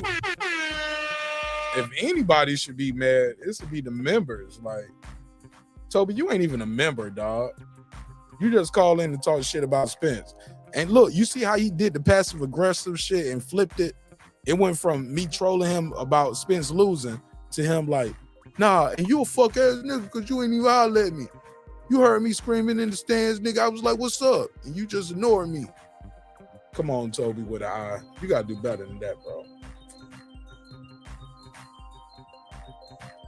I told you, man, I was gonna buy you a drink and smoke a cigar with you. When I be selling t-shirts and hoodies every fucking night on this show for like 3 years. Like, nigga want to buy me a drink and smoke a cigar. Nigga, buy a t-shirt. That's how you show me you got support shit. Become a member for $2.99. You know what I'm saying? That's a whole nother conversation. That shit was kind of weird. I fuck with homie though, but damn, that was crazy. Like, bro, become a member for $2.99. Don't worry about buying me a drink and smoking a cigar in Vegas. Show me you fuck with me for the last 3 to 6 months. You know what I'm saying? Let me see if I can take this call right here. 346, you in the mix. What's your name? Where you from? What's up, baby? This is T.Y., man, from that area for Houston, man. Shit. Calling for a minute. Hello, can you hear me? I can hear you, bro. Talk to me, man. T.Y. from what part of Texas you from? T.Y., man. Shit, Houston. Okay. Yeah, T.Y. I be on your shit. I just don't be getting through it a lot. Yeah. I remember your name and your voice, but I don't remember what part of Texas you from. Yeah, man. Yeah, man. I just want to say, man, all these dudes be on here making excuses. I heard some of these dudes. I already know what they gonna say and do what they do, man. These dudes on YouTube a bunch of bitches, man. Straight up, bro. They don't never give nobody their credit. Got all these dudes saying, oh, well, now he need to be booed. Now he need to do this. He don't need to do shit. You the champ, man. 2 times. Straight up, bro. It's always something, bro. When somebody do something, then it's this. Then they didn't do this. Now it's loaded gloves and all this old Deontay Wilder bull. Man, don't nobody want to hear that shit. And you do from Dallas, you boys got washed, bro. Another one of your dudes, just like the Dallas Cowboys, y'all are losers, man. Y'all not gonna lose shit. All you dudes that owe me money on y'all bunch of hoes, man. Straight up, y'all hoes safe on this YouTube, man. Now catch some of you dudes that owe me that money. Bunch of bitches, man. You ain't got your words, you ain't got shit, man. Suck ass niggas. Y'all motherfuckers run y'all mouth on here, y'all lose a bet. Y'all talked all this shit what this man was gonna do too big. Walk him down, he was too strong. Like I told you when I always broke this fight down, this man too good, bro. You know what I'm saying? Now they want to try to make it seem, oh, it's neurologist stuff. Oh, it's the car accident. Okay. Ain't nobody saying that you probably didn't have nothing from that car accident. It's lingering effects. You know what I'm saying? I'm not even going to lie about no shit like that. But at the same time, bro, you already had fights before then. You already had 2 fights. You won them fights. So all of a sudden that shit just kicked in when you fought Bud, though, right? Is that basically what happened? That shit just started kicking in? Oh, I got something for you. It's called. It never heard of it. Bullshit. None of them said that. Nobody said that July 28th, bro. Don't even want to pay their bet. Like, bro, man, like, come on, man. You grown, man. That's how you know these dudes here, man, where they come from. They think they just safe on this internet, man. Like 3, 4 people. Like, bro, you talk all that, bro. But if it was me, you would have already been cashed at, bro. You know what I'm saying? I got to feed my people too, man. But that's why I don't be doing all that, bro. That's why you got to put that money in escrow. Like I do escrow, bro. Somebody got to hold the money. If ain't nobody put no money on the floor, we ain't got no bet. You know what I'm saying? Yeah. Money on the ground is money. That's the bet. Money on the floor. Yeah. But I appreciate you, T.Y., man. You got to fuck with me on members only, bro. I got a lot of exclusive shit on members. I be coming in, but sometimes I come in late when y'all be on some other stuff. No, members only. Like shit that I do, it's like everybody don't see it, ain't public. Like I am a member. What's your name on the members? You got a different name? Nah, it's T.Y., but I think it showed my last name, DeSantis. Yeah, you know what I'm saying? Okay. T.Y., yeah, I'm on the... Okay. I'm on... yeah. Oh, man. Yeah, I fuck with you, bro. I didn't even know that was you. Yeah, man, I was steady calling. I was just like, I know it's you was another busy. dude It's been named hot on it's here. another dude named Todd to be in the chat. I be giving him those flowers that meant for you. I thought that was him. Bro. Yes, bro. Welcome home, bro. Yeah. See, that's why I tell y'all gotta call in. And y'all gotta tell me y'all name in the chat too, cause I had one nigga. I thought he was Cliff Bailey in the chat, but it's a different dude. Man, I thought it was Cliff Bailey. Dude don't sent me over. Another dude named T.Y.? No. Yeah, well, I got another Ty, but it's just Ty. We call him Ty. We call you T.Y. But yeah, but see, when I was on there, you called me Ty, so you might get it mixed up. See, I'm the one when I first got on here when I went at it with Ben Israel. You remember? Bro, don't get me on it. I know your voice. Yeah, I already know. He's been hiding. I finally I know your been looking voice, for him but for 4 days. I called him somewhere earlier today on YouTube. Been looking 38 hours, bro. People, I called him for 1 second. He came on someone's panel, bro. Everybody been looking for this man, but I called him. Yeah, but yeah, man. I don't be these dudes, man. Are just man. It's just sad, bro. Like. You know what I'm saying? Dudes just ain't, man. That's why I stay off this stuff. I try to find like one thing I can come on and talk about, but I get so frustrated, like, bro, you know what I'm saying? People over here running from beds and all this. I remember talking to you that night, and I was telling you, like, bro, fuck that shit, man. Like, that shit just YouTube. And when you meet these dudes in person, man, 9 times out of 10, too, I'm gonna let you know, they're not bad dudes. They good dudes. They family men. They fathers. Husbands, brothers, they sons, somebody care about them. Like these dudes ain't bad dudes. So that's why I'm so proud of myself. I never like got caught in the midst of joining no quote unquote crews or YouTube gangs. I don't do diss video. I don't do diss videos. Like even when niggas I fuck with do diss videos about other niggas, like I stay out of it. I ain't even in the chat on them shits. I don't want to be a part of none of that shit. You know what I'm saying? Cause I didn't get into this business to be a part of that type of shit. You get what I'm saying? I don't want to look over my shoulder nowhere, cause I'm gonna go everywhere, dog. And I ain't in that looking over my shoulder type business. So brothers got beef. I let brothers handle their beef, but I don't want to promote that shit on my show. The chat is the chat. I can't control everything. But far as my panel, my airwaves, I ain't using my panel, my platform for that. Like, bro, it's some good dudes out here. And I chopped it up with some dudes who got big channels, and they are definitely were Spence guys. And we were together immediately. We were together.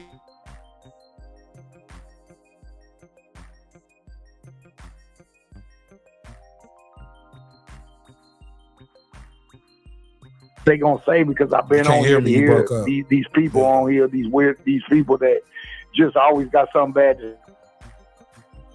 Go ahead. And I gotta take this other call. 10 seconds. Go ahead. All right. I lost him. 678. What's your name? Where you from?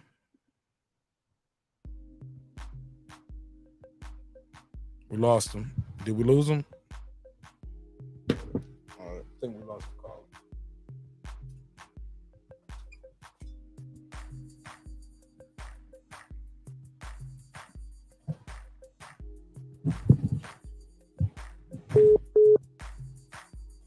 I'm trying to take the call. I promise I am. I'm trying to answer the call now. 678. What's your name? Where you from? It's Kev. DJ Kevy Kev.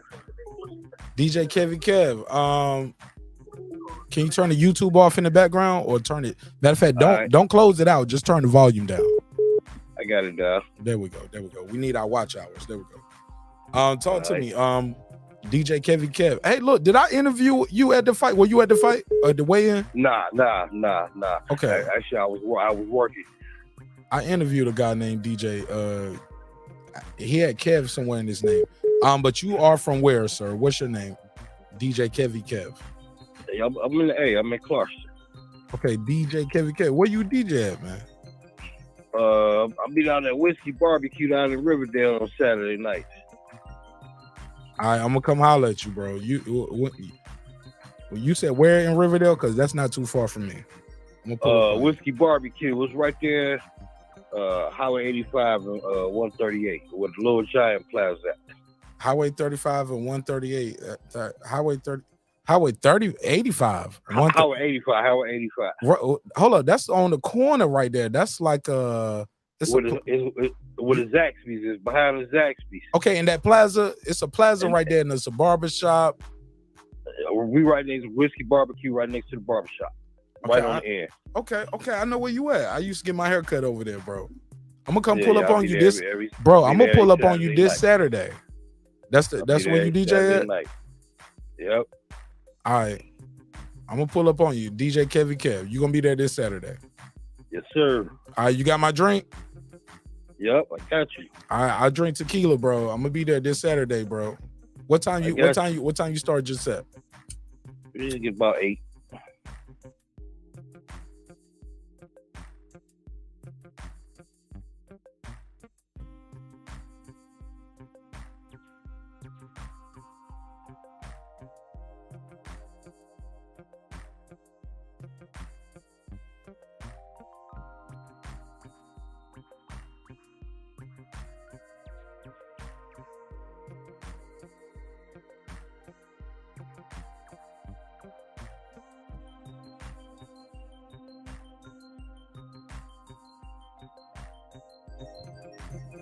I think we lost DJ Kevy Kev. That was crazy. Hey, look, I got an invite to the club, and then I lost him. Let me try to get him back on. I'm gonna call him back. I'll call him back. There you go. DJ Kevy Kev, talk to me. Yeah. I got you. It's still ringing on the back. Yeah, I got 2 phone lines open right here, but I got you on the main line now. You should be good. Go ahead, Kev. Yeah, about this fight. And Bud is just on another level. I've been watching videos since Saturday night, and I've watched about 2 or 3 of them a day on a training that Spence been doing. Spence ain't ready. That's just the bottom line. Spence ain't ready. At what weight? Like you don't think he can beat him at 154? Man, he can fight him at 160. Crawford still win. Levels, right? He don't have a skill set. He don't have a skill set. He don't throw no hooks. Nah, he threw some hooks, but he got countered. He threw a hook. He was throwing hooks, but Crawford would catch and shoot. Because you know why? Because his punching technique, he's not a precise puncher. His punches is wide. Bud see them punches coming from a mile away. Ring IQ. So the ring IQ is the biggest thing, is what you're saying. Ring IQ, technique. But DJ Kevy Kev, they said Errol Spence was Tim Duncan and Terence Crawford was Kevin Durant. No, not Kevin Durant. Kevin Garnett. It's like both are great, both are winners, but Tim Duncan got the fundamentals. Kevin Garnett don't got the fundamentals. And Terence Crawford replied, he said, "I'm Kobe. I'm not Kevin Garnett. If we're gonna use a basketball reference, if he's Tim Duncan, I'm Kobe." Yeah, but Spence defense is terrible. And he looked like Kobe playing Tim Duncan in a one-on-one. Tim Duncan is good in the team game. One-on-one, I think we all bet on Kobe. I agree. He looked like Kobe playing Tim Duncan in a one-on-one. I agree. But boxing ain't a team sport. You're in there by yourself. Absolutely. But your coaches do get you prepped. But you got to have it in you too. His team didn't prepare him. Nah, they was prepared. They overlooked, bro. Nah, they prepared, bro. I think they overlooked, bro. No excuses. They prepared. Crawford just that good. Oh, that's my point. They prepared. They prepared as best they could with what they got. Hey, look, you and I can prepare all day for Crawford. Y'all think I'm about to go in there and beat? Well, I'm a heavyweight. Y'all think I'm about to go in there and beat Deontay Wilder? Y'all can prep and train me all day. And I was watching like this videos today, he didn't have one left-handed sparring partner the whole training camp. Not one. Where did you get that information from, sir? I got to put a case on that. I watched the video. I seen Okay. the link. Okay. Yeah. This Send me is that a link. dude. He a coach. He be breaking down. And when you see the shit, But you gonna be like, oh, is man, he this saying look this bad. after the fight? What's the date on the video? Is that after the fight? Because after the fight, everybody can say anything after the fight. Well, he got. Is it dated before the fight? Is that dated before the fight where Spence isn't training with southpaws? Or did he say that after? The way he got the video broke down, he got clips of the fight in the fight and clips of the training, and you go on the show, okay, this is what he's doing in training, this is what he's doing in the fight, and these are the results. I'm gonna send you the link. Because I caught it and I was like, the way he trained is the way he got beat.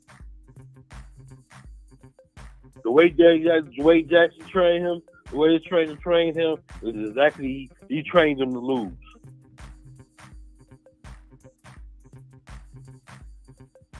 But I'm gonna definitely send you that link. All right, man. Well, I appreciate you, bro. Let me try to take some more calls, man. I appreciate you. All right, then, yeah, come on. All right, 202, what it do? What's your name? Where you from? Marq, what up? What up, though? Who this? Hello? Yo. Ron, it's Ron from DC. Ron, speak up a little bit, man. You sound low can as you hear fuck. Yeah, man. You sound low as hell, though.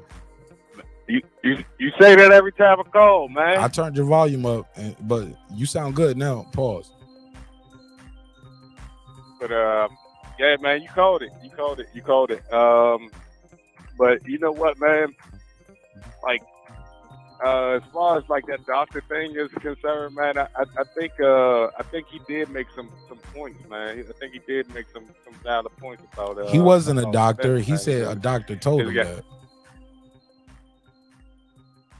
No, not the dude that called in tonight, not that guy. It was a dude that did an analysis. You know what I'm saying? Did he do it before the fight or he after the talked fight? He did it after. Okay, yeah. I That's mean, cap then. I got to what put a he was case saying- on what he that. was saying- Never heard of We it. call that excuses. Nobody said that look, before the fight. I don't want to hear what that he was- shit. Fuck out of here. No, what he was saying, he was talking about the things that he seen and since before the fight got started. Like here's my thing though. Like, it's not that excuse, but I mean, like, it does. You said make it's sense. not like, you. Hold up. like I'm the sorry. thing is, like, You said it's not you making an excuse, but what? it's things that do have me concerned. Like when you thinking about so if it's residual, like brain damage, then like that means like he's deteriorating over time, and with that Ugas fight and that Danny fight with him, like just totally taking his mind outside of the ring when he lost his mouthpiece, like that, and his balance, his balance was off when he fought Danny, it was crazy. But like either way, you can't take the win from Spence. Like the dude was talking about some caller called it. What you earlier, mean was can't talking take the about, win away from Spence? He didn't win. You misspoke. I mean, no. Take You the, misspoke. Yeah. That's called a Freudian slip, my brother. Like, you still want to give Spence credit. Man, no. You still want to discredit Crawford and give Spence credit. You had a Freudian slip right there, my brother. No, absolutely. No, hey, no, because no, You did, though. absolutely not, Like, man. I'm it's defending recorded, Crawford bro. I'm defending Crawford. No, look, I'm defending Crawford's name because people are trying to say that anyway is the pound for pound number one pound for pound. Nobody's saying that. Never heard of it. Like, No. And I'm gonna tell you why in 2 seconds. Go ahead. I've been hearing. No, you can't be. He can't be because Fulton was never on the pound for pound list. Fulton wasn't on the pound for pound list. And that's what. And that's Spence and was. and Spence that's was the- number and that's the 5, argument number that I'm 4. making. But let me take my next call though, bro. But I appreciate you though. I gave you way more than 2 minutes. All right. Caller, what's your name? Where you from? All right, I lost him. All right, I'm trying to get everybody in. Pause. Shout out to Ron from DC, but Ron from DC, I got to put a case on you. You never said that when you called in before. 509, you on the line. What's your name? Where you from? Hey, this is Sam from Washington. What's Sam up? from Washington. Talk to me, bro. A lot of excuses I'm hearing, Sam. You got any, Marq, if any you may, excuses if I may, I have a Marq, if I may, I have a public service announcement for all the aerosexuals. Please. Shut the fuck up. Shut the fuck up. For 5 years, I've been arguing, debating, as many of us Terence Crawford fans, with these people about who's going to win the fight. The fight happened. They would have no excuses if Spence won. Shut the fuck up. That is all. Thank you. I mean, that's for the public service announcement. Oh, yeah. Marq, I was looking for you in Vegas, man. I was checking you, but I couldn't find you. Son, I was wiggling, bro. What I was, and the time I had available with niggas probably won't even, like, if I was, bro, I can't call y'all niggas 3-4 in the morning in Vegas. Like, what you doing? Like, cause around that time, that's when I was just sitting around smoking. I was editing videos, and I was doing that shit right in front of the building. You know what I'm saying? I was right in front of the hotel on the strip. I'm sure you was busy. No, but y'all saw me live talking to y'all when I was done, or while I'm letting videos upload. I was 4 a.m. But shit, when I was there 2 weeks before at the D-Bevel shit, with D-Bevel for the Frank Martin shit, bro. Like I said, man, this shit is just the beginning, bro. But I need y'all support. I ain't gonna lie, bro. Like the most expensive shit is really the fucking flights in the hotel. Everything else, man, I eat Pop-Tarts and I don't need the money for food and drinks.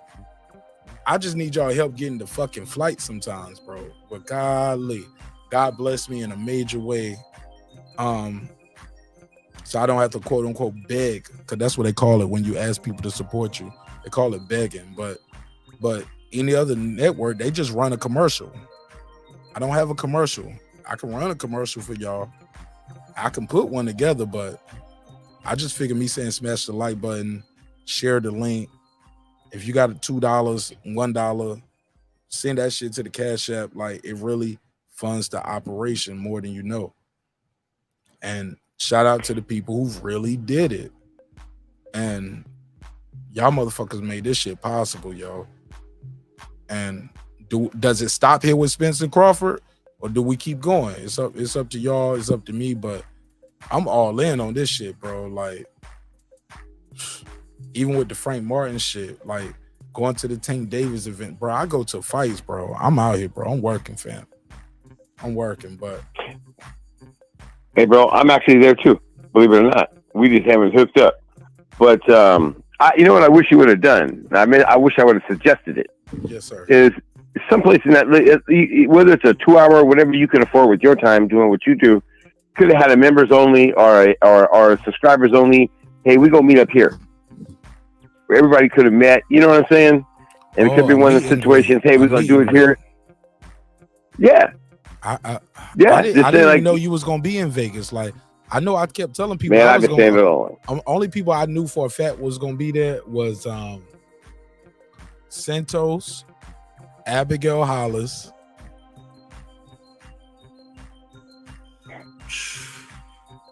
Abigail, is that her name? Abigail. I'm trying to think who else I knew. I knew Tate Jones was gonna be there. I knew Drew was gonna be there. I knew BFTB was gonna be there. Marty the manager, Young Billy. These are other content creators that I just knew was gonna be there. I thought YSM Media was gonna be there. Where I don't know if they had a representative there, but I know YB, of course, represents them as well. They that's like his right hand man, but I didn't meet like the guy who's in, the guy. From the channel. But I mean, I knew the boxing voice was there. I was invited. Man, I was invited to the boxing voice shit. I don't mean to say shit like it was shit because it's super dope. But they had their meet and greet. I know Chicken Talk had a meet and greet. I'm gonna call you right back. Arlington, Texas. I see you. That's Keisha. No, that's somebody else. Okay, but I'll call you right back. But yeah, man. But I want to do my own meet and greet though, and I'm gonna do one in Atlanta. But I'm gonna do it like on a weekend where there's other shit going on in Atlanta, like BET Hip Hop Weekend, or like it's gonna be some other shit going on in Atlanta, and I do my meet and greet around that. So while you in Atlanta, it's just gonna be a star-studded weekend. So where you at Lenox Mall, Phipps Plaza, Magic City, wherever you into, you gonna meet celebrities there because it's that type of weekend. But also while you here, you're gonna get a live podcast, Marq Nash Breaking Beats, and we're gonna cover the event. You get what I'm saying? So, but I'm kind of a West Coast. I'm a West Coast cat. I don't get to the East Coast much. Bro, but I dream big. Like I want you guys to come in.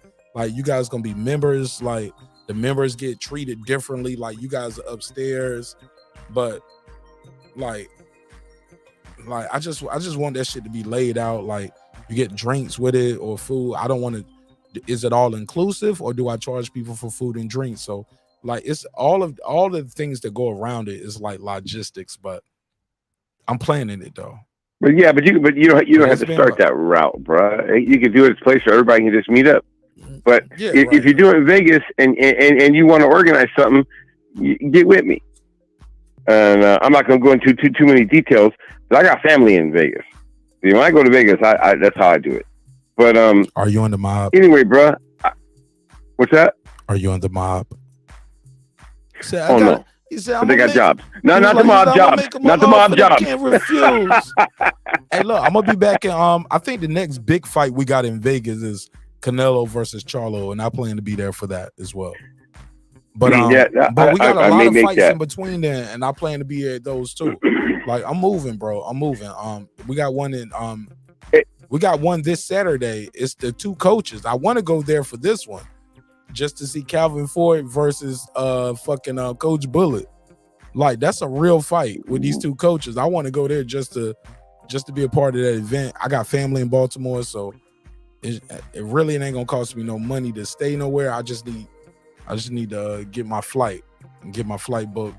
Right, and I'm scared to fly with Frontier after what happened last time. Y'all remember that Frontier flight I took 2 months ago? They moved me 3 times, bro, and then they moved me twice on the way back. So I'm just trying to find a way, bro. But I appreciate y'all. I love y'all. I thank God for you, and I thank God for brothers like Santos who just dropped that 50 on your boy. Let me give him a drop. Let me give him the drizz up. What a button at? Let me hit the button. I ain't hit the 50 button in so long. I almost lost the spot for it. Let me give him the drop though. It's 50, 50, 50, 50. One more time. It's 50, 50, 50, 50. Yeah, what's up, Marq? Man, I had a great time in Santos. Where you at? I gotta call Santos after this. She said, I didn't try to worry you much because I saw you how busy, bro. I was everywhere, bro. Like niggas mad at me because I didn't link up with them, but imagine how my wife felt. Because if y'all saw me on Showtime or saw me in locker rooms or saw me uploading shit at a bar or a lounge 3, 4, 5, 6, 7, 8, 9, 10 in the morning, that mean I was not in the hotel room and I had my wife with me. I was moving. He's like, I didn't try to worry you, but it wouldn't have been a worry. He said, so much because I saw how busy you were. Congratulations. Now I know someone. Now I owe someone some pleasure, and that's what it's going to do now. Oh shit! Let me take that off the screen. This nigga about to get some. This nigga about to get some back end money. It's 50, 50, 50, 50. Busting some guts. Let me take that off the screen. He said, now I'm back home. He said, I owe someone some. He said, I owe someone. See, because Santos, he one of them OGs. He got that talk to text. That nigga don't type nothing. He said, congratulations. Now I owe someone some pleasure. He said, now I owe someone some pleasure. Yeah, he put a case on that. No, that ain't no case. That's the Pornhub. That nigga about to make a movie. Santos, yeah, with all due respect, I don't want to see what you look like fucking, but show me what she look like. You know what I'm saying? So send some pictures, nigga. Why she? You only want one camera angle? Yeah, I just want to see her. Yeah, I just want to see her model the outfit. Like I don't even want to see them fucking at all. I don't need to see the penetrate, nigga. What?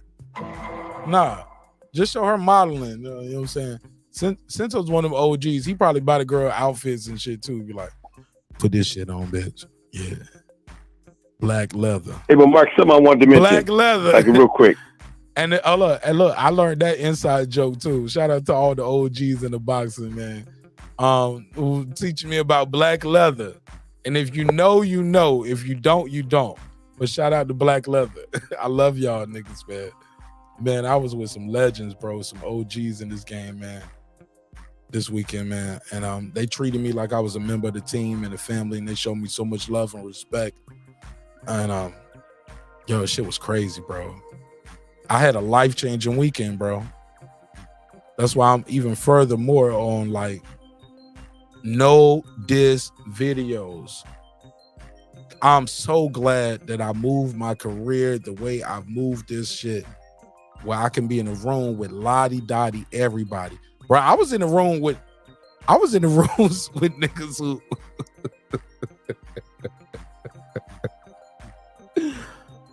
they the biggest of the biggest. Pause. With the Terence Crawford slander, hate, whatever you want to call it. And they were so cool and so chill. I felt like an asshole. Like I was like, nigga, who are you? Like, calm down. I was so happy to do the nana. It was like, it's a boxing match. You win, you lose. I was like, yeah, but you had said this. It was like, yeah, man, it's a job, bro. I got an audience. I got a job to do. I was like, oh, okay. I felt like the nigga that was like, I look weird, I was too hype about the win in certain circles and rooms. It was like, yeah, man, we got it. Man, it's just a job we do, man. Our fans and our audience love this fighter. They love this right here, this type of content. So that's what we do. They're good people. I felt like Donald Trump. I was like, it's good people on both sides. But go ahead, Sam. You got anything else, man, before I take this next call? Yeah, man, I just wanted to, and one other point besides that, I know we're all happy about basically the vindication of our boxing knowledge. We're all told that we don't know about boxing. Facts. We don't understand the sweet, smart science. And when it turns out, though, that shit got flipped.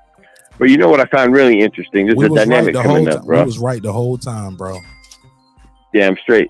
And I was there, and I saw Texas was strong in Vegas, but they was all walking out like zombies when after the fight.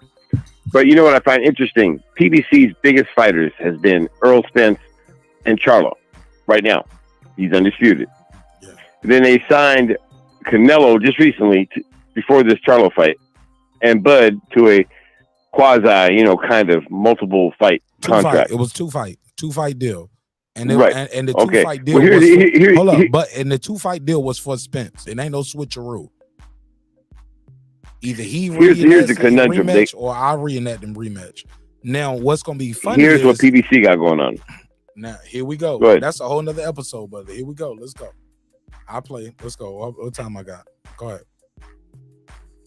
Oh, I said what's gonna be really interesting is in the next to September, from now to September, the face of PBC can be the B squad of PBC. If Canelo beat Charlo, then Charlo gonna fight Crawford if that happens, because they're gonna have to give Crawford the money to do it. Because if he when he whoops Spence again, they will have lost the face of their franchise in a 6-month period. Just think about that. It's all gonna switch. Spence has been the flagship. Charlo's been the flagship. I'm gonna tell you the crazy thing. Canelo and what's that? You got to wrap it up because I got so much I want to say. I'm looking at the time and I still got people telling me to drop the link. And I know if I drop the link, I damn sure ain't even gonna get to talk as much as I'm talking now. But I'm trying to get people on. You know what? That's really all I had to say. I wanted to say what's up to the fam, to the Marq Nash family. the channel family, and that this is all Man, victory you for can all of join us us as for well. $2.99, man. $2.99 and get all the exclusive. Bro, footage I'm that I already a got. member. I'm already a member, bro. What's your name on the membership? Man, if you don't know, then I can't help you. You Sam F? But my credit card, no. You told me you Sam. I asked. Bro, you told me Sam from Washington is not Sam F. Because I no, remember. that's what he told you. SLG, nigga. You SLG? Yeah. Get the fuck out of here, bro. Stop it. What do you mean by that? You broke back is broken. Spinal. A vertebrae or what portion? Spinal. Bro, you SLG? Bro, I gotta save your name in my phone. It's Sam for Sam. What is why do you call it SLG then? What does the SLG mean? You gotta tell me that. There's some other factors in it. Shoot me an email, bro. They remain my own. They remain my own. Just initials. Okay. But fair enough. Yeah, what's personal is personal. Yeah. Anybody using their real name on? Anybody using their real name on YouTube? I didn't know Sam from Washington was SLG though. And I remember there's a guy from Oregon, but no, man, I already contribute. Bro, thank you for everything, bro. So look, What do you mean by that? You broke back is Spinal. So look, let me keep this shit going because I still got some shit I want to put out for members only, and I know I can't do that while I'm live. And so I'll do a members only. I'll leave y'all on members only and let y'all cook and talk some shit. But I need this device right here that I'm on to do that. To upload. No, I'm gonna let you. I got some need to shit for make a y'all drink. I got some shit for y'all on members only, bro. But I'm gonna give y'all raw, uncut, without the watermarks. Like, so I'm just upload it. I'm just be uploading on members only. So you gonna see it. But everybody else, by the time we get to YouTube, I'm gonna already have my watermark on it. I want to give y'all the raw, uncut. The camera gonna be shaking and moving. You know what I'm saying? The whole nine. But right, y'all just stick with me through it. I'm still new. I'm a YouTube baby, Ken. but I'm the old dirty bastard of this shit. Ain't nobody father my style, dog. Like, you know what I'm saying? Like, I got my own style, got my own way of moving and shaking, and whatever I'm doing, God is blessing me like in a phenomenal way. And I'm gonna pass the blessings to y'all as well. So I see you on the next one, bro. Call him, tell him your name, where you from.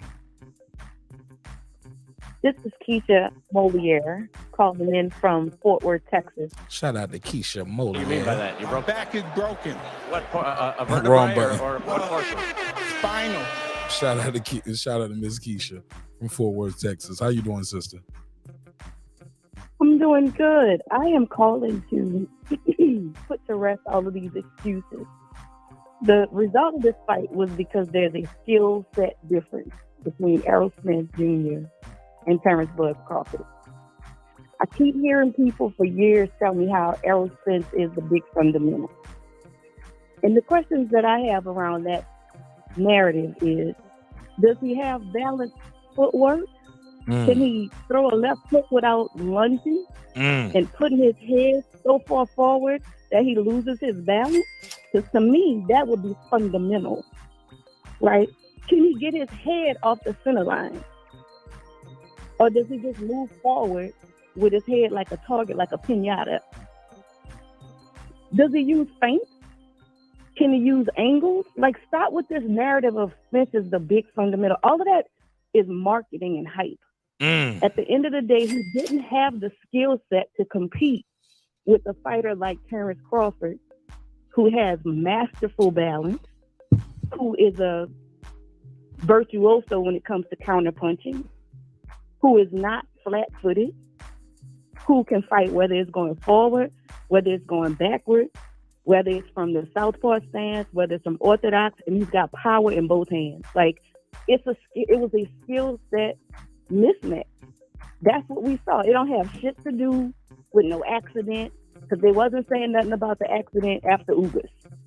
They was calling the man the eye collector. That's my call. All right. Hey, look, I gotta ask you this. Did you go to the fight? No, I didn't go to the fight. Did I you watched order it the home pay- with my kids. Did you order the pay-per-view? Absolutely. Absolutely. I'm a little pissed off with Showtime too, because Yeah, I because ordered the tell me what pay-per-view. happened. Because look, we watched it. We can't rewatch it. Like literally, we watched it live. Now, how did you and then I order? went Did to you order rewatch on it. pay-per-view or did you order through your cable network? Did you download it through the I app? ordered through. I'm sorry. No, I ordered it through DirecTV. And DirecTV wouldn't ordered let you it through- download it, or you couldn't like save it to the DVR. Literally, I recorded it, but when you try to play the recording, it's disabled. Oh wow. And that's a Yep. problem with So and that's a we got to do that. Let me ask you this. And I'm asking you on the record because I'm gonna chop this up and I'm gonna send it to Steven Espinoza. I'm gonna send it to Chris DiBaggio. You know what I'm saying? The executives, you know what I'm saying, at Showtime. I ain't trying to say I got all the answers and I'm a big dog like that, but these guys are, I see them at every event. I talk to them at every event. You get what I'm saying? Absolutely. I mean, at the end of the day, Maybe this is something they need to hear from the fans. Like this is a big issue because when I order with the fights- pay-per-view buys. Yeah, when I Like, order fights, you can watch it on Absolutely. YouTube before you can watch it where you pay for it, $100 for it. absolutely. When I order something on DAZN, I can go back and rewatch it. When I order it through ESPN Plus, I can go back and rewatch it. Like, I'm an avid boxing fan. I rewatch film. I like to pick up on tendencies. I like to see like what caused this fighter to have success versus another fighter. I'll pay you $85 for the fight. Hold on. Don't tell me we got us a new lady. Hey Keisha, I did my women's weekend boxing back in February. I don't know how long you've been watching my show, but we did I hadn't found you back in February. I did a women's weekend boxing. It's my Okay. thing. Nobody else has ever did this before on YouTube, anywhere else. I don't know what made me do it in February. Maybe it was all the stars aligned, but we had women. It was a women's weekend boxing, and we had women that were fighters, champions, Hall of Famers, managers, promoters, matchmakers, worked in the Olympics, and we talked about the business of boxing. And we learned a lot about the bit. Like people, most people in the audience never seen the term sheet. We put one on the screen. You get what I'm saying? That was around the time where all the stuff was happening with Adrian Broner and BLK Prime, and the opponents kept getting switched out. And I had all those guys up here too. Every opponent that Adrian Broner was supposed to have, I had him up here. Ivan Redcatch, Hank Lundy, and Mike Williams Jr. All three of them was on my show. People was like, man, your show is cursed. Like everybody, you had all three opponents and nobody made it. I was like, well, the fight was gonna be in Atlanta. I'm based in Atlanta. I told y'all I'm working, nigga. Y'all don't think they're gonna come through breaking beats? You don't think I'm gonna try to get that interview? It won't given to me. I work for it. But who knew none of those fights would come to fruition? He ended up fighting this white dude in Florida that nobody heard of, who was a lawyer, and he was like, yeah, my niggas got case. Keisha, that shit was crazy. I was really hoping to see him versus Lundy because the talk would have been epic. Like the build up to that fight would have been epic. Lundy. Yeah. Lundy can Yeah, talk. but no, I'm not gonna hold you. I know you got other callers, but I'm just kind Keisha, of send me an email though. Send me an email. My email is in the description block of this and every video. My PO box is there. But I think if you go to my about page on this, I don't know how you found the show tonight. If it was Instagram, Twitter, Facebook, YouTube, how did you find the show tonight? No, I think I'm subscribed to your channel, but I found you like maybe a month ago. I wasn't aware of your channel back in February. But yeah, I'm just sick when of I did my women's week. Narratives. No, I didn't know about you back then. Man, that women's but week I'm is just fire. like, You need to be a part of that, Keisha, though. Yeah, at a certain point, we got to stop repeating these narratives without questioning if this is true. And I'm again, Derek James bragged about how head movement was overrated. Like, at a certain point, we got to stop thinking that this guy Spence, he's a good fighter, don't get me wrong, right? If you're a person that's going to stand in front of him and let him beat you, then he's a great fighter. But think about anybody he's ever fought that had lateral movement. He was not that successful. I mean, Shawn Porter gave him fit. Shawn Porter just didn't have the power that Bud had. So maybe we should stop repeating that narrative that, oh, Spence is the big fundamental. Because, again, if you can't balance your footwork, if you can't get your head off the center line, you can't use feints, you can't use angles when a man is jabbing your head off so you can avoid that. Like, I'm starting to wonder, are you fundamentally as sound as they've told us? But look, they said Crawford cheated because they was like, show me somebody else that Crawford made their face look like this. I was like, well, Kobe didn't score 81 points on every opponent neither. Wilt Chamberlain didn't score 100 points every night, but he's still Wilt Chamberlain. Show me somebody else who doesn't move their head off the center line, and I'm pretty sure it would have looked the same. Once again, it was a skill set mismatch. I know a lot of people were shocked by how bad it looked. I thought Errol would have put up a little bit of a better fight. I thought Derrick James would have had him a little bit more prepared. But at the end of the day, people need to stop with these excuses. What do you think of? Look, why I got you here? Let me pick your boxing brain real quick, Miss Keisha from Fort Worth, Texas, because you know they ain't gonna like you in the morning for morning brunch and coffee. But let's talk about it. I just live here. I ain't from here. Ditto. Miss Keisha, let me ask you this, sister. What do you think of the assertion that Terence Crawford was taking it soft on Spence and he carried him? I've heard some people say he carried Spence from the 7th to the 9th round. It was like that whole 8th round, 7th round. They was like, Bud really could have stopped him a lot earlier if he's. Are we putting too much pressure on Bud Crawford? Are we taking away from the win, or the science of what it takes to be in the ring? Or is it like, nah, I think he did carry him. What's your take? Well, I mean, I think the argument could be made because we all know that Bud is a, probably the best finisher in the game right now. But let me address Mr. Pittsburgh T. Hold on, no, hold on, Miss Keisha. Let's not do that. 'Cause I can read the chat by myself. Fuck it. We here now. This your first time. Your first time caller. Fuck it. Go ahead, roast Pittsburgh T. 'Cause he a member. So no, I want you to roast him. Hold on, you got to tell people what he said. 'Cause people who driving, they riding in their car, they just listening to the show. They can't read the chat, so they don't know the chat unless you acknowledge the chat. So what happened? Pittsburgh T said we don't have to discredit Errol. Bud was just better. Me pointing out basic facts is not discrediting Errol. Errol Spence does not move his head off the center line. That is a basic, fundamental thing that you need to learn in boxing.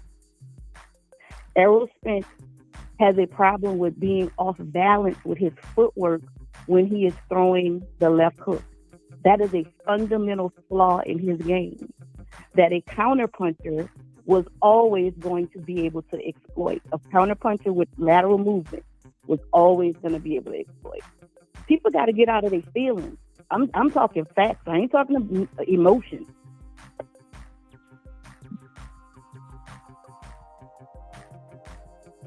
I'm listening. All right. But as far as Bud carrying Spence, I don't know what was in his mind. I do feel like he probably could have got him out of there earlier, but maybe he was just taking round 8 off. I don't know. You said, and look, I always hear those old school trainers, and I appreciate you pulling up too, Keisha. They always talk about letting the pain sink in for a round. Let the fighters adrenaline. Because a lot of times fighters fight off adrenaline, right? They don't feel the pain. So you give them a round to one, you recuperate, relax, see is he gonna go for the fight? Is he trying to just survive? Or is he just like, oh, if you ain't gonna do nothing, shit, I ain't gonna do nothing either. I'm just happy that you ain't throwing no punches at me right now. I'm just happy you ain't hitting me no more. But in the process, they crazy, they crazy as fuck.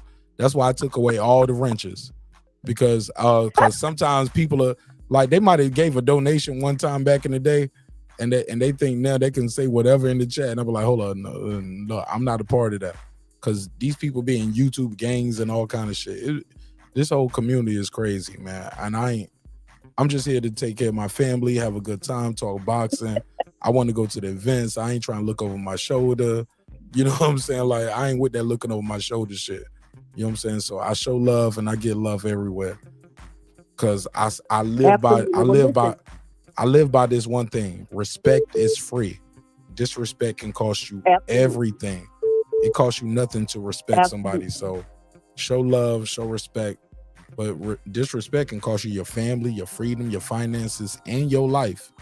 So I don't be out here trying to disrespect nobody. You know what I'm saying? Like, especially strangers on the internet. Cause y'all gonna see me before I see you. I ain't gonna know who the fuck you are. You gonna be an avatar, but y'all gonna see me with that red bucket hat on. You know what I'm saying? They gonna see me across the room. That's Marq Nash. You know what I'm saying? So I just show love, man. But I ain't with all that goofy shit. But I'll give you the final words before I take my next call. And I hope this ain't your last call. No, man, my final word is give Bud his flowers. It's a skill set difference. And what you saw is the result of that skill set difference. It don't have nothing to do with no car accident. If Spence had never had that car accident, he fought the same way he fights now as he fought before the car accident. It is a skill set difference. Give the man his flowers and stop with the goofy excuses. Y'all have a good night. Yes, ma'am. Shout out to Miss Keisha from. What do you mean by that? Your back is broken. What, a vertebrae or what? Spinal. Yeah, man. It's a lot of excuses, man. His back was broken. He was weight drained. But look, it's a clip going around. I got to make this a whole nother episode. This will be my episode tomorrow. I do a pop-up.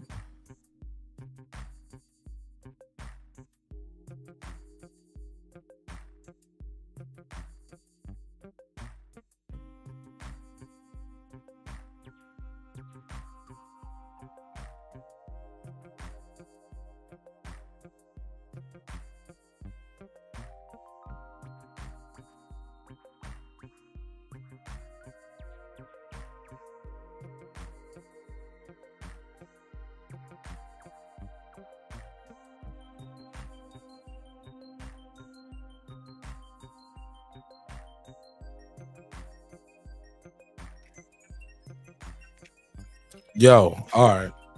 Yeah, man. I was about to tell y'all. I was like, look, I'm gonna do a remove this one. There we go. Yeah, man. I want to do a members only episode tomorrow. I definitely want to do a members only episode. I want to do a film study.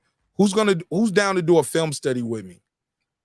Film studies, they are long episodes. I'm gonna let y'all know we do a lot of stop, pause, rewind, slow motion. Like a 9-round fight. This 9-round fight, this might be like a 2 hours film study. I'm just let y'all know. Just giving y'all a heads up now. It might be like a 2 or 3 hours film study episode because everybody's gonna want to talk. It's gonna be a loaded panel. I already know. So let's schedule the film study on members only. I'll put it on the bulletin board on our members only wall. So no matter what level you on, you're gonna get that. All 3 levels of the members only will get the film study. Cause we got to do the breakdown. But the bad thing is this: if you're not there live, you're gonna miss it because I'm not saving it. We're gonna watch it, we're gonna go through it, but then I'm gonna delete it. Like, we're gonna keep the audio, we're gonna hear everything you say, but they won't see the video. Nobody's gonna see the video, like the way it's gonna be set up. So I just gotta give y'all a heads up on that. So as we're playing it back and we're reacting to it, people won't see the video, they'll just hear it, our audio.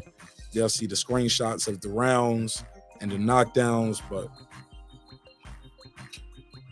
I'm super excited about the future. I'm gonna do an open panel against my best wishes. I will do an open panel right now, and I'll just let everybody pull up and talk some shit. You know what I'm saying? That's something your YouTube daddy won't do. Yo, I met so many YouTube daddies on this trip. Yo, this shit was crazy. Matter of fact, we got over 200 people in here. So let me make sure this is a members only panel first. Because we got a lot of members and I want to make sure the members get a chance to join the panel. So members only panel.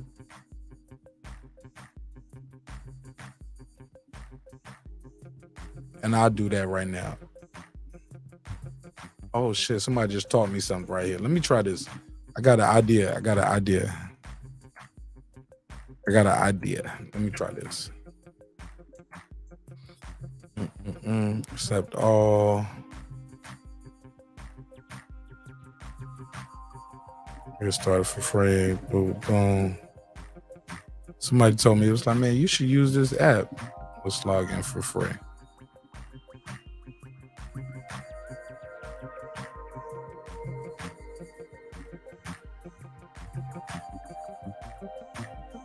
So let me do this. Bear with me, y'all. Bear with me, y'all. But I gotta say this, custom links. There we go, custom links. Oh, did they change it? I'm trying to make me a custom link for my channel, y'all. That's what I'm trying to see if I can make custom links. If I can, I'll just drop a regular link. But my goal right here is to make a custom link. Nope, that didn't work neither.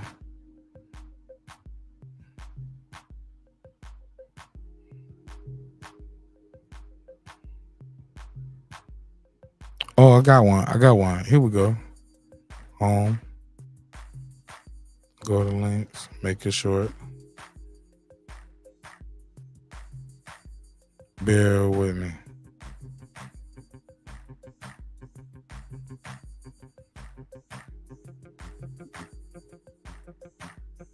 Okay, this is gonna work.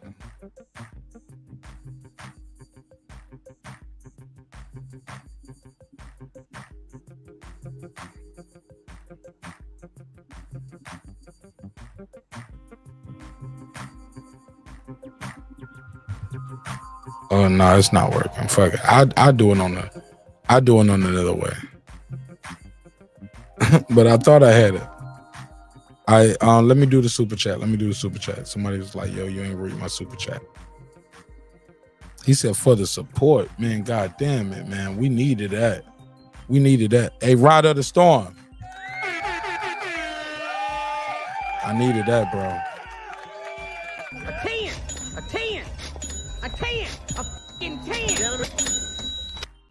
Brought me back to life right there, Rod of the Storm. I needed that, bro. Let me do this other one. Shout out to DJ Kev. DJ Kev, thank you so much for the support. I got 5 on it. Shout out to Big Centos.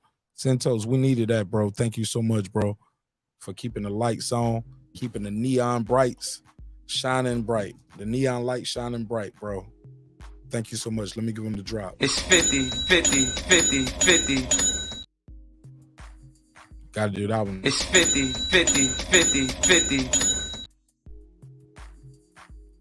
And Mr. Boxing Move said, a lot of boxing pros said Bud will win. But I'm the only one who said not only will Bud win, but people will be shocked at how easy he will make it look. I got 5 on it. Mr. Boxing Moves, look, I'm right there with you, but peep this though. I never expected round 2, the first knockdown.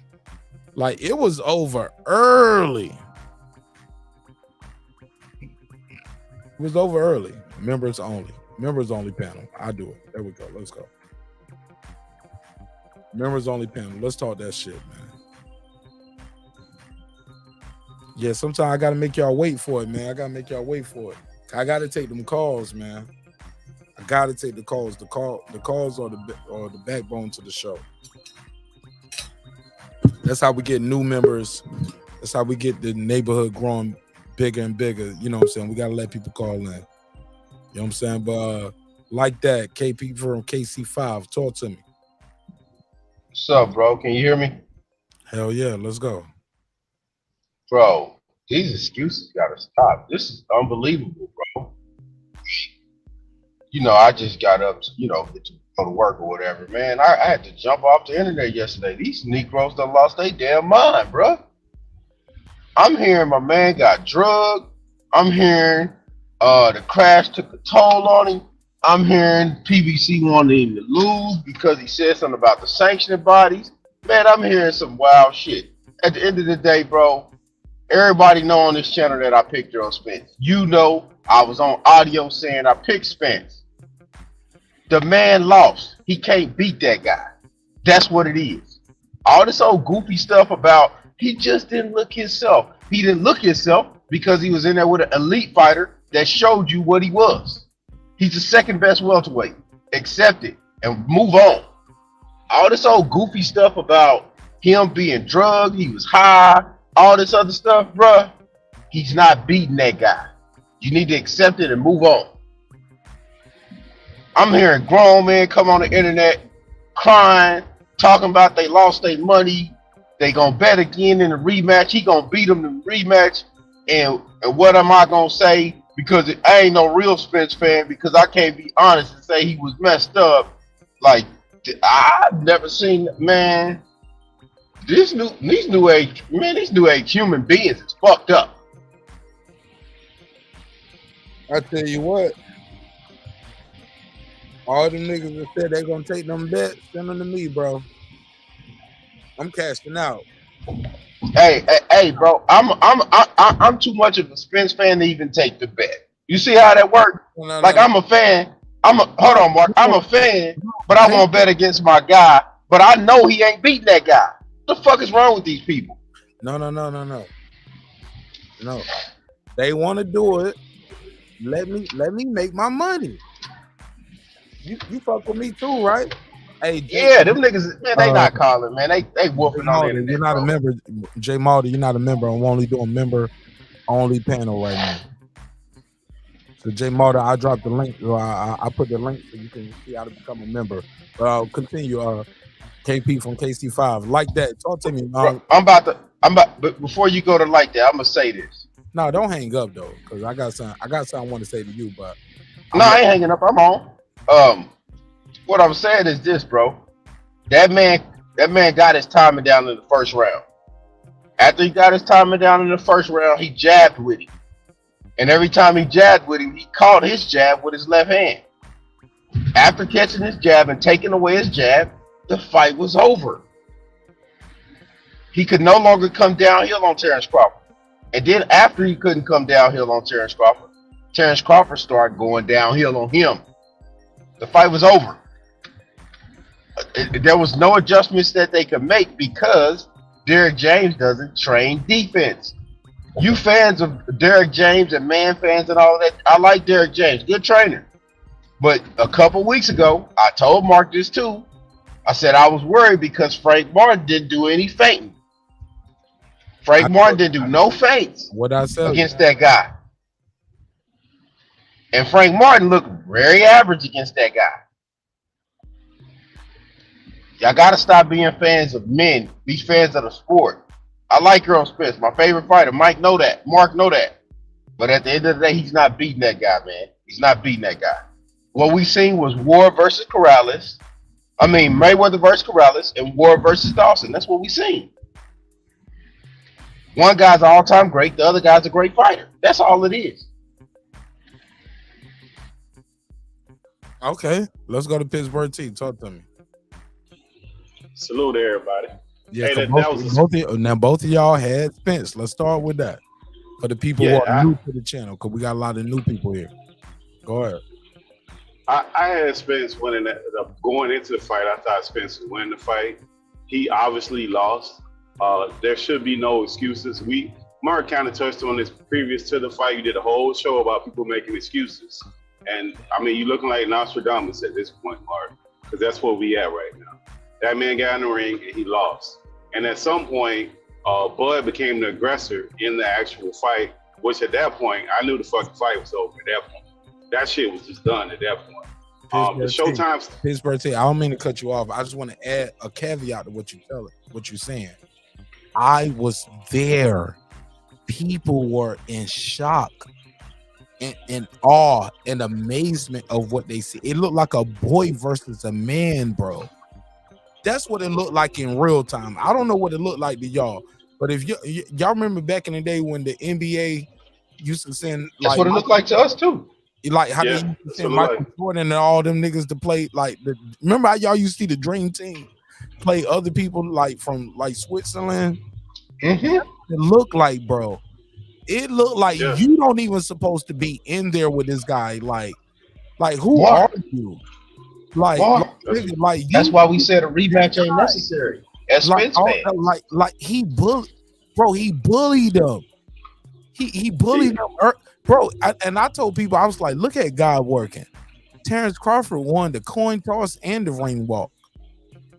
Well, I mean the other part, but see the other side of that. Even if Errol Spence would have walked second, I don't think if he would have got a bigger draw, like people going crazy over the Eminem. People would have still been taking the phones out like, oh my God, Terence Crawford just brought out Eminem. Like, and it was black folks, yes. All them Texas folks who were so hyped, bitches from Texas.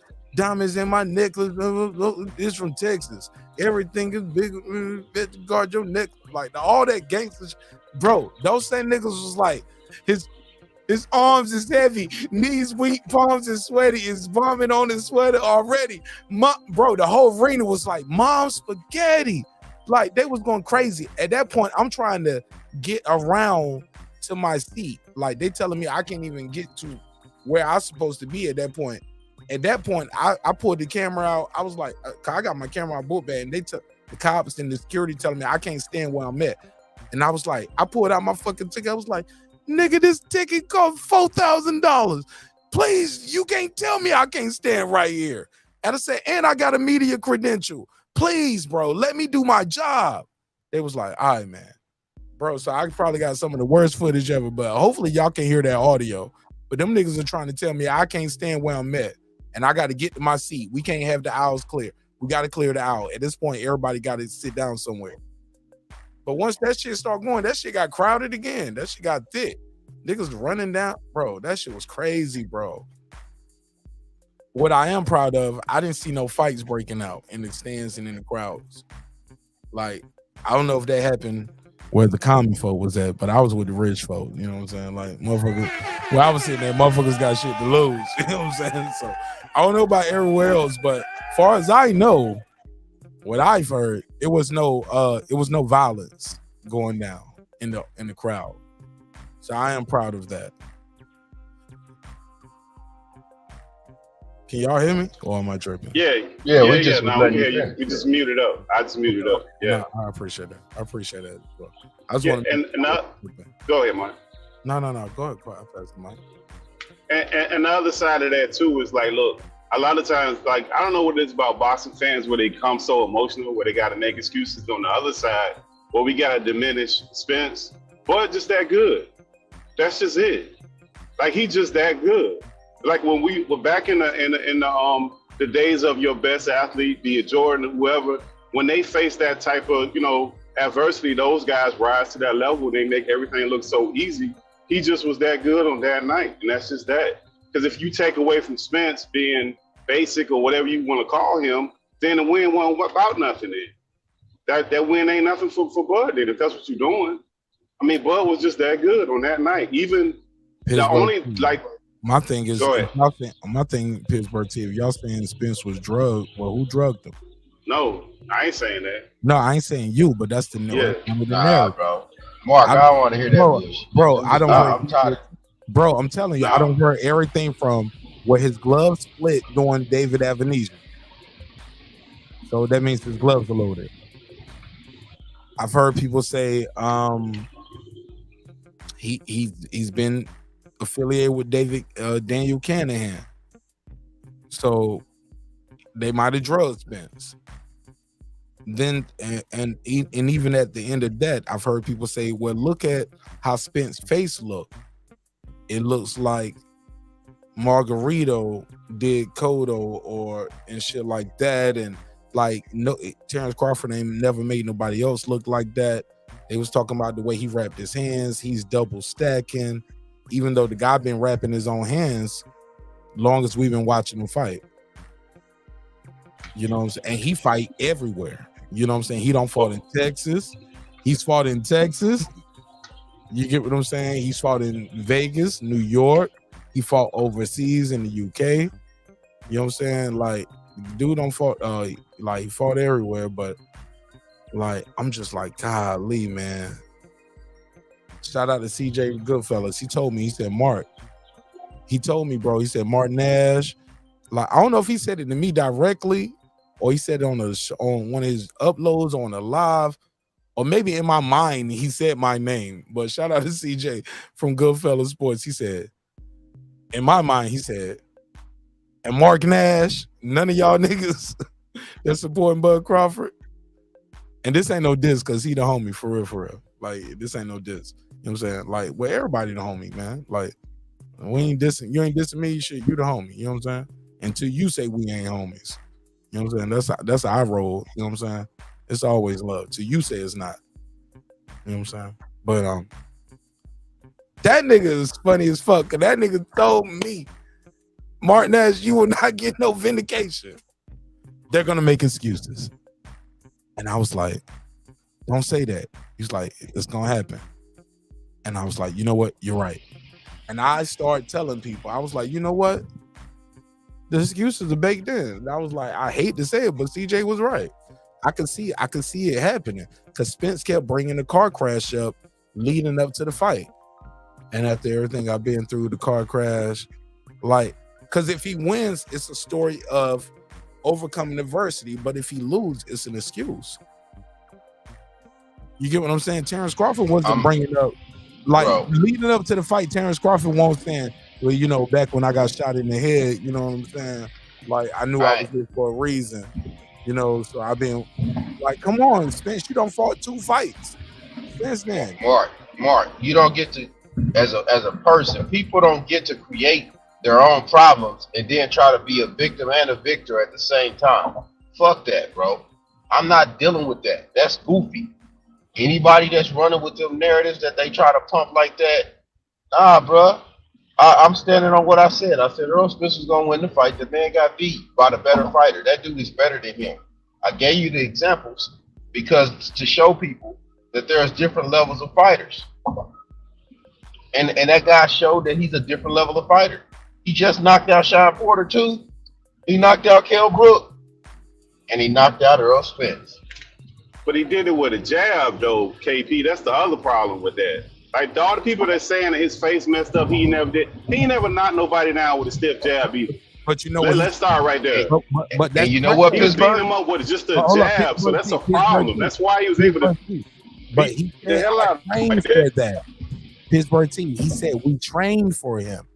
We trained for the jab. No, but I'm just addressing the people that say he never did it. He never got on the addressing the people. Hold on. But let's be clear, because that's what they saying. Because he's never did it before, or like, bro, sometimes you train to the level of the opponent, but also sometimes you go levels above and you realize these niggas ain't even on. They won't even on my first level. Thank God he never got that comfortable, and he made it look that easy. He never got comfortable, bro. Oh my God, he might be better than I thought he was. Like, and that's what I'm thinking right now. Like, as good as I thought he was, he's better than that, bro. Like, I still ain't went off, bro. I'm still in shock. Y'all are in shock, nigga. I'm in shock. He's better than I thought he was. And I always knew he was great. I didn't know he was this great. Like, he's better than I thought he was, man. Like, because I thought if he was gonna end Errol Spence, it was gonna be early. But little did I know it would look like this. Like, bro, he just and Errol was this tough. How about that? Marq. Gotta give Errol his credit. Errol's tough as fuck, bro. Because a lot of motherfuckers would have packed it in.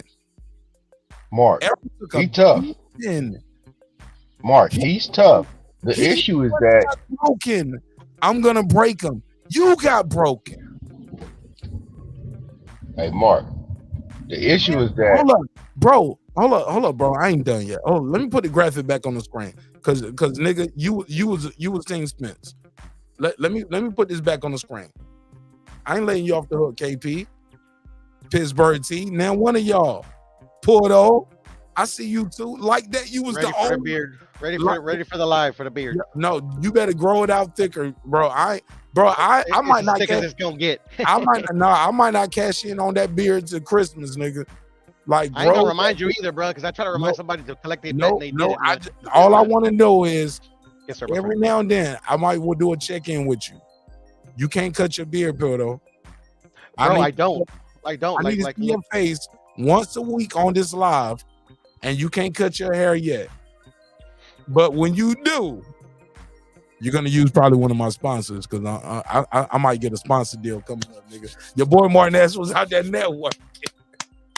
I'm working, baby. I'm working. I'm grinding.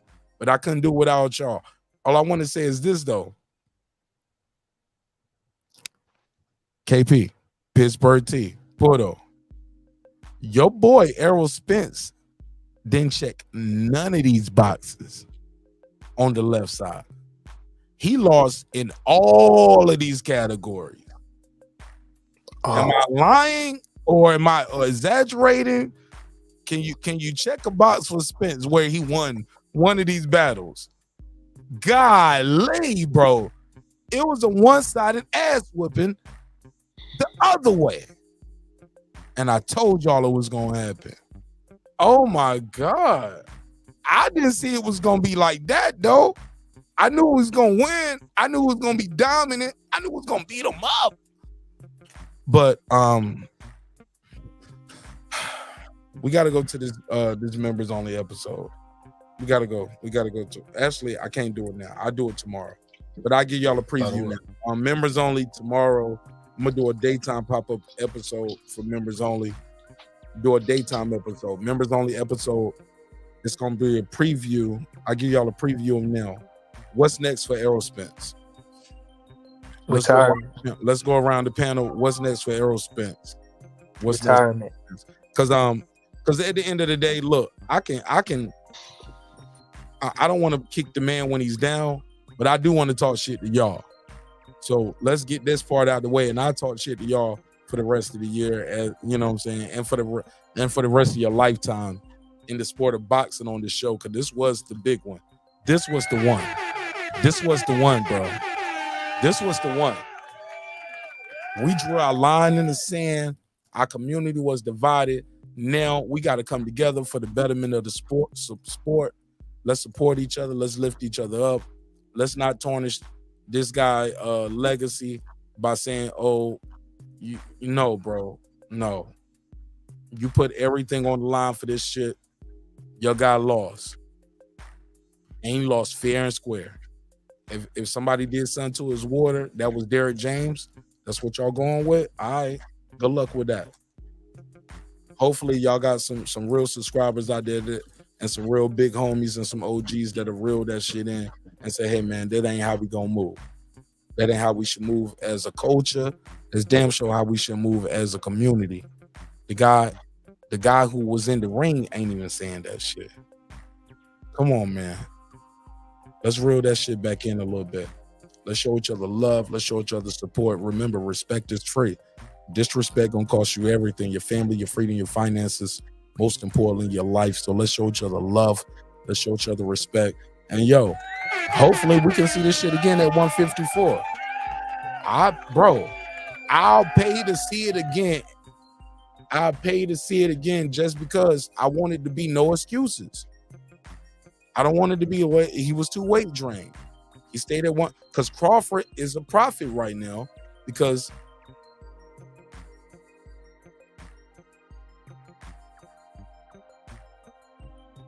Where's it me?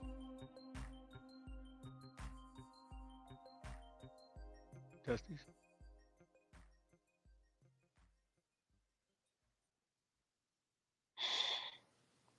Testing. Yeah, everybody's still here. It's just he dropped off. Yeah, we here. Oh, he dropped We off. here. He dropped Yeah. off. Hey man, can we Yeah. get some of these like closet Errol fans to stop like diminishing Bud's win? That's all I'm asking. Yeah, bro, they irritate me, bro. Cause I mean, Bro. I'm a Spence fan. I went to the man fight, bro. The man cannot beat that man, bro. That's just it. But I don't know what the hell these fans making up this shit for, bro. This shit is irritating. I mean, they're saying that night, they would do the same thing. Like, I mean, like, why would you discredit your fighter for? I mean, it doesn't make no sense. I mean, to be honest, that night nobody went beating Bud Crawford. I don't care who you put in front of him. Nobody was beating him that night. And One dude was so crazy and said that Ugas like literally like he was paid off not to knock out Errol. That was his troll or his, I don't know what he was doing, bro. The guy wild out. Really, what I saw in that fight, man, I saw really Crawford. Normally, when I watch his fights, he normally like build up. Like it's kind of like he build up everything that he put like by the 9th round, he put everything he does together. But in that fight, it's like he came out and he put everything. And I really think he put everything together from the first round. Like normally, as the fight go, you will see his defense come in. Then you start seeing this controlling the range more. Then you start seeing him get more accurate with his jab. But from the start of that fight, he just came out on excellent on every. He didn't leave nothing unchecked. And I think that was the separation in this fight. He didn't let nothing build up. He came out knowing like, bro, and be real with you, man. He can Errol can thank Rolly for this ass whooping. He can thank Cambosis for this ass. All these little robberies that been going on that put Terence in that mindset of like, bro, I can't give you shit. Like I can't even let you look like I'm hurt. Took a point. Took it out of the judge's hand. I don't know about that. I mean, I think the other part of that too is Showtime, man. They got to stop that shit they be doing, man. Because you look, when you buy that fight, you couldn't rewind that shit. You can't go back and watch. It's just a live stream. That's all you get. Like your DVR, if you gotta have YouTube TV, that shit won't let you record it. Like, bro, that shit is ridiculous, man. That's beyond ridiculous to pay that kind of bread for that shit. Also, people were saying that Errol wasn't keeping his head off the line, which was true, but he was bobbing and weaving. It was just that Crawford, he had his timing. Man, that's an excuse, bro. He Crawford knew was just that good, bro. Yeah, that like he knew exactly how he was gonna move off the line, and he hit him. And I actually said on somebody. But like that, if that mattered like that, all the other fighters that he fought, all those 30 other guys, because they are the same people that say he always do that. So if he always do that and nobody else was able to take advantage of that, what does that say about Crawford? He the guy. Everybody, yeah, he's a dominant fighter. He's been doing that. Those same people that tell you about his head and he being online, he's always there. Nobody else was able to take advantage of that. Nobody. So they can't use that. They diminishing their own fighter that won. I don't get why they do that stupid shit. The guy just beat him up. That's it. And Sean, go ahead, but his dad even told him like, bro, you swinging too wild, because Premier Boxing was showing they were showing Daenerys fights, they were showing Cruz fights, they were showing Errol's, and we was in there we was watching it, and I was like, dang, bro, it was like Porter was swinging too wild. But if he could have got if he would have stayed composed, he really would have took that fight, man. He really would have. But Shawn was getting off though. Like literally, Errol didn't do anything. Like literally, every of Bud's common opponents, or even the ones that like in welterweight, they all did better than Errol. Like, but maybe is it possible that Bud is getting better and better and better and better, and by the time he got the Errol Spence, he's fought more fighters at the highest of the level. Every fight he's fought at the welterweight level has been a championship fight. And this is what you get what I'm saying? Like, every person has been a championship level fight, whether the fans like them or appreciate him or not, these are championship level guys, and Bud beat him easy. And by the time he get to Errol, he beat him easiest of the easiest because he don't been through it all. Not to mention, Errol has never. When the last time Errol's fought a southpaw? I don't remember. Anybody? I'll tell y'all real quick. I know off the top of my head. Like that, do you know? Was it that black guy, Lamont? No. Pittsburgh T. Do you know? No, Nah, it's not a I don't black guy. know. No. Puto, and you already said it's Van Heerden. That was his last southpaw. Damn. Van Heerden, bro. Is that the He dude ain't seen. It's the dude that was and he spit the mouthpiece out in that round in that fight too.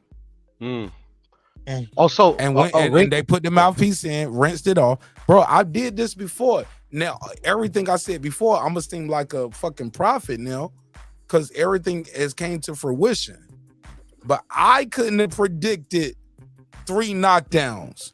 I predicted the ending. Me and Abigail Hollis, we both said that on the air. Like, we don't think he gonna hit him and sleep him, but he's gonna be like on the ropes, and it's gonna look like Kell Brook, where the referee just gonna say leave him alone. Me and Abigail Hollis. You can put me in that one too.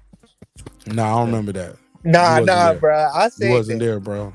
You wasn't there. Bro, you won't even remember back then, bro. When I was saying this shit. My fault. I didn't even know who like that was. It's my fault. Yeah, but I did give that prediction when I did call in that day, right behind Abigail. Only thing I predicted was a knockout. I definitely knew this shit was.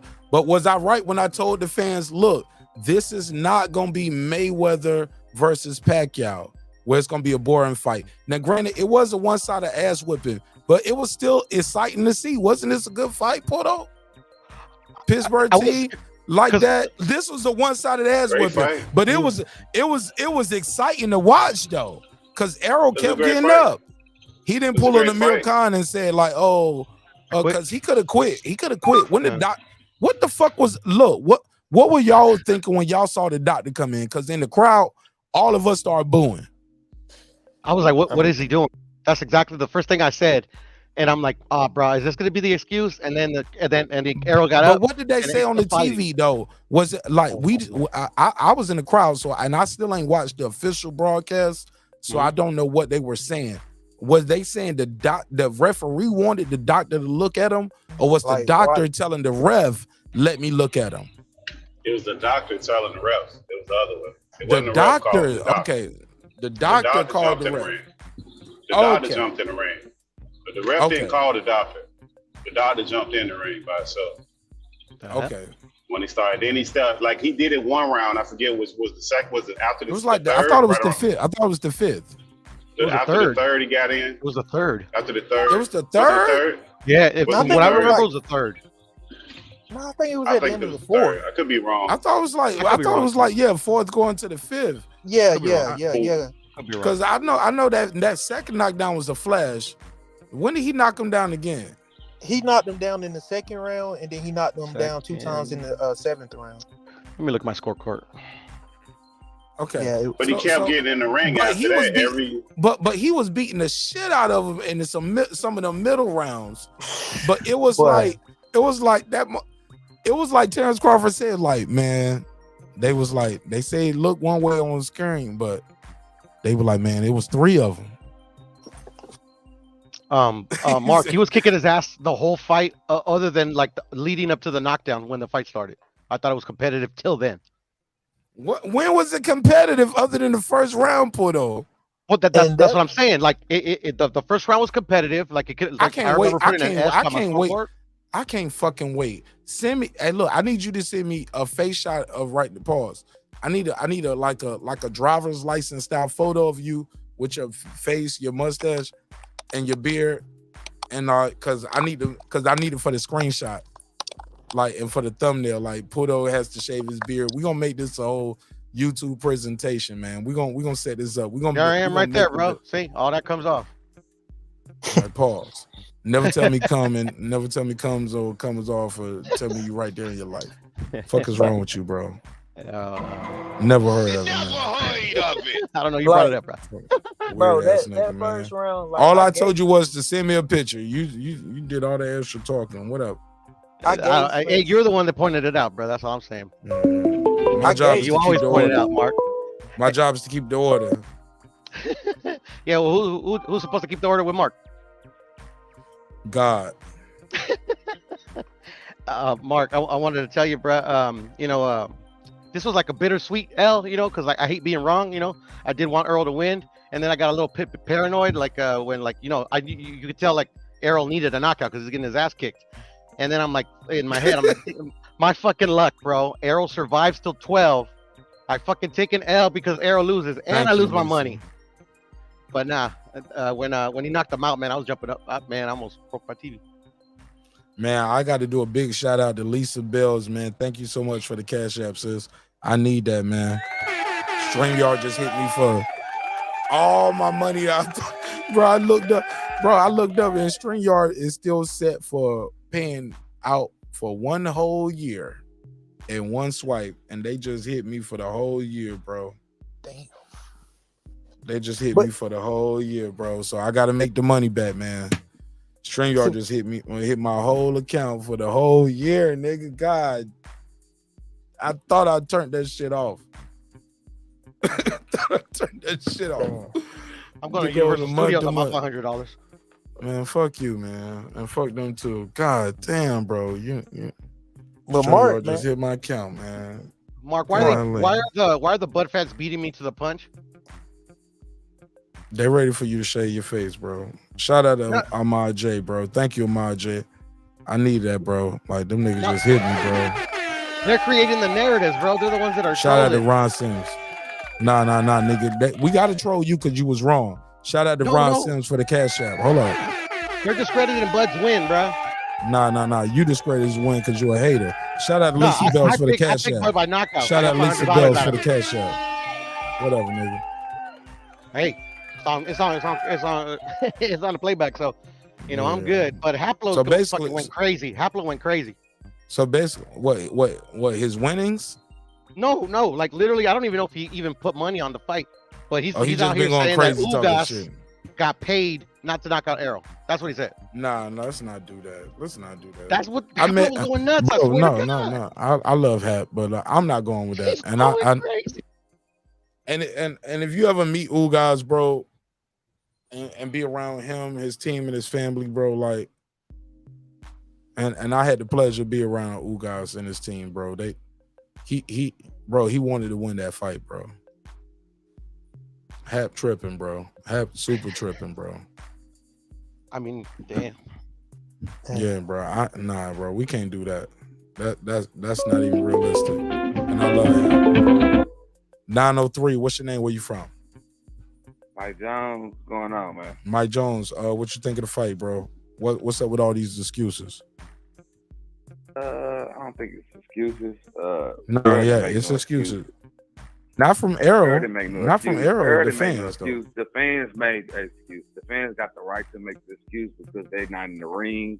They're observers like everybody else. But besides that, I was there at the fight, and the fight looked just really totally different from what everybody's talking about. It felt like in the fight, it felt like Errol can, do his thing. But I guess watching on TV or whatever, it must have seemed different to people. So I got to go back and rewatch the fight. When we was there, bro, it didn't even look like Terence was hitting him that hard, did it, bro? No, I know. It like he was just touching like him. everything was in slow motion. Touching him. Bro, Yeah, it looked slow. And then when I look at these highlights, I was like, that nigga look lightning fast. Did y'all speed this shit up? Because that nigga didn't even look like he was swinging that fast, and Errol didn't look that slow. Man. But when you look at it on TV, I was like, that nigga look slow as fuck, and Terence looked sharp. Both of them look slow. But even still, it don't look like he hitting them that hard though. Exactly. I'm like, damn, Errol going down to this. I didn't see him take punches. From some big punches. I'm like, damn, he going down. With some flash shots like this. But yeah, that first knockdown was a flash. But them other ones though, he was catching them with them hooks clean though. It was like Errol it was like they they study Errol. I can just tell they studied I felt like when Errol walked out. Right. Yeah, they've been studying him all, Studied his him whole and his career. movements and the His way whole he career. puts his head, like the way he bends his head and put every time he did that moves to bend his head down, he got hit. Yeah. Like fast, Yeah, quick, and even when he was trying to escape out and back up, Terence followed him out with counters from the opposite hand.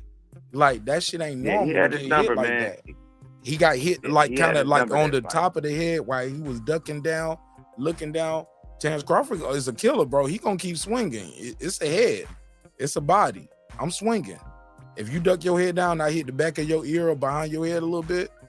Shit, you better keep your head up, keep your hands up, get out the way. But I'm swinging. I can't let you come up with an uppercut. You know what I'm saying? Yeah. Or but that wild like, ass hook. My observation of Bud Crawford, like when he was walking out, like he seemed like confident. It seemed like he had more fans in the building than Errol did. And I know that fucking kind of blew Errol's mind, but like when That Errol was Eminem, walking bro, out, that Eminem coming out was that nobody expected that, and we was all backstage. fuck And Eminem. bro, I was bro. No, I'm just saying I was there, bro. I was backstage, and many people backstage didn't even realize. Oh shit, Eminem was here. Where is he at?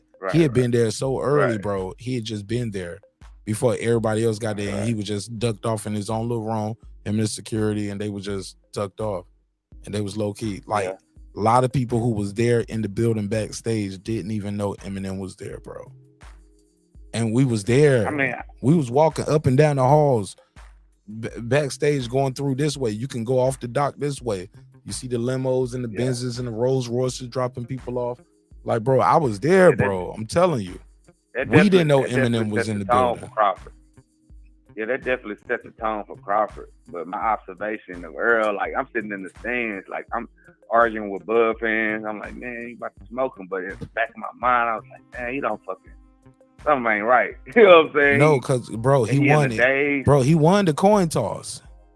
That was mental right there. So I get to pick and choose if I'm gonna walk out first or second. Yeah. So But Crawford walked Bud won it from negotiation. He won bro. He won negotiation. He won it by contest, and then he won in the ring. Like I know that fucked Errol. And he won the ring walk. He had fucking Eminem, bro. Yeah. And So Eminem didn't even have to rap. psychologically Eminem just fucked let the Errol song up. play and just walk out with him. Right. That psychologically fucked Errol up, I think. Errol was like, And "What then, the like, fuck is happening? then This over- nigga done brought Eminem out." He got his look. Errol's fans was singing "Lose Yourself." They love that song too. You better Errol lose brought up- yourself in the music, the moment, because they all thinking like, bro, this is one time in life for them too. Like the fans in the arena knew they ain't never seen nothing like this before, and they probably ain't gonna never see it again no time soon. That's what I was soaking in the whole time I was there, bro. I was like, I can't believe I'm here. Can't believe this is happening. Can't believe I'm, bro. I just can't believe it, bro. They played my song that night in the fucking arena. Like, my God, brother. Like, I'm like, my homeboy is fighting in a championship fight. Like, my homegirl is she's a trainer, manager, promoter, wife. Man, like I was just so this one definitely hurt, bro. I was just this one definitely hurt. Nonito As a losing Spence hurt, fan. but Crawford winning gave like lifted me back up. Like I couldn't take both of them losing in the same night. I ain't even gonna tell y'all that. Yeah. Like, you know what I'm saying? I can smile because Crawford won. It hurts me a lot that Nonito lost. Like it breaks me. It breaks me down. But knowing that, and I even told Nonito this. And we both and he smiled and he was like, that's a good point. And he said, and I'm glad that happened that way too. Everything happens for a reason. I was like, I said, you just changed Alejandro Santiago's life forever, bro. He won a world title. It was a vacant belt, but he fought Nonito Donaire for the vacant belt. You just changed his life forever. I was like, he got leading up to that fight. I was telling the audience and I was telling the fans, I was like, look, when you see a guy that got 5 draws on his record, he's pretty good. That means he probably won some of those fights. It's rare that you're like, damn, how you get 5 draws? You just keep time with niggas. Nah, bro, you won some of them fights. Right. You probably won a lot of them fights. You probably won 4 of those. It became the easy thing to do. Give Alejandro Santiago a draw. But I told him, I said, Nonito, man, look, like, man, that guy was in that ring crying, bro. Like, he beat Nonito Donaire. And Nonito was talking about, like, I said it already, but you know what I'm saying? He was more disappointed that he didn't win for the rest of us in the team. You know what I'm saying? And I told him, I was like, champ, you don't owe nobody nothing, bro. Like, you a Hall of Famer, bro. First ballot. Like, everything you doing right now, you just adding to your legacy, but also you taking more punishment. You know what I'm saying? I think this should be his last fight, though. It might be, but who knows? Who knows?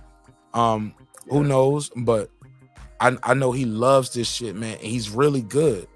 And I know a guy like Nonito and I know Rachel, they competitors, man. Like, she's a kickboxing champion her damn self. She's a Taekwondo champion. Like, their kids are in judo and jiu-jitsu. Like, they are fighters. That's what their family do on both sides. Hey, look, her dad is the chief of his security. That motherfucker got the strap. Nigga, he in the building with the strap. Right. Shout out to my brother Cabo. You know what I'm saying? Like, I'm just saying, man, who knows? He might get that itch again. But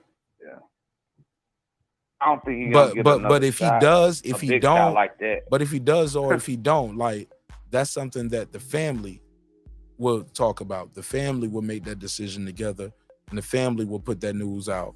You know what I'm saying? Whether they break it on Beyond the Ring with Nonito and Rachel Donaire, or whether they pull up over here on Breaking Beats or go to another outlet. Like my friendship is my friendship. Like, I never get into, I gotta be the first one to break the story. You know what I'm saying? Like, man, I know what I mean to them and they know what they mean to me. And that's why I play my position, and that's why I'm at where I'm at, and that's why I was at where I was at, and y'all won't, because my love is my love, and man, God don't make no mistakes, man. And I just thank God for blessing me with good people around me, man, who believe in what I'm doing over here and believe in the way we deliver our message, where we don't have to be toxic. I don't have to do the lot of shock media stuff, and that ain't no disrespect to the brothers who do that type of stuff, because it's entertaining. You know what I'm saying? I like Jerry Springer. You know what I'm saying? Everybody can, and look, I don't want to try to be 60 Minutes neither. You know what I'm saying? I'm not 60 Minutes. I'm not Jerry Springer. I'm Marq Nash. But some people can do the 60-minute style with their boxing content. Some people can do the Jerry Springer style, and both are entertaining and both are successful. I just try to find my own way in between that, and I'm Marq Nash, man, and this shit is dope. And I'm just so blessed to have all you guys and ladies around supporting the show in a major way. I'm just so blessed to have been there personally, man. Yeah, man. Like, even though the outcome didn't go, we ain't gonna see it like that no more, bro. Nah. The second, because now a lot of people, no matter what happens, what weight? I don't see Errol Spence beating him at 154. Neither. Man, it might be worse. It's not that. I didn't want him to fucking lose like that. I'm like, man, what the fuck? You know what I'm saying? Like, even when he got knocked down the first time, he's like, man, what the fuck? What the fuck going on? But that was a flash knockdown, though. I know the look on his face is like, it was like a smile, like, damn, he really got me. You know what I'm saying? He really got me. You know what I'm saying? I ain't never touched the canvas before. The punch you don't see, got bro. Back up. It's the punch you don't see. He hit him again. He's like, damn, he got me again. Like, what the fuck? Something going on. But anyways, like, I think it'll be different. Would you support? So you would support a rematch? You're in for a rematch? Oh yeah. Fuck it. Let's do it in Texas, man. Fuck it. Let's do it in Texas. Because I think that's the only place we can sell it at.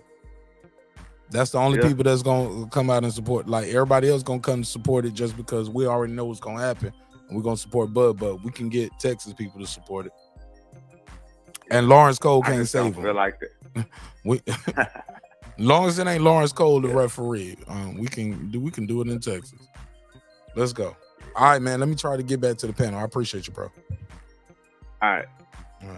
That was a long ass call. I'm sorry, y'all. Puto. What up?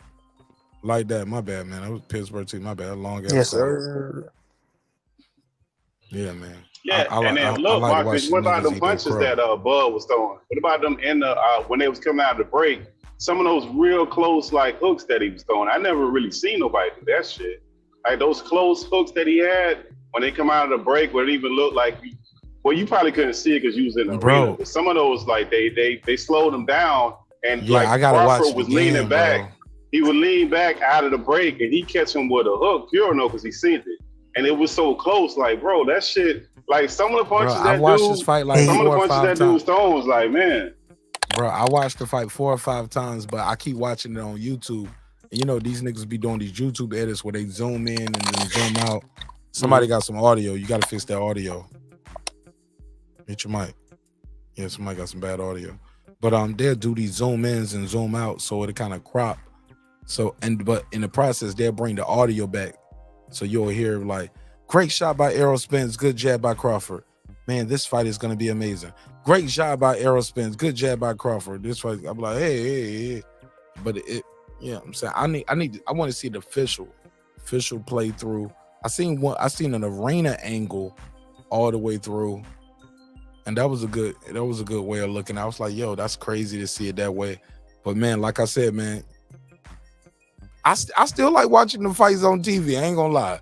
If I wasn't able to move how I was moving, I probably wouldn't even enjoyed it as much as probably have y'all did probably at y'all living room. But I can't imagine, like, bro, I wish everybody could just experience what I just experienced, bro. Just one time for one fight. Especially like one mega fight. Like, golly, bro. It's one thing to go to big events, but a mega fight like this, what did it seem like a mega fight to y'all wherever y'all was at, or was I tripping? Nah, it was a mega fight. Hyping up. This is a big fight, right? Where people talking about this shit, where y'all man, was my hands at the jobs. Man, my hands were sweating when that shit was on, bro. When they came to I got nervous. Like, bro, I was blown away when I saw Eminem coming out, and I saw Lil Wayne there. I saw Remy Ma, Papoose, Stephen A, Judge Mathis, Andy, Sugar Hill. I was like, yo, is this one of the ones? I saw all the people from the Pivot, Shannon Crowder, Tracy Morgan, the Charlo brothers, Pierre, Mike Tyson, several times. Like I got footage with Mike Tyson backstage, but I'm gonna cut the audio off because it's just me begging Mike Tyson for an autograph, and he won't sign my autograph. So y'all didn't want to sign footage. Nah, man, he ain't signed it. He looked at the glove, but you know that, what? bro. But you know what I realized though? I should have had Tyson brand glove. He would have signed a Mike Tyson brand glove. I had an Everlast. I'm gonna say he was busy, Mark. I'm gonna say he was busy because I don't want to like. Nah, he looked right at the see him in glove. that light. He looked right at the glove, bro. He looked right at it. Looked at me. Looked at the glove. He saw me in the background waiting with the glove, smiling with my face all big, like a dog waiting for a master to give him a treat, and he frowned upon it. He clowned me. He did worse than tell me no. You know what he did? Act like he didn't even see me. Act like he didn't hear me. Fucking Mark, bro. You like blowing my mind right now, bro. Act like he didn't Like hear me shattering my say. world, bro. Yeah, like he didn't hear me scream at the top of my lungs, like my life depended on it. Mike, please sign my glove. It'll change my life. Mike didn't say what up or nothing, bro. He said his ignoring me was like seeing somebody drown at the pool, knowing all you had to do was just hand him a life raft right here. Just like he just let me drown right there in front of everybody. Mike Tyson Mike Tyson watched me drown, bro. He drowned me, bro. Pause. Are you sure he takes his kids to school then with all that criticism he had for Floyd? If I had a gun, I would have shot him. I was so embarrassed. Nah, I would have man, Nipsey hustled. I'm I would have Nipsey hustled him right then. I'm joking. Well, that's a bad joke, but I'm just saying I was embarrassed. I can imagine, like, bro, I felt disrespected and embarrassed. I would too, bro, because like that's what I'm like fanboying over. I would have shot him if I had a gun with me, but if I was a crazy person with a gun, feeling that much embarrassment, like lame, man. I see how people just go crazy, like, oh man, and then Jermaine Dupri told me no too. I was like, oh no, not Jermaine Dupri. I'm in Atlanta, bro. I play your records. Talk shit, Marq. You should have talked shit, Marq. You're like crisscross sucked. No, I love Chris Cross. I loved him. I know, so do I love Mike Tyson. But the point to the shit is this though. Don't nobody owe you shit. A celebrity don't owe you no picture. They owe you the performance that night. The rapper don't owe you a picture or nothing like that, unless you pay for a meet and greet that comes with a picture. I owe you that song. I did the song. You like the music. You go to the concert. I owe you a good show at the concert. When you see me, I don't owe you a one-on-one to stop my day with my family and my life for your one-on-one right here in the airport. You get what I'm saying? I'm eating dinner with my daughter or my wife. Like, you know what I'm saying? I don't owe you that. You know what I'm saying? But you can go the extra mile, and because what some celebrities understand is like, yeah, I'm just seeing you one time right now. You get what I'm saying? You'll never see me again. Well, I'll never see you again, but you'll see me on TV and movies for the rest of your life. But you'll never have this one, like, not right now. If not now, what you want me wait 5 minutes? I go stand right there. I promise I won't tell nobody. You hear it, and this be a quick picture. I promise. I just need this one moment. Please. Selena. Motherfuckers turned into Selena type fans. They'll fucking kill you just to have you forever. Motherfuckers be crazy, man. But I'm babbling a little bit. But my whole point is this, though. I met a lot of motherfuckers, and everybody was cool. Shit, Tracy Morgan was like, when y'all see that video, if y'all on members only, the video is already up on members only. You can see, I was like, go right here, Tracy Morgan. That nigga was like, and he told me, I was like, nigga, what the fuck is that? What does that even mean? Like, nigga, I ain't cut my camera off. I kept it recorded. And then somebody else was like, he got Crawford, bro. I guess he thought I wanted the picture. I was just wanting his pic. I guess they thought I meant picture. I was like, who you got? You know, what's your pick? You know what I'm saying? Bro? Marq. What? Did you see when that dude tried to interview AB after the damn fight, bro? And he wouldn't even say I didn't see it. What happened? Bro, I ain't seen nobody content. I'm gonna tell you what I can say is this, and I'll give y'all a preview on the episode. Guess who I saw right after the fight? I don't know. Andy Ruiz. Oh yeah, I saw like the screenshot that you interviewed him, right? Man, it was a short interview. I interviewed him before the fight, after the fight, right before the fight started. I looked over. I was like, I was like, that ain't just no chubby Mexican dude right there. That's Andy Ruiz. Bro, and I turned my camera and I said, Andy. Then I tried to say it with my Ellie Setback voice. I said, Andy. He looked up and said, hey, I know that motherfucker. He like, hey, what's up, nigga? That ain't Ellie. Who are you? I said, who you got? Spencer Crawford. He was like, I got Crawford, man. I was like, all right. And I looked to my left. Me and Sugar Hill, we was kidding. Bro, I'm gonna get Sugar Hill on the show, bro. Yo, Sugar Hill is so fucking cool, bro. When I say I love this dude, bro, like, oh my God, like, he just so chill, bro. Like, funny as fuck, too. Like, he's like, oh, I got so much love for Sugar Hill, man. Oh my God, he is so cool. Were they accessible, Marq? Or did you have to really like press him? What you mean? Like when we went up to Andy or Sugar Hill, where like they were like like kind of like offish, or they like kind of like, hey, how you doing? Oh yeah, I got this guy. It was two totally different experiences. Sugar Hill, I had already kicked it with him the day before, with and Nonito and Rachel. We had a lunch together.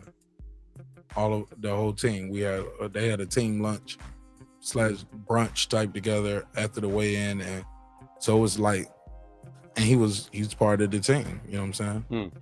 He's known Nonito for years, and like they had their own inside jokes, and like this shit was weird for a minute. You know, because you know you're on the outside looking in. I'm new to the quote unquote team, but that shit was. So they got their own jokes and shit like that, but. You're like, don't fart. Please don't fart. Yeah, no, not even that. Something embarrassing like that. You know what I'm saying? No, nobody's talking about buttholes, booty holes, bro. What are you? No, what are I'm you just talking saying about, something Puto? embarrassing, bro. No, it was nothing. No, like no, it wasn't. No, it was nothing. nothing like that. It was nothing dealing with anus. What the I fuck? never are you said talking anus, about, bro. I never said anus. Talking about I mean, what booty you think holes I and am, shit. Mark? That's the farce, man. What the fuck are you talking about, bro? Is it part embarrassing? They was talking about Jesus Christ being their Lord and Savior, and they was talking about water treatment plants for like third world countries, bro. These guys were talking about building the world, man. Fair enough. Feed the children too, Mark. Don't forget about that. So what? Feed the children too. They was talking about feeding the kids. Yeah. That too. Yeah, and save the animals. We was talking about everything except farting. Them Harold Kumar jokes, man. I don't know what It the fuck wasn't you a was talking joke, about. man. I was just trying to say because you're like, never mind. We was talking about positivity, man. Talking about saving the kids.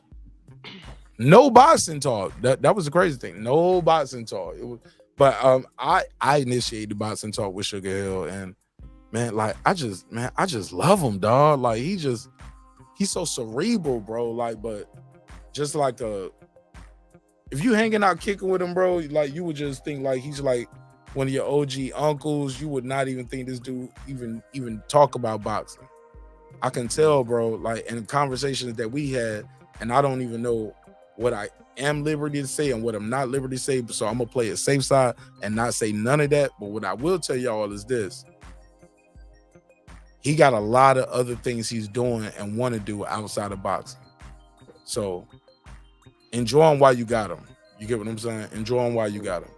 Because he got other things that he's gonna do and want to do outside of boxing. You know what I'm saying? Boxing ain't gonna be his end all be all. With his time, energy, his money, his investments. Just if y'all like that Emmanuel Stewart style, that Crunk style, that Sugar Hill, enjoy it while you got it. Because that guy got big dreams, big goals, and investments and things outside of boxing. And he's not gonna die in this shit, bro. I'm just telling y'all now. He ain't gonna die in this sport, bro. This motherfucker's smart as fuck. And he got other shit he's capable to do and he wanna do. He's already doing. And if you enjoy it, bro, you gotta support it shit. Cause he ain't gonna be here forever. Yeah, man. Hey, yo, Mark, I need to get something off my chest, bro. You should have worn that shirt, bro, that we were joking about a while back, man. Cause I don't like Yellow Beezy, man. He's a dick. Fuck him. I don't even know what you're talking about. Nah, bro. I just know. He did somebody dirty. With the Spence Crawford. Nah, bro. No, he's just like two-faced to me. What I saw of my homie's like video that he posted, like before the fact and after the fact, he kind of dissed him, kind of put his hands on him, man. I don't know, man. I just like I didn't want to add in like somebody Errol. Somebody put hands on who? Oh, it's just like his content creator, man. I can't say his name, you know.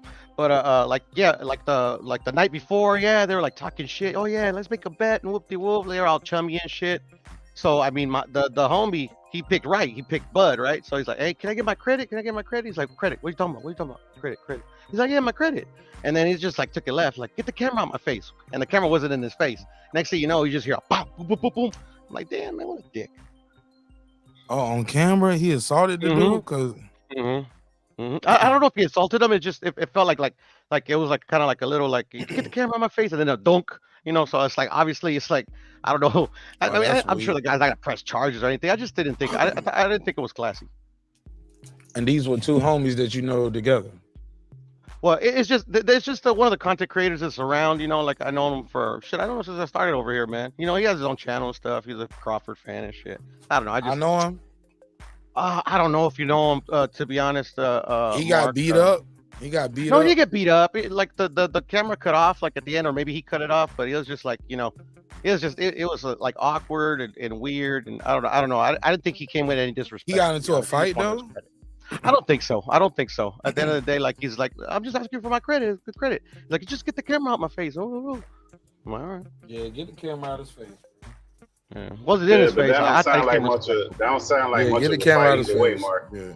That don't sound like a whole bunch of fighting going on. Yeah, but I met a content creator. And when I post a picture, y'all will see who is who and what is what. But I post some. He's a homie of Kyle, Mark. I'll just say Kyle. Homie of Kyle. All right, fair enough. I don't know. Anyway. Yeah, but I met some content creators who was very heavy Errol Spence, and at the end of the day, it was like shit. But a bad motherfucker, man. Got to give him his props. You know what I'm saying? Facts.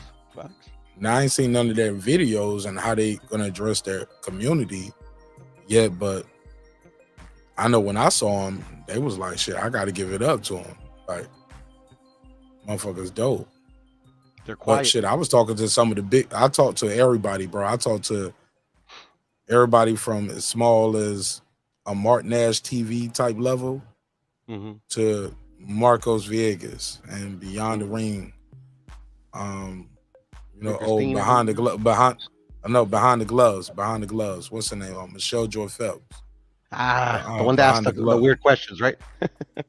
Nah, I ain't gonna say that. You know what I'm saying? I know. My bad. No. She's my colleague, man. I know she's your colleague. Yeah, now, she's my colleague. Can't make jokes about her no more. Absolutely, man. Absolutely not. She's a friend of the show. I'm gonna get her on the show. Cool. I'm gonna get on the show. But she's cool though, man.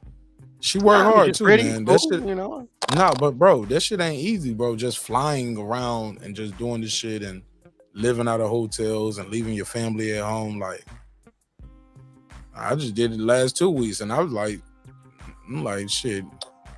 These niggas, I see these niggas like, hey man, you're gonna be at the you're gonna be in Baltimore for the next 2 weeks, because they're gonna be there for 2 weeks. They're doing the fucking Calvin Ford shit, and then the very next week is a PBC event.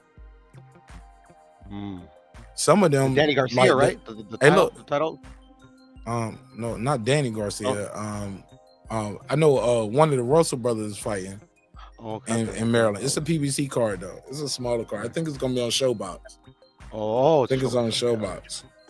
But it's in Maryland. But in between that though, shit, Top Rank had a card, and they was at the Top Rank card. You get what I'm saying? In between the Frank Martin fight, so like it's a lot of fun, a lot of niggas cover boxing. Yeah, but you don't make a lot of money from it though, bro. Like people think you making a lot of money off the shit, bro. You spend more money than anything. Just buying water. You get what I'm saying? Yeah, bro. Knowing what I know now, I was like, okay, I can at least bring my own water in now. Like shit, I can bring me a snack in this bitch. Like I don't got to, like, okay. Knowing what I know now, shit. If I want some drinks, shit, I might even bring me a drink in that bitch. Like, but I know I can bring me some chips and bottles of water in there and shit like that. Like, cause I had that shit in my bag. I was like, yeah, man, like I'm working, bro. I ain't here to party. And they was like, oh yeah, no, you good, you good. And that's when I found out I could go in and go out. I was like, damn, so if I had a vehicle parked out here and shit with a cooler or something, they just go out and grab me a free cold bottle of water. Or just recharge my own shit up. And yeah, only thing was make sure I ain't had no pistol in that bitch. They did check me enough just to make sure I ain't had no pistol, but just in case you're a crazy fan like we're talking about. But yeah, they already got all my information though. They got like my photo ID, my address. Yeah, they got my address, my phone number, my photo ID, a copy of my photo ID, like the credential shit. They got all your information. You got it in the good book, not like my dumb homie that's got it in the bad book. Yeah, man. I'm working, bro. I'm working. Yeah, I'm working. I was trying to get at Pittsburgh T. I had something I wanted to say to that nigga, but I'll save it for the next episode. I got some content I'm about to edit and drop on members only right now. Matter of fact, y'all still up? I can switch this shit over real quick. Let me switch I it won't be up over. for a cool minute, man. I just want to ask you, Marq, who do you want? What do you want for Bud next? I'll save that for members only. Okie dokies. But my next live though is gonna be what's next for Errol Spence, because people are talking about he should retire, or at least take a year off, or even if you do take a year off, don't like just stay away from Bud Crawford. That's what Stephen A. Smith said. I put that on members only. And I mean, like, bro, he gonna have to get an assistant coach, because he gonna have to get somebody to show him footwork. Like Derrick James, he you know, I feel man, he trainer of the year. Nah, man, look, man, Derrick James, like, and it's so crazy. Like, Trainer of the year. I was thinking before the fight, I was looking at like how his fighters fight, because a lot of people don't know the Charlo. They fight like him. Trainer of the year. Yeah, the Charlo brothers actually got trained by Ronnie, so that's why they're a little bit, you know, even though they say Spence. He built Errol from the ground up. Trainer of the year. Man, look, man, I'm telling you, he need to go. Errol need to go up there to the Crunk gym up there in Detroit, man, and really get his jab, man, get that shotgun. Trainer of the year. Hey, I'm not a Spence fan, so I wasn't out here screaming Derrick James was the trainer of the year. He's trainer of the year, bro. He was the trainer of the year 2 or 3 years ago, when you know, when his fighters was able to you know, say what? You broke up, Marq. Marq, your audio messing up. Yeah, is my audio bad? Yeah, his audio bad. But yeah, I mean, Derrick James training style is geared towards, in my opinion, is heavy for heavyweights. It's not for these lower weight classes. I mean, he did an excellent job with Mel, you know. But I mean, Mel already came from Ronnie though. No, I know people making that one too, but I mean, I think he's a good trainer. Obviously, like Marq was saying, he's a trainer of the year. You know, it's just, you know, Errol just didn't have enough. You know, he didn't have enough for Bud. You know, shit, he got his ass, you know, thoroughly mollywopped. Boy, that ass whooping, that ass whooping was so bad, bro. Like it was so bad that it's one of those ass whoopings, like. Like, I'm not even tripping the fact that people starting to say, did Errol have like neurological issues, because it was so bad. It was like, bro, ain't no way in the hell. Yeah, just an excuse though, because if you break that fight down, there's reasons why he got his ass beat like that. Yeah. Because I mean, in my opinion, you know what put me on Crawford real heavy was like a documentary that came out, like, you know, them breakdown documentaries.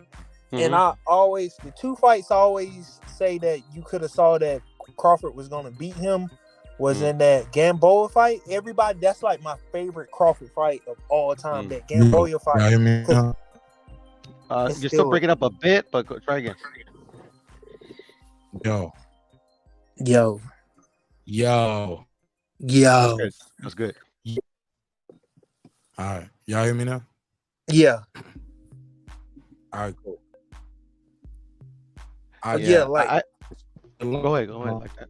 That Gamboa fight, like, my bad. Go ahead, Marq. Put the link. Make sure I put the right link. Hold up. Put members only. You about to go into members only, man. For one, I need to get something to eat. For two, show's over, man. I appreciate y'all supporting the show in a major way, but I didn't even get off everything I wanted to get off, how I wanted to get it off, because the phone lines were going crazy. I try to do a better job at managing the phone calls, but I like talking to new callers, and I like to find out where they found the show, how they found the show, and I like having those one-on-ones. So I'm sorry I didn't really get into the full panel on this live stream, but shit, I don't apologize neither though. So the link will be out there if you want to join the members only live stream. That will be an open panel conversation. Copy and paste that. Yeah, and I'll put that in private chat so you guys can pull right up. Make sure I got the right link out there. Sounds good. All right, Sounds yeah, good. I'm gonna that's get some food perfect. too, Mark. I'll see you over there, man. All right, yeah, I gotta get something to eat, man. All right, Cool. salute. So we just hit delete. Yeah, just hit that link over there and just wait right right. there for me. And I'm gonna do a All right. neighbors only roll call. So just you'll be backstage, but just wait for me. All right. All right. All right, man. It's been another great episode of Breaking Beats, where we break down business, entertainment, art, technology, sports, and anything else you will not feel like talking about. It's a hip hop political sports show with a comedy twist. We like to let the jokes fly. You know why? Life is serious enough. Man, I didn't even get into all my jokes, man. Oh my God. I guess this is part one. Part one. Because I got to come for mine. Don't forget, we will be doing a live stream episode where Budo will be shaving off his beard and mustache for losing the bet. Yes, he did lose that bet to me. It would have been me. It would have been me, and I would have had to honor the bet. But Porto, I'm trying to figure out, should I let him buy his way out? I might make him deal. He might like that public humiliation though. But I give him a bow option. It can be on the spot. Like, I might find out, like, when is your anniversary? When is Thanksgiving? When is Christmas? Like, you can't grow it. Like, I don't want to, you can't edge it up. You can't shave it, nothing. You got to just grow. And then we say, cut it. Today's going to be the day. But even when he cut it off, he got to do that shit on camera. And we're going to tell him to start from the left or the right. And then halfway through, when he just got, half shaved, other half full Manchu beard, we got to get our screenshots off. And then he can shave the rest of it. But we got to get half beard, half no face, straight looking at the camera. Let me get my screenshot. And then we can, this is what happens when you bet against Bud Crawford. BBE, Bud beats everybody. I told y'all, he the cheat code at 147, bro. He beats everybody at 147. I told y'all. And Porto got to pay the pipe up. So that's going to be fun to watch. So I love y'all. Hope you love yourself. Make sure y'all got your notifications on for that one, because that's going to be funny. Somebody said, don't let him post bail. Nah. I might let him post bail. I got to make my bread back, man. I lost some bread in Vegas, man. Just moving around too much. Just spend, bro, everything just costs so much.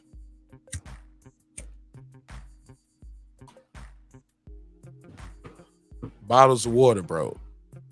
$6 bottles of water. Like, everything just costs a lot in Vegas.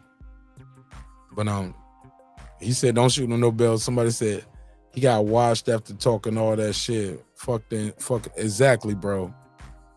Was a lot of excuses. I'm telling you, man, I ain't even get into my bag all the way like I wanted to tonight. I started this live like at 1 a.m. You know what I'm saying? Like 12:30, 1 a.m. So this ain't even my regular time. This is a pop-up, but I'm just now getting back in the city. But y'all know I'm gonna keep my foot on I'm gonna keep my foot where it's supposed to be. On the jugular. Cause I told y'all, and Terence Bud Crawford went there and showed everybody who is who and what is what. A lot of fans are still in shock. Man, we got to do a members only watch party for this fight too. Like, y'all let me know when y'all want to watch. Let's set that up. We got to set that one up. But let's close it out with a neighbors only roll call. Cause I gotta go.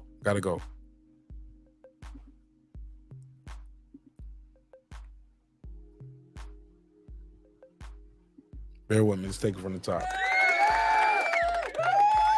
do you mean by that? You broke Back is broken. What, a vertebrae or what portion? Spinal. The boxing scholar, holla, God body, Scans rants, seen and unseen boxing, Deuce Times, Stephen Bateman all the way in Australia. I know boxing, tell Toya, Tank the Sweet Science Examiner, Ricardo Johnson, Rahman, Juan Davila, AJ, Johnny Goodman, what's up, man? Electro Jet, Ty DeSantis, TY, what up? Miguel Ramos, Philip H, the all-time great. Abigail Hollis, holla.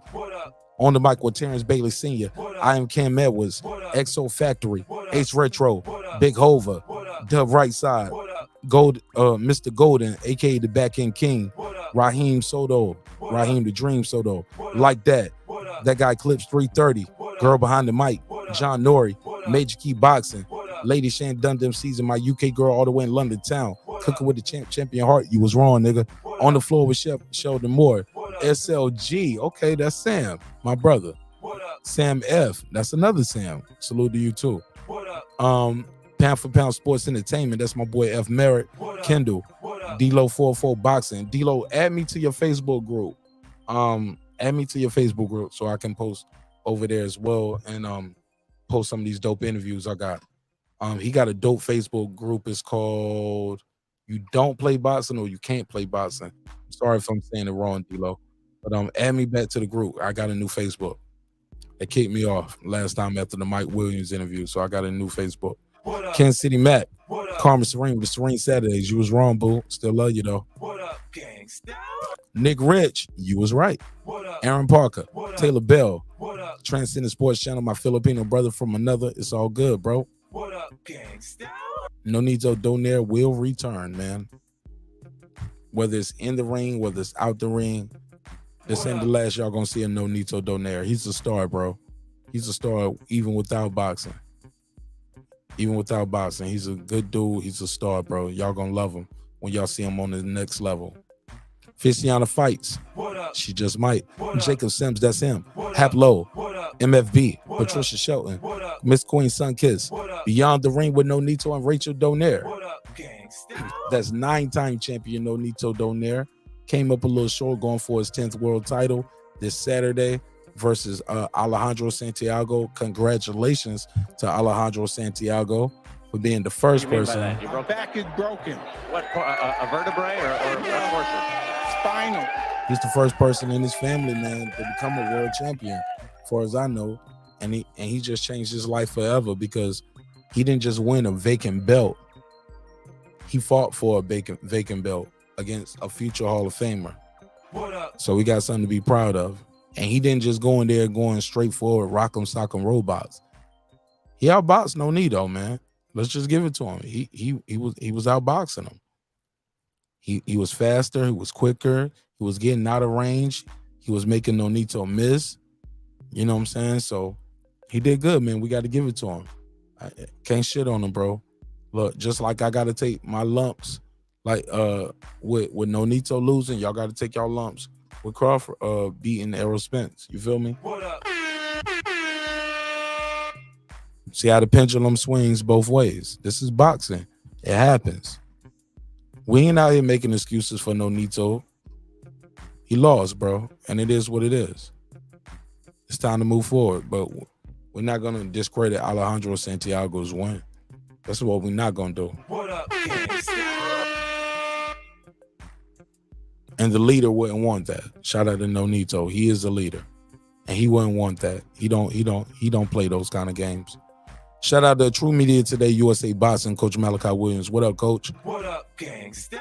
Puto, Food Revolution, AK Foodie with the Beauty, KP from KC5, Matt Wade, Ill Status Boxing, Beyond Above Media, Pittsburgh T, SF City Slicker, I Know Boxing, It's Mix, Rider of the Storm, Here to There, Matty Yoel, Cliff Bailey, Con Shonery, Lisa Bells, HLD, Cooking with Sir Senior, Brandon Washington, D Bevel the Champ, and of course the big fish himself, my good brother Derek Lincoln.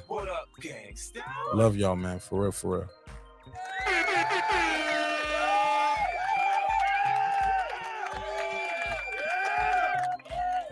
Shout out to all the new members who rejoined too. Appreciate y'all. It's a month-to-month type thing, and I appreciate y'all supporting the show. Stormy B Man, he says salute to Terence Bud Crawford from years ago.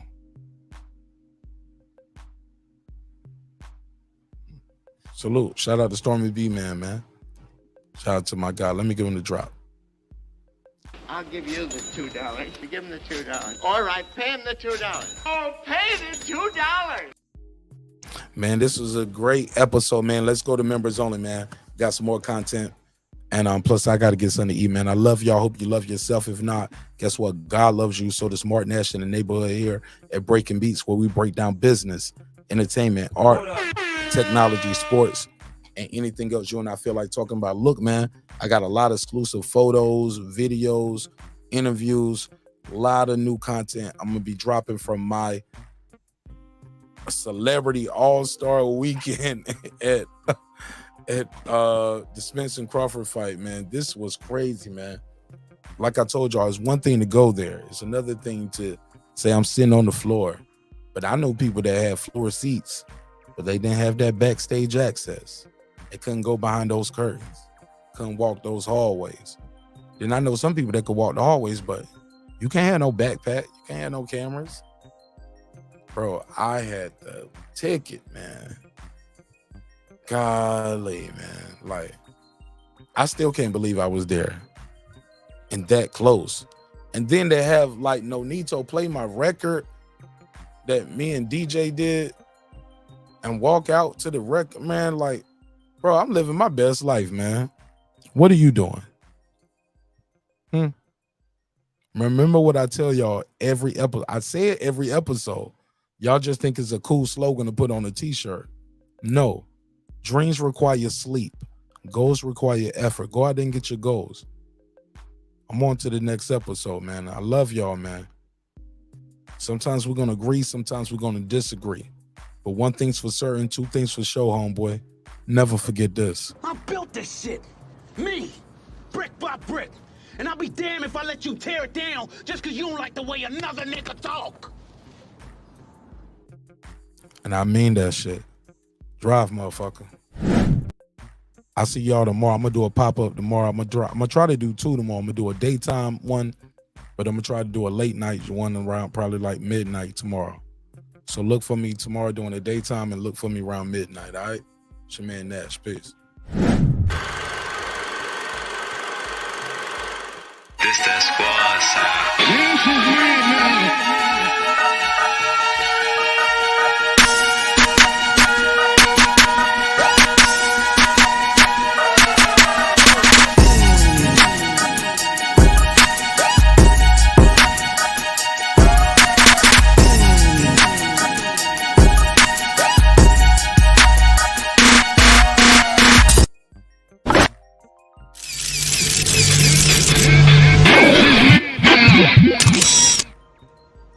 Subscribe. I don't care how many subscribers he has. Support him. So he made all this possible. He made this possible. I appreciate that, but nah, Dr. Marq, God made this possible. And so did viewers like you. I hope y'all enjoyed this show. Thank you again for the opportunity to entertain you this evening. Hope you all were entertained. Members only stars now. And I'll see y'all tomorrow on the pop-up. And probably a pop-up. It's going to definitely be a members only pop-up during the daytime. And we'll do a live show for everybody else probably around midnight tomorrow night. All right? Peace.